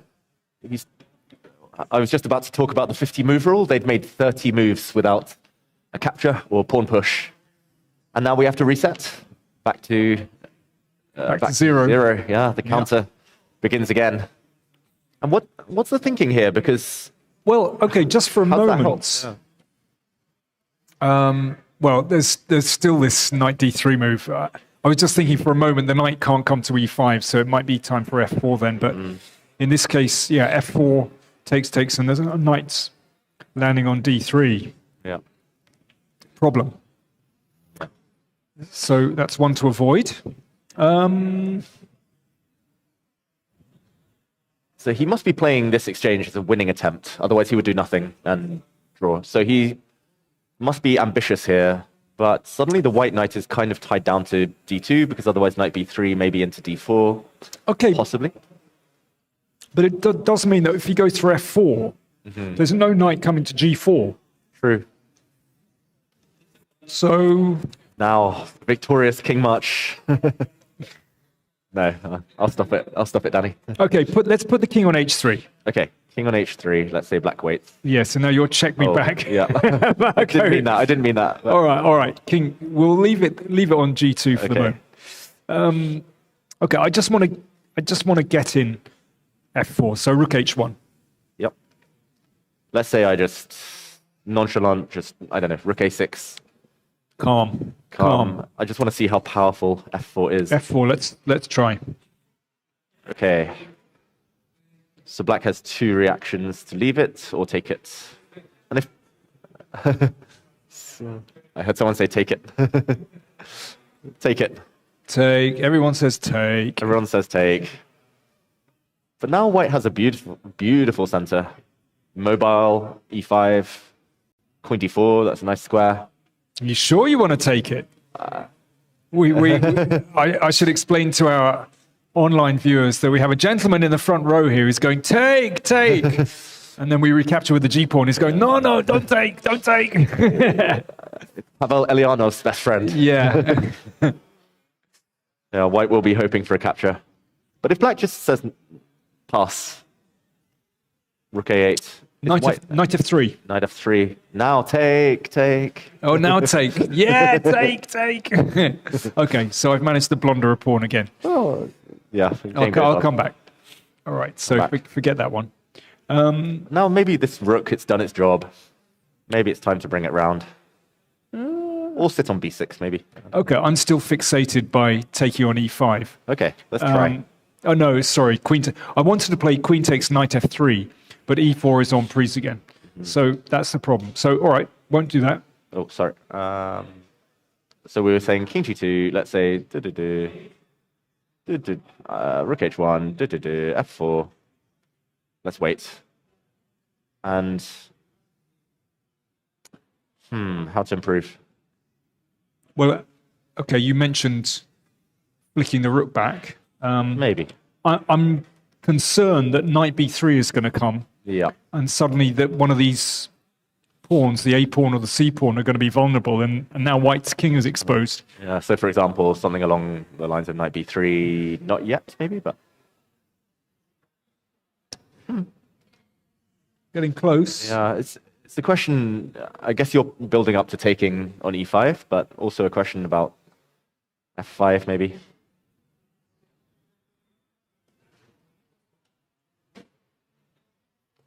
It's very loose for white, though. It's like such high responsibility chess to take so much space, and especially when so many pieces, minor pieces, are off the board now. There's so many holes, like you said, b3, d3. It feels to me like this is taking on e5. There are just too many holes in white's position. Yeah. So let's go for f5. Okay. So let's put everything back. Put everything so back. rook, I don't know, rook on b4 still, Okay. because actually it's doing a very useful role, fulfilling a useful role on b4, potentially preventing counterplay by hitting b7. Yeah. So, okay, let's Right. get in f5 and see if this is possible. Yeah, I think this Because then white's rook will be free to come to f1. Exactly. I think this is what he should be aiming for if he wants to play for a win. We're giving kind of white some helping hands here, but it's possible that he can arrange it himself anyway. Yeah, there's ideas of rook f1, maybe even queen g5 occasionally. And okay, we'll see. There've been a couple of moves. Rook back to b1. That's not not the direction we thought. Oh, it's another 50 move. Rook b7, rook b6, rook c8. Okay, question. Knight b3 after this move. Is knight b3... No, it's not working. I think white just takes everything and b7 will hang at the end. Danny, we've hit 60 moves now. What's your prediction? Will we pass the 100 mark in this game? No. No. You think Elianov will call off the winning attempt? I think he might do. But not in the next few moves. But I don't think we're going to reach move 100. Yeah. But he's going to keep going for a while. Yeah. You know, I know these guys. He's just played king g1 to g2. He's going to massage him, as they say. I think he's played the move rook to b1, specifically rook e to b1, about 4 times in the last 20 moves. Yeah. It just keeps going back and forth and back and forth. Sometimes that's how to do it, like the pendulum swings and then you just wait for the opponent. And in the meantime, we do have a result. It is our first decisive game of the day. It looks like we'll wait for confirmation, but Nodirbek finally broke through. E4 was the final move. Okay, that's a nice finish, actually. Takes f3, let's say e5, f2. F2. Exactly. King back. King back and then f1. Yeah, f1. F1 check. Queen and check. There we are. That is beautiful. Game over. Game over. It's all about the a-pawn. Great win by Nodirbek here. And yeah, I guess there was nothing to do for Nikita. He just got pinned back and just tough. As soon as black got those D, E, F, G pawns connected again, it felt like it was always one-way traffic. Very impressive. He's on a roll. 2 wins in a row. Let's go back to Luke's game. Okay. We'll be joined, hopefully, by Nodirbek shortly. Probably one of them. Yes. Okay, let's go back. Fascinating maneuvering battle. So he's moved up to b4, which means that he's now able to move the knight away, because if the knight comes to b3, then presumably a4 is going to be hanging. Pavel is so responsible. He's not touching that F pawn. Yeah. He's doing everything else first. I think he'd rather make another 49 moves and then maybe play F3 and then... I just find it so telling that we're kind of going, yeah, well, come on, F. He's got to somehow engineer F4. No, that's not that school of chess. Not the Ukrainian school of chess. No, absolutely not. He's very cultured. It's no coincidence he's been the second of Magnus and others. Pavel, just very positional. I didn't realize the second of Magnus. Which match? I think it was the first match, 2013, against Vishy Anand. He's seconded women's world champions as well. He's very, very well respected. I think he helped Gelfand as well, maybe, in 2012. That might have been the first one. He was young at the time. Okay. That knight is spinning around. So now if he gets to b5, we can see that d6 is vulnerable. Yep. A4 also vulnerable, but d6 looking like that's the one he's aiming for. Should we check this one more time because it's quite forcing now? If he goes back, there is a question of F5. I know. If it looks like black is going to crack on the queen side, then okay, it's F5. It's time. F5. Here we go. Yeah, all in. Yeah. Okay, let's try knight b3 though. I think F5. Because the queen is tied down to d6, it's the same dilemma white had. It's like if you take with the pawn, you get checked and a bit loose. If you take with the queen... is that hanging already? Is it hanging? I think so. Everything's defended and rook b6 will be a good... Very nice follow-up. Knight d3, rook b6. Yeah. Nasty. Nasty. So go back. Knight to b1. It's Luke. He'll want to go active. Oh, wait, there's knight to a6. Oh, that's why he played queen d7 to defend the a pawn. Okay, but not so clear because b7 would hang. B7 is hanging. Rook b5 or rook b5 takes. Who has this helped? That's what I was trying to work out. Maybe white because now potentially the queen can come to a7. Well, that's clever. Okay, queen g4. Queen g4. Buckle up. It's all going on. It's knight d2. Knight d2, defend. Now the knight's coming to g5 as well. Wow. Like rook d2, knight f3, and... Maybe rook d4 instead. Oh, rook d4. I missed that. Okay, but I mean, all bets are off here. I mean, this is really sharp. This, take the f7. Oh! Which one? Rook f7, rook f7. Yeah, check. Knight g5. Wow. And white's going to be better come the end of this. Finally, white breaks through on the 7th rank. Incredible. Queen takes. Is it just an endgame? Rook f7. Rook f7. Unfortunately, we're pinned. Oh. But we can still take the queen. We can take a knight g5. Check, and white is the one playing for the win, even if black is maybe okay. Okay, we have rook to b5. I think he's in the zero calculation type of mood. He's like, I see knight a6. You're not allowed that move with tempo. Very reasonable. I'm going to wait and then play knight b1 into c3. Yeah, this is... I mentioned it earlier, the opening choice of the Bogo Indian, and I don't want to blame it, but so many times for England, like, as I mentioned, like I've seen Luke play this type of game.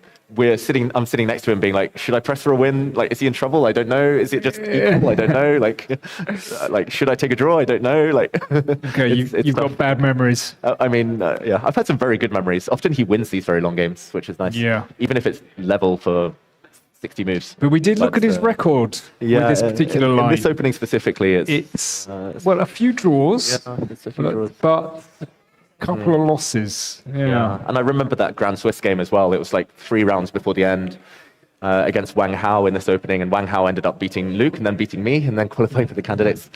But I remember that game being very one-sided, and so it's this one it looks still like he should have enough resources, but I don't know. For me, it's getting closer. It's getting closer. Definitely. Very interesting decision to play bishop takes knight, bishop takes d7. I think that's a very deep understanding. Yeah. Like Pavel sitting at the board, locked in. Like I guess we're just kind of throwing pieces around. So I wanted to ask you about something. And while we're waiting for some developments there. You mentioned something yesterday about, we were talking about the rise of Uzbekistan and how they have some really talented juniors. Obviously, Jakovir Sindarov, who's just won the World Cup, and we have Nodirbek Abdusattorov here. And you were saying, it's very different in England. Yes. We don't seem to work together. We have kind of lone wolves. Yes. Do you want to talk a little bit about that, or am I treading on sensitive ground here? I'm an open book. Oh wait, I'm just going to check the arena. Yeah. None of the teammates are here. I mean, I've always enjoyed playing for England. It's been like the biggest honor of my career. But I've never really worked with the players. We've probably had, I think, a total of 0 team meetings at international events. 0. We've never prepared together, never discussed openings together. I've tried to initiate those conversations, and it's kind of made clear that, I don't know, it's not really a thing we do. But surely you kind of socialize together and eat together sometimes? Sometimes. Okay. Sometimes. At the last Olympiad, for example, I was a bit unwell halfway through, and I kind of excused myself from dinner. The team were going out every night because they didn't enjoy the hotel food. So I missed one night, and then I didn't get invited for the rest of the tournament. I'd get back, I would play 6-hour games, I'd come back, and it's like, oh, your team are at dinner. They'll see you tomorrow. I'm just... Cool. Okay. I'll just hang out at the hotel then. So I don't know, we've got this very kind of... That's just the way you do things. Yeah, this mentality, and it's always been the way, I don't know. I'd sort of understand it because preparation now is very, very individual. Yes. And people, chess players are in their own world very much. You have to think for yourself. Yeah. But you basically all get on okay. Yeah, we all get on fine. We're all very, we all want each other to win. I can tell you, in the past, it has been really bad. There are some notable feuds, But no feuds at all. But I don't know. It's relative, right? I compare it to Uzbekistan, where you see literally his teammates hugging him, and okay, but also, but also, it seems to me that kind of preparation and training, it shouldn't be done during the event. No. If you're going to have a training camp, way before, 2 months before, you start planning. Exactly. And maybe sharing ideas. That's the dream. And it has started, unfortunately. Oh, really? Kind of, just in the last couple of years, there have been some initiatives. And unfortunately, it's always organized on weeks that I've told them months in advance that I'm busy. It's always that time. So I haven't been able to attend. But I think we're learning. We're learning from the Indian kind of mentality in Uzbekistan now that we need to... Seem to have a very good team spirit. Exactly. The rivals are not each other. The rivals are ourselves. We have to push each other up. That's More on that later. We're about to be joined by a special guest. Indeed. We have Nodirbek Abdusattorov, who has just won his game against Nikita Vityugov. So we're going to take a very short break while we shuffle the deck chairs, and we'll see you soon.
Welcome back, and we've been joined by Nodirbek Abdusattorov, who has just won his round 3 game against Nikita Vityugov. Nodirbek, many congratulations. I mean, that was quite an achievement, a very impressive strategic game. And, well, I mean, okay, how are you feeling at the moment? Yeah, I'm feeling great. Thank you very much. Yeah, it was a good game, I think. I feel like I got playable endgame, and I was trying to create some complications, but yeah, I mean, I think he could have played more preciser and not give any chance and probably play very solid. But yeah, after at some point it got very messy. Like rook e4, knight c6, very normal. Rook fe1, rook e8. Yeah, maybe here I was thinking king g2. Yeah, if bishop f6, then maybe he has bishop f4, inviting e5, and if I play e5, then bishop d2, and my structure is fixed. And yeah, I think white is definitely slightly better here. So yeah, maybe it was more preciser to play king g2, and yeah, wait how I would react. Yeah, after bishop c3, I got, I mean, very comfortable position. Bishop f6, h4, a5. It's very natural to bring the pawn and yeah, create some counterplay. We was really struggling to find a plan for white, actually. Yeah. At this point, I was feeling very confident because I you know, my structure is very good and I can create passed pawn in center. I have this massive pawn, and also d4 square is very nice for my knight or bishop. So yeah, here I was feeling great, and after a couple of moves here, rook f4. Yeah, I don't know what was exactly the point of rook e4 and e4, but You were never tempted to take a draw, right? Not even slightly. No, I mean, here I got a playable endgame, and why not just play on and center pawns. We love the center pawns. I have very nice pawns here, and here he made a big mistake after knight f2. I think after a3, it's already big advantage for black. And yeah, after the game, he told me that he totally missed a3. So it was very surprising. And you didn't hide it very well. You played a5, a4. To miss a3 is interesting. Okay. Yeah. So yeah, after b3, I just continued to improve my position, and here after knight d1, I thought after f4 it should be winning. Yeah, we got this position after takes, like knight c3. I won the pawn, and initially I thought it should be very easy, but when I start to think, I realized that it's not that easy, and I have to either try to sacrifice my knight or to play for a breakthrough after d5, which is not as great because it ruins my pawn structure and it gives white counterplay. So, like here, for example, yeah, rook c4 or either b4 is also possible with double attack on c5 and a3. So yeah, I went for this sacrifice plan, which is I think it should be correct, but I think I could have done it more in a more better way. But yeah, I was not sure actually king a5 is correct because from far I thought that after knight d6, knight b3, rook b1, from far I missed knight c8, like rook b6, knight c8, and it gets very complicated because here I'm not threatening anything, like even not king a4, because he always has knight d6, rook d7, knight e4. Like for example g5, if he plays g5, king a4, knight d6. Yeah, I have to play rook d7, I thought, if ab king b4, and Yeah, but here's the problem. After knight e4, I think, I mean, not instead of AB, just immediate knight e4, I think I'm in trouble. Because rook d3 is always met by rook b3 and knight e5. Oh, ouch. Whoa. Yeah, so that was the point. And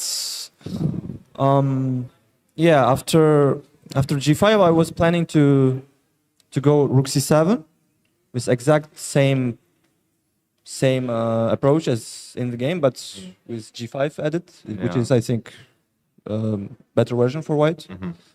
Like knight d6, rook d7, knight e4, and rook d3, and we get exactly same position, but it's better. Somehow should be better version for white, but I don't know if it's enough for a draw or not. I was hoping that should be winning. And ultimately, didn't look like there was any counterplay. It was quite nice. You left the knight hanging for like 5-6 moves, and eventually you were just able to walk in. And rook d3, we're very impressed by Danny. Rook d3 just felt like control the knight. And because if I have played knight d4, I think, I mean, knight d4. Maybe knight c5 or rook b8. You know, I'm not threatening anything. It's just he gets nice counterplay. So it's my only idea is to just sacrifice this knight and somehow bring my king. Like king before, yes. Yeah, it's like a shield. The knight just. Yeah, I don't care about knight. I just bring my king and just take hope first. Yeah, and just to show everyone the final position, how it ended. I guess white can barely move, right? And yes. A2. Just walked in and e4. E4, very nice. So after takes, you would have pushed. F3, F2. I would just push the pawn and rook b1. Yeah, and rook b1 type ideas. Yes. Wow, very nice game. Nice. Brilliant. And very different from yesterday as well. Yesterday was this incredible preparation, 32 moves and something like that. And of course, you got the win without thinking really, but today it was a long grind, long game. Yeah, today was my approach was just get a winning. I mean, just get a game, and I didn't prepare too much because I knew that he could play e4, he could play d4, he could also play knight f3, and I didn't prepare too much, and I just felt that I have to, just get a rest and just focus on my middle game and just. Play better chess. Is it more satisfying to win like this, where you really have to work hard at the board, a real struggle, more satisfying than yesterday maybe, where you had all this preparation? Yeah, I mean, it's fun in both ways, but winning is always fun. Life is good when you're winning. Yeah, exactly. Yeah, but I would prefer to, to get a win. I mean, get a game and just win a strategic long game because it helps you to get a confidence, and also it shows that you are in good shape. I mean, in terms of middle game and end game skills. So I would prefer probably playing a long game. Good answer. Although if you've done a lot of opening work and you find a really cool idea, it's also satisfying to land it on the board, right? Yeah. Nodirbek, so you're feeling good about now your form and you're on a roll, 2 wins in a row? Yeah, so far so good. I'm really happy with my first 3 rounds, and really looking forward to bring my best and to play good games. And you're playing Michael Adams tomorrow. Is it going to be the same recipe, not too much preparation, just chill before the games? Yeah, I think he's extremely solid, and he's very classical, old school type of player, and it's going to be very interesting because I rarely get a chance to play against old school players like Adams. But have you played against Mickey before? No, really? That would be my first time, I think. Yeah. Nice. And on his home ground in England. He is a Tottenham fan, though, so he doesn't feel fully comfortable here. It's okay. You'll be okay. Very good. Well, again, many congratulations.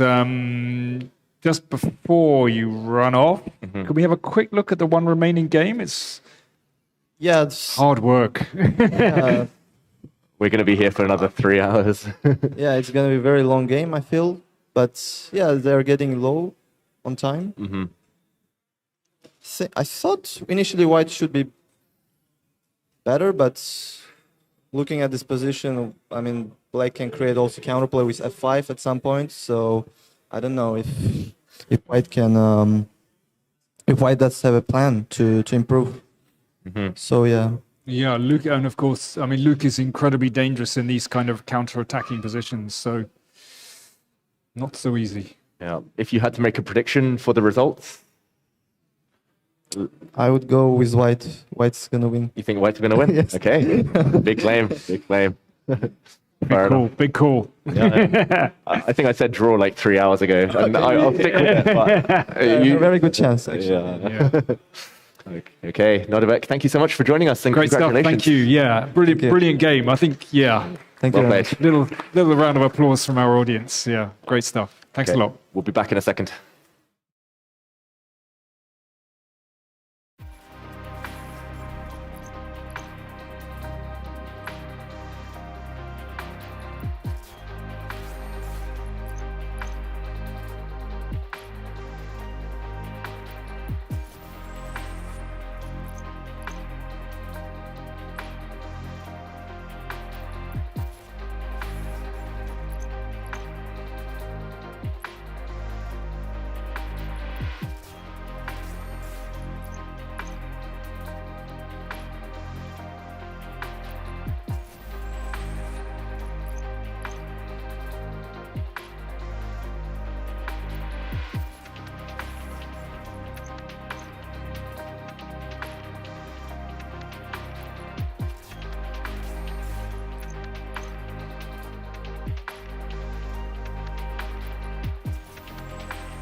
Welcome back.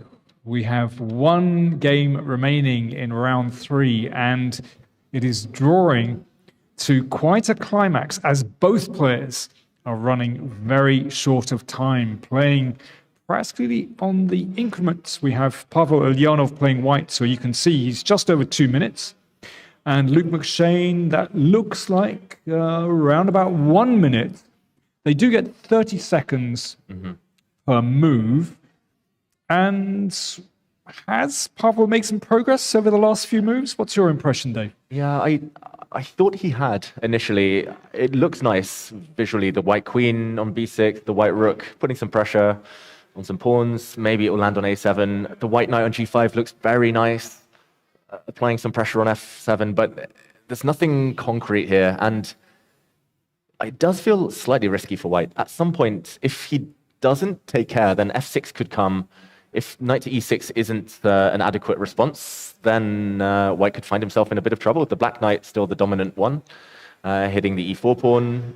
Maybe in some kind of world as well, knight to b3, back into d4. c4 has been left slightly unattended here. It's so interesting how Pavel has refrained from moving that pawn from f2. There were various moments when he could have played a kind of safe, in inverted commas, f3 to protect the e-pawn. But he's always found ways to get around that. It means that if the position does explode, then white's king on g2 is still covered along the second rank. Absolutely crucial. But he's just backed off from the queen exchange with queen b4. Yeah, I think that makes some sense. I feel it helps Luke. A queen exchange and there's suddenly minimal pressure on black's position. And probably it's still equal, but then it's more likely that f6 would land and the white knight might be kicked away. Queen e8, he keeps hinting at f6. I don't know if it's actually on his agenda. It might be now because, of course, once the knight moves into e6, then black will win the pawn straight away. And of course, if the knight drops back, then the pawn on e4 is en prise. That's why he's done that, so that after the knight exchange, then b7 can still be taken. Needs checking, though, doesn't it? Definitely needs checking. Rook takes b7. And probably the black king has weakened itself now enough that white is confident here, a4 hanging. Again, it's that you move the f-pawn and stuff happens, basically. Exactly. Like, neither side wants to touch the protection in front of their king. And we have another move. Luke, rock solid. Seventh heaven for those two rooks. Just purely defensive pieces, but they're doing the job. Still, where is the avenue in? It's one weakness, maybe, that he's hitting on f7, if I can call it that. And but it's Pavel now down to just over a minute now. I just wonder if, I just have a feeling he's not going to risk a huge amount here. I thought that about 2-3 hours ago. He was just going to sit and agree to draw. Luke's answered all the questions. It does feel like he's determined, though. He's put his knight on g5, rook on f3. That doesn't seem to be the sign of a man who's going to bail out yet. I was wondering if, an alternative for white would be to put the rook back on e3, bring the knight back via e1, f3, e1 to d3 to exchange off the knights in that way. I'm just slightly concerned that when white's knight finds itself back on the back rank, that suddenly Luke goes, okay, F5. My turn, f5. Yeah. And yeah, I found myself in these situations against Luke several times, and he's so calm and so good under time pressure. Pavel, meanwhile, I've also played him in a couple of classical games, and he's maybe a little less stable when the clocks tick down. Now under 15 seconds. Oh, okay, he's repeating the position now, rook to a5. We've had this position before after rook to c8. And, okay, it's just twice, I believe, that they've had that position. So it would not immediately mean a draw. Maybe Luke wants more. f6? I don't know. With Pavel's time ticking down, I think we've seen how responsible he is as a player. I just have a funny feeling that he is going to check out. He can't see anything clear. I don't think he's kind of a gambler. No. That's my impression of him as a player. Very solid, very responsible. Yeah, and he has enough grip that he's not risking too much. Like you said, rook e3 and probably everything's fine for white. But Okay, he's playing on rook a7. he's just asking for f6 at some point, but I don't know who that favors. Queen to b8 will ask a question of that rook. Will it have to go back? Yeah, maybe it has to go back. Could be repetition in another way. Yeah. Because I think Queen b6 looks a bit dubious. Is it possible? Looks shaky, but maybe it's fine. Maybe. Queen here, Knight d7, Queen d6. Oh wow, I'll just put that on the board. That's cool. And suddenly the rooks have been severed, the connection. But Luke did something else, Luke no? did something else. He played rook back to d7. That's also been there before. I wonder... Yep. Oh wait, it doesn't quite work. That's very clever. I think he was setting up queen a5 and he wants to infiltrate the back rank, Pavel, but now after queen a5 there's b6. And after rook takes c7, yeah. I was thinking with a rook on e7 it might have been different, but maybe not. Yeah, now the queen would drop off, so... Okay, sneaky little trick. Sneaky. Got to set those one movers. Yeah, come on. And now Pavel's down to 15 seconds. Yeah, again, he's done this a couple of times in a row now. He's going to come back. There we go. He's put the brake on. Second time we've seen this position. Oh no, third time we've seen this position. I don't think they've realized this occurred at move 77, move 83, and 85, so a bit of a gap. And so Luke is not claiming, he's just making the move. He's studying his score sheet. He's wondering, is this a 3-4 repetition? Surely Luke would be happy with the draw. He's been on the back foot. I would say so. The problem is if your claim isn't correct, then you lose or your opponent gains time. Okay, rook back to b5. Okay, but this must be a repetition now. Now Luke is really looking at his score sheet. Yeah. I think this one's drawing to a close. Rook d7, I think that's it. That would be the third time. Via different move orders again, but... Now, let's just remind our viewers of the procedure for claiming 3-4 repetition. Well, Luke hasn't risked it. I think he's feeling that Pavel is not going to deviate by this stage. But you think it was threefold? It was... third time repetition. Have it confirmed. On move 76, 82, and 86. So Okay. not consecutive. Now, That's remind difficult. everyone of the procedure because it changes from time to time. It's probably changed since my day. So just what's the latest? How do you claim a draw by repetition? Yeah, so essentially this is the only time nowadays that you're allowed to write your move down before you make it on the board. You write your move down, you stop the clock, you call the arbiter, tell them your intention to make said move and say that's the third time the position, not the move, the position has been reached. And the arbiter will go verify that, check it. If you're correct, the game is declared a draw. If not, then your opponent gets 2 extra minutes. And I have found that even top FIDE arbiters aren't so familiar with the ins Well, and outs. the funny thing is, actually, nothing has changed since my day play. So actually, I'm kind of glad to hear that. I was thinking... That's the one rule that we've kept. We've kept that one, yeah. But But they're playing on now. they are. So it has been threefold repetition twice, but that's in the past. The players didn't claim. The arbiters are under no obligation to step in. And okay, he's keeping the game going. Rook to c3 now. It's like a game of chicken. Like who's going to touch the f pawn first? Yeah. Okay, so now we're going to go on because it's different position. But I wonder, I think it's really interesting on Luke's part. He's been under pressure for most of the game. But I think he feels that Pavel could mess up here if he pushes too hard. Yeah. He's defended so stoutly, so resolutely for so long, and he's maybe gaining in confidence. Yeah, I fully agree. He's kind of the quiet, ambitious type, Luke. Yeah. He won't show it. He will look like he's under pressure for most of the game, and you give him... Yeah, you just go low on the clock, he kind of suddenly just behaves different, feels different, will take a bit more risk against you. Very intriguing situation with neither player seemingly wanting to shut it down for a draw.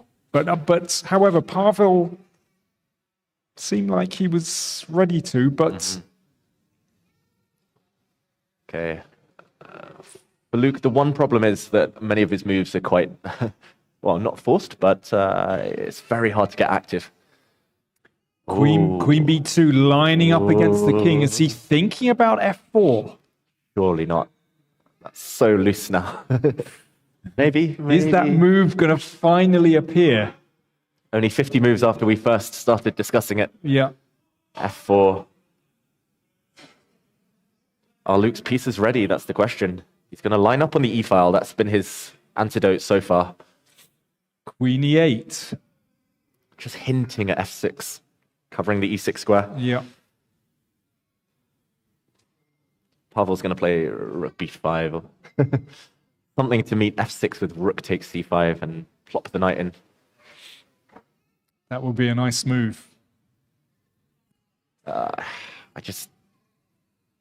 Oh, he goes back to B4? Wait. Okay.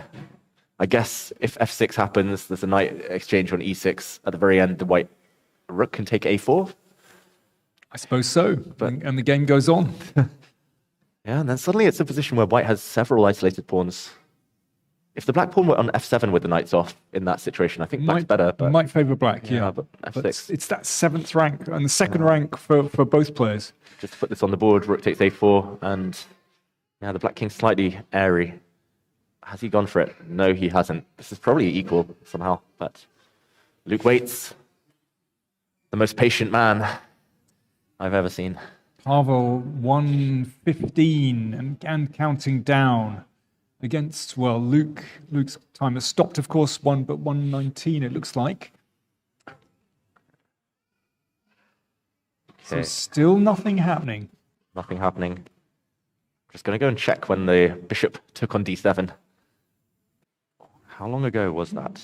Move 57. And we're on which move? 91.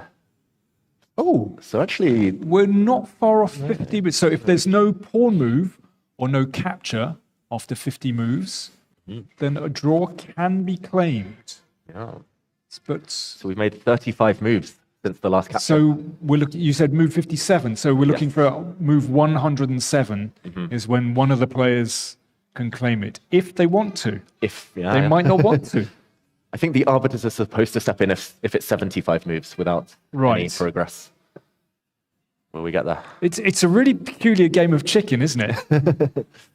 It's just pushing the patience button. It's like, please play F6, please play F3, please just do something. And the opponent keeps saying no. Pavel down to 40 seconds. When it gets like that, you just sort of feel, yeah, he's not going to do anything too committal. Okay, Queen B5. Threatening. Rook takes D6 due to a pin. I mean, in general, how do we feel about an exchange of queens in this kind of position? It's been offered once, but that was under quite favorable circumstances for black. I think Luke is fine with it. I don't think Pavel is so happy.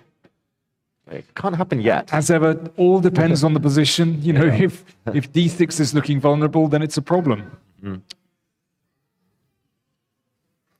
Now, what to do? Will Luke move his queen just out of this tension? Rook C8 maybe as well. Queen D8, I don't know. Queen C8, not sure. Queen D8 looks good. Queen A8, Queen somewhere 8. Queen H8, now just away from the knight forks. Perhaps he's concerned about Queen to D8 and Rook F3 with some ideas of... Oh, I don't really see it working, but some sacrifices. Okay, now Luke is the one under 30 seconds. Okay, he does play Queen to D8.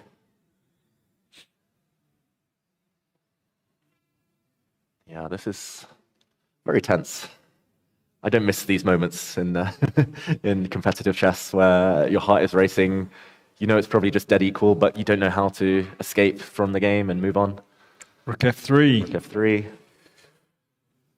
Yeah, I mean, playing on the increment is so tough. It really is. because you cannot relax for one moment. You can't get up and get a drink. You can't take a bathroom break. You're just there. You have to stay at the board. Mm-hmm. Yeah, Luke's moves quite automatic. He's just been playing rook d7, queen e8, queen d8, rook back to e7. Feels like he's just touching these two pieces, nothing else. So can white maximize any further? It looks like everything's at its maximum. The knight on g5, rook on f3, rook queen. They literally can't go forward anymore. And everything's covered.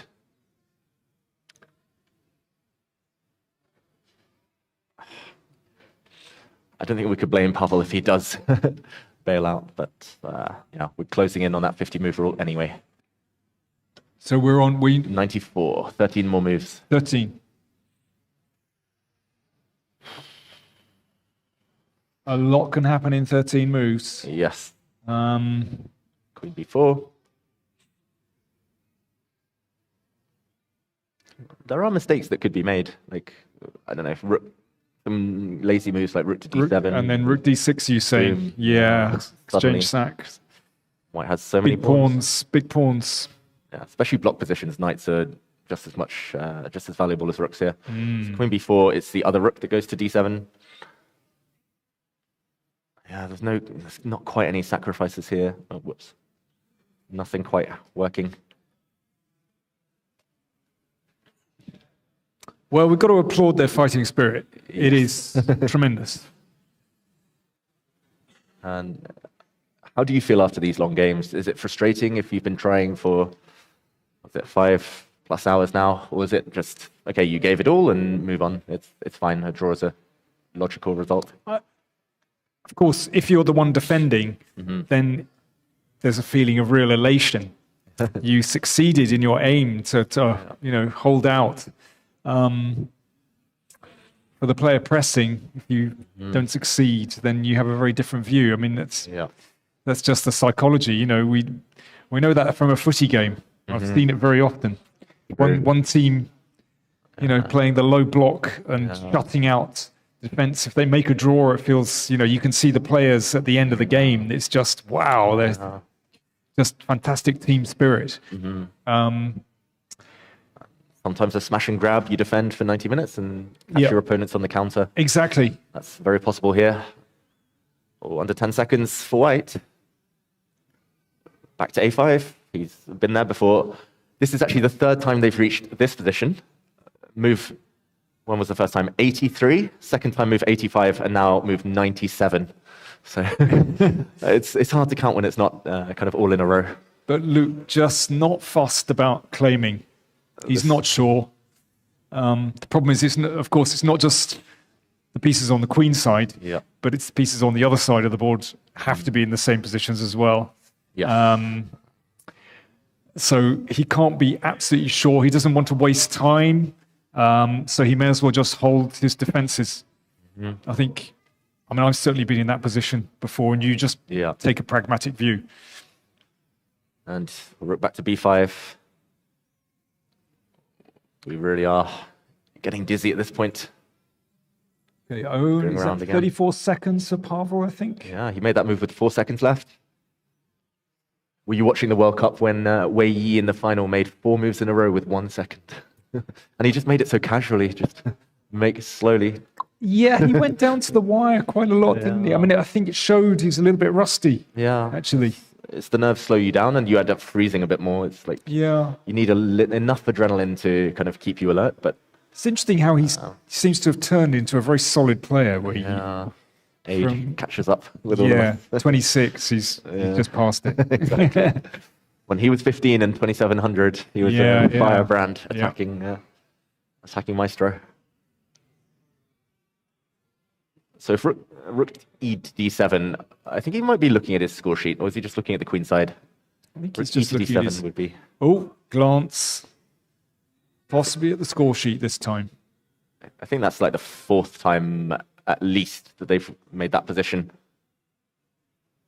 If he plays rook d7. Yeah, so he could now write down the move, stop the clock. Well, if it only costs him 2 minutes, I mean, granting Pavel 2 minutes extra, then not such a big deal? Or is he just thinking, I want to play on his time, and this is the easiest way to do it, and we could just be shuffling back and forth?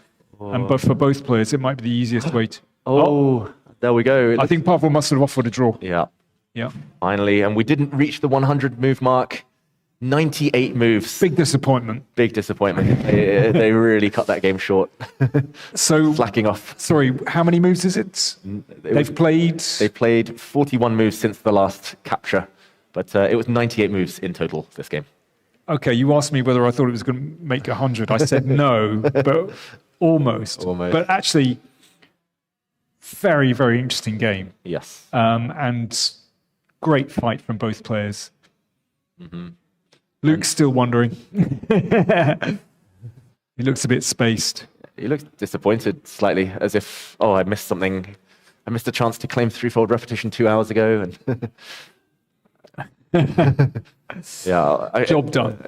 I think it's a fair result. I think so. Pavel tried everything he could. Luke covered everything, defended everything, built a fortress.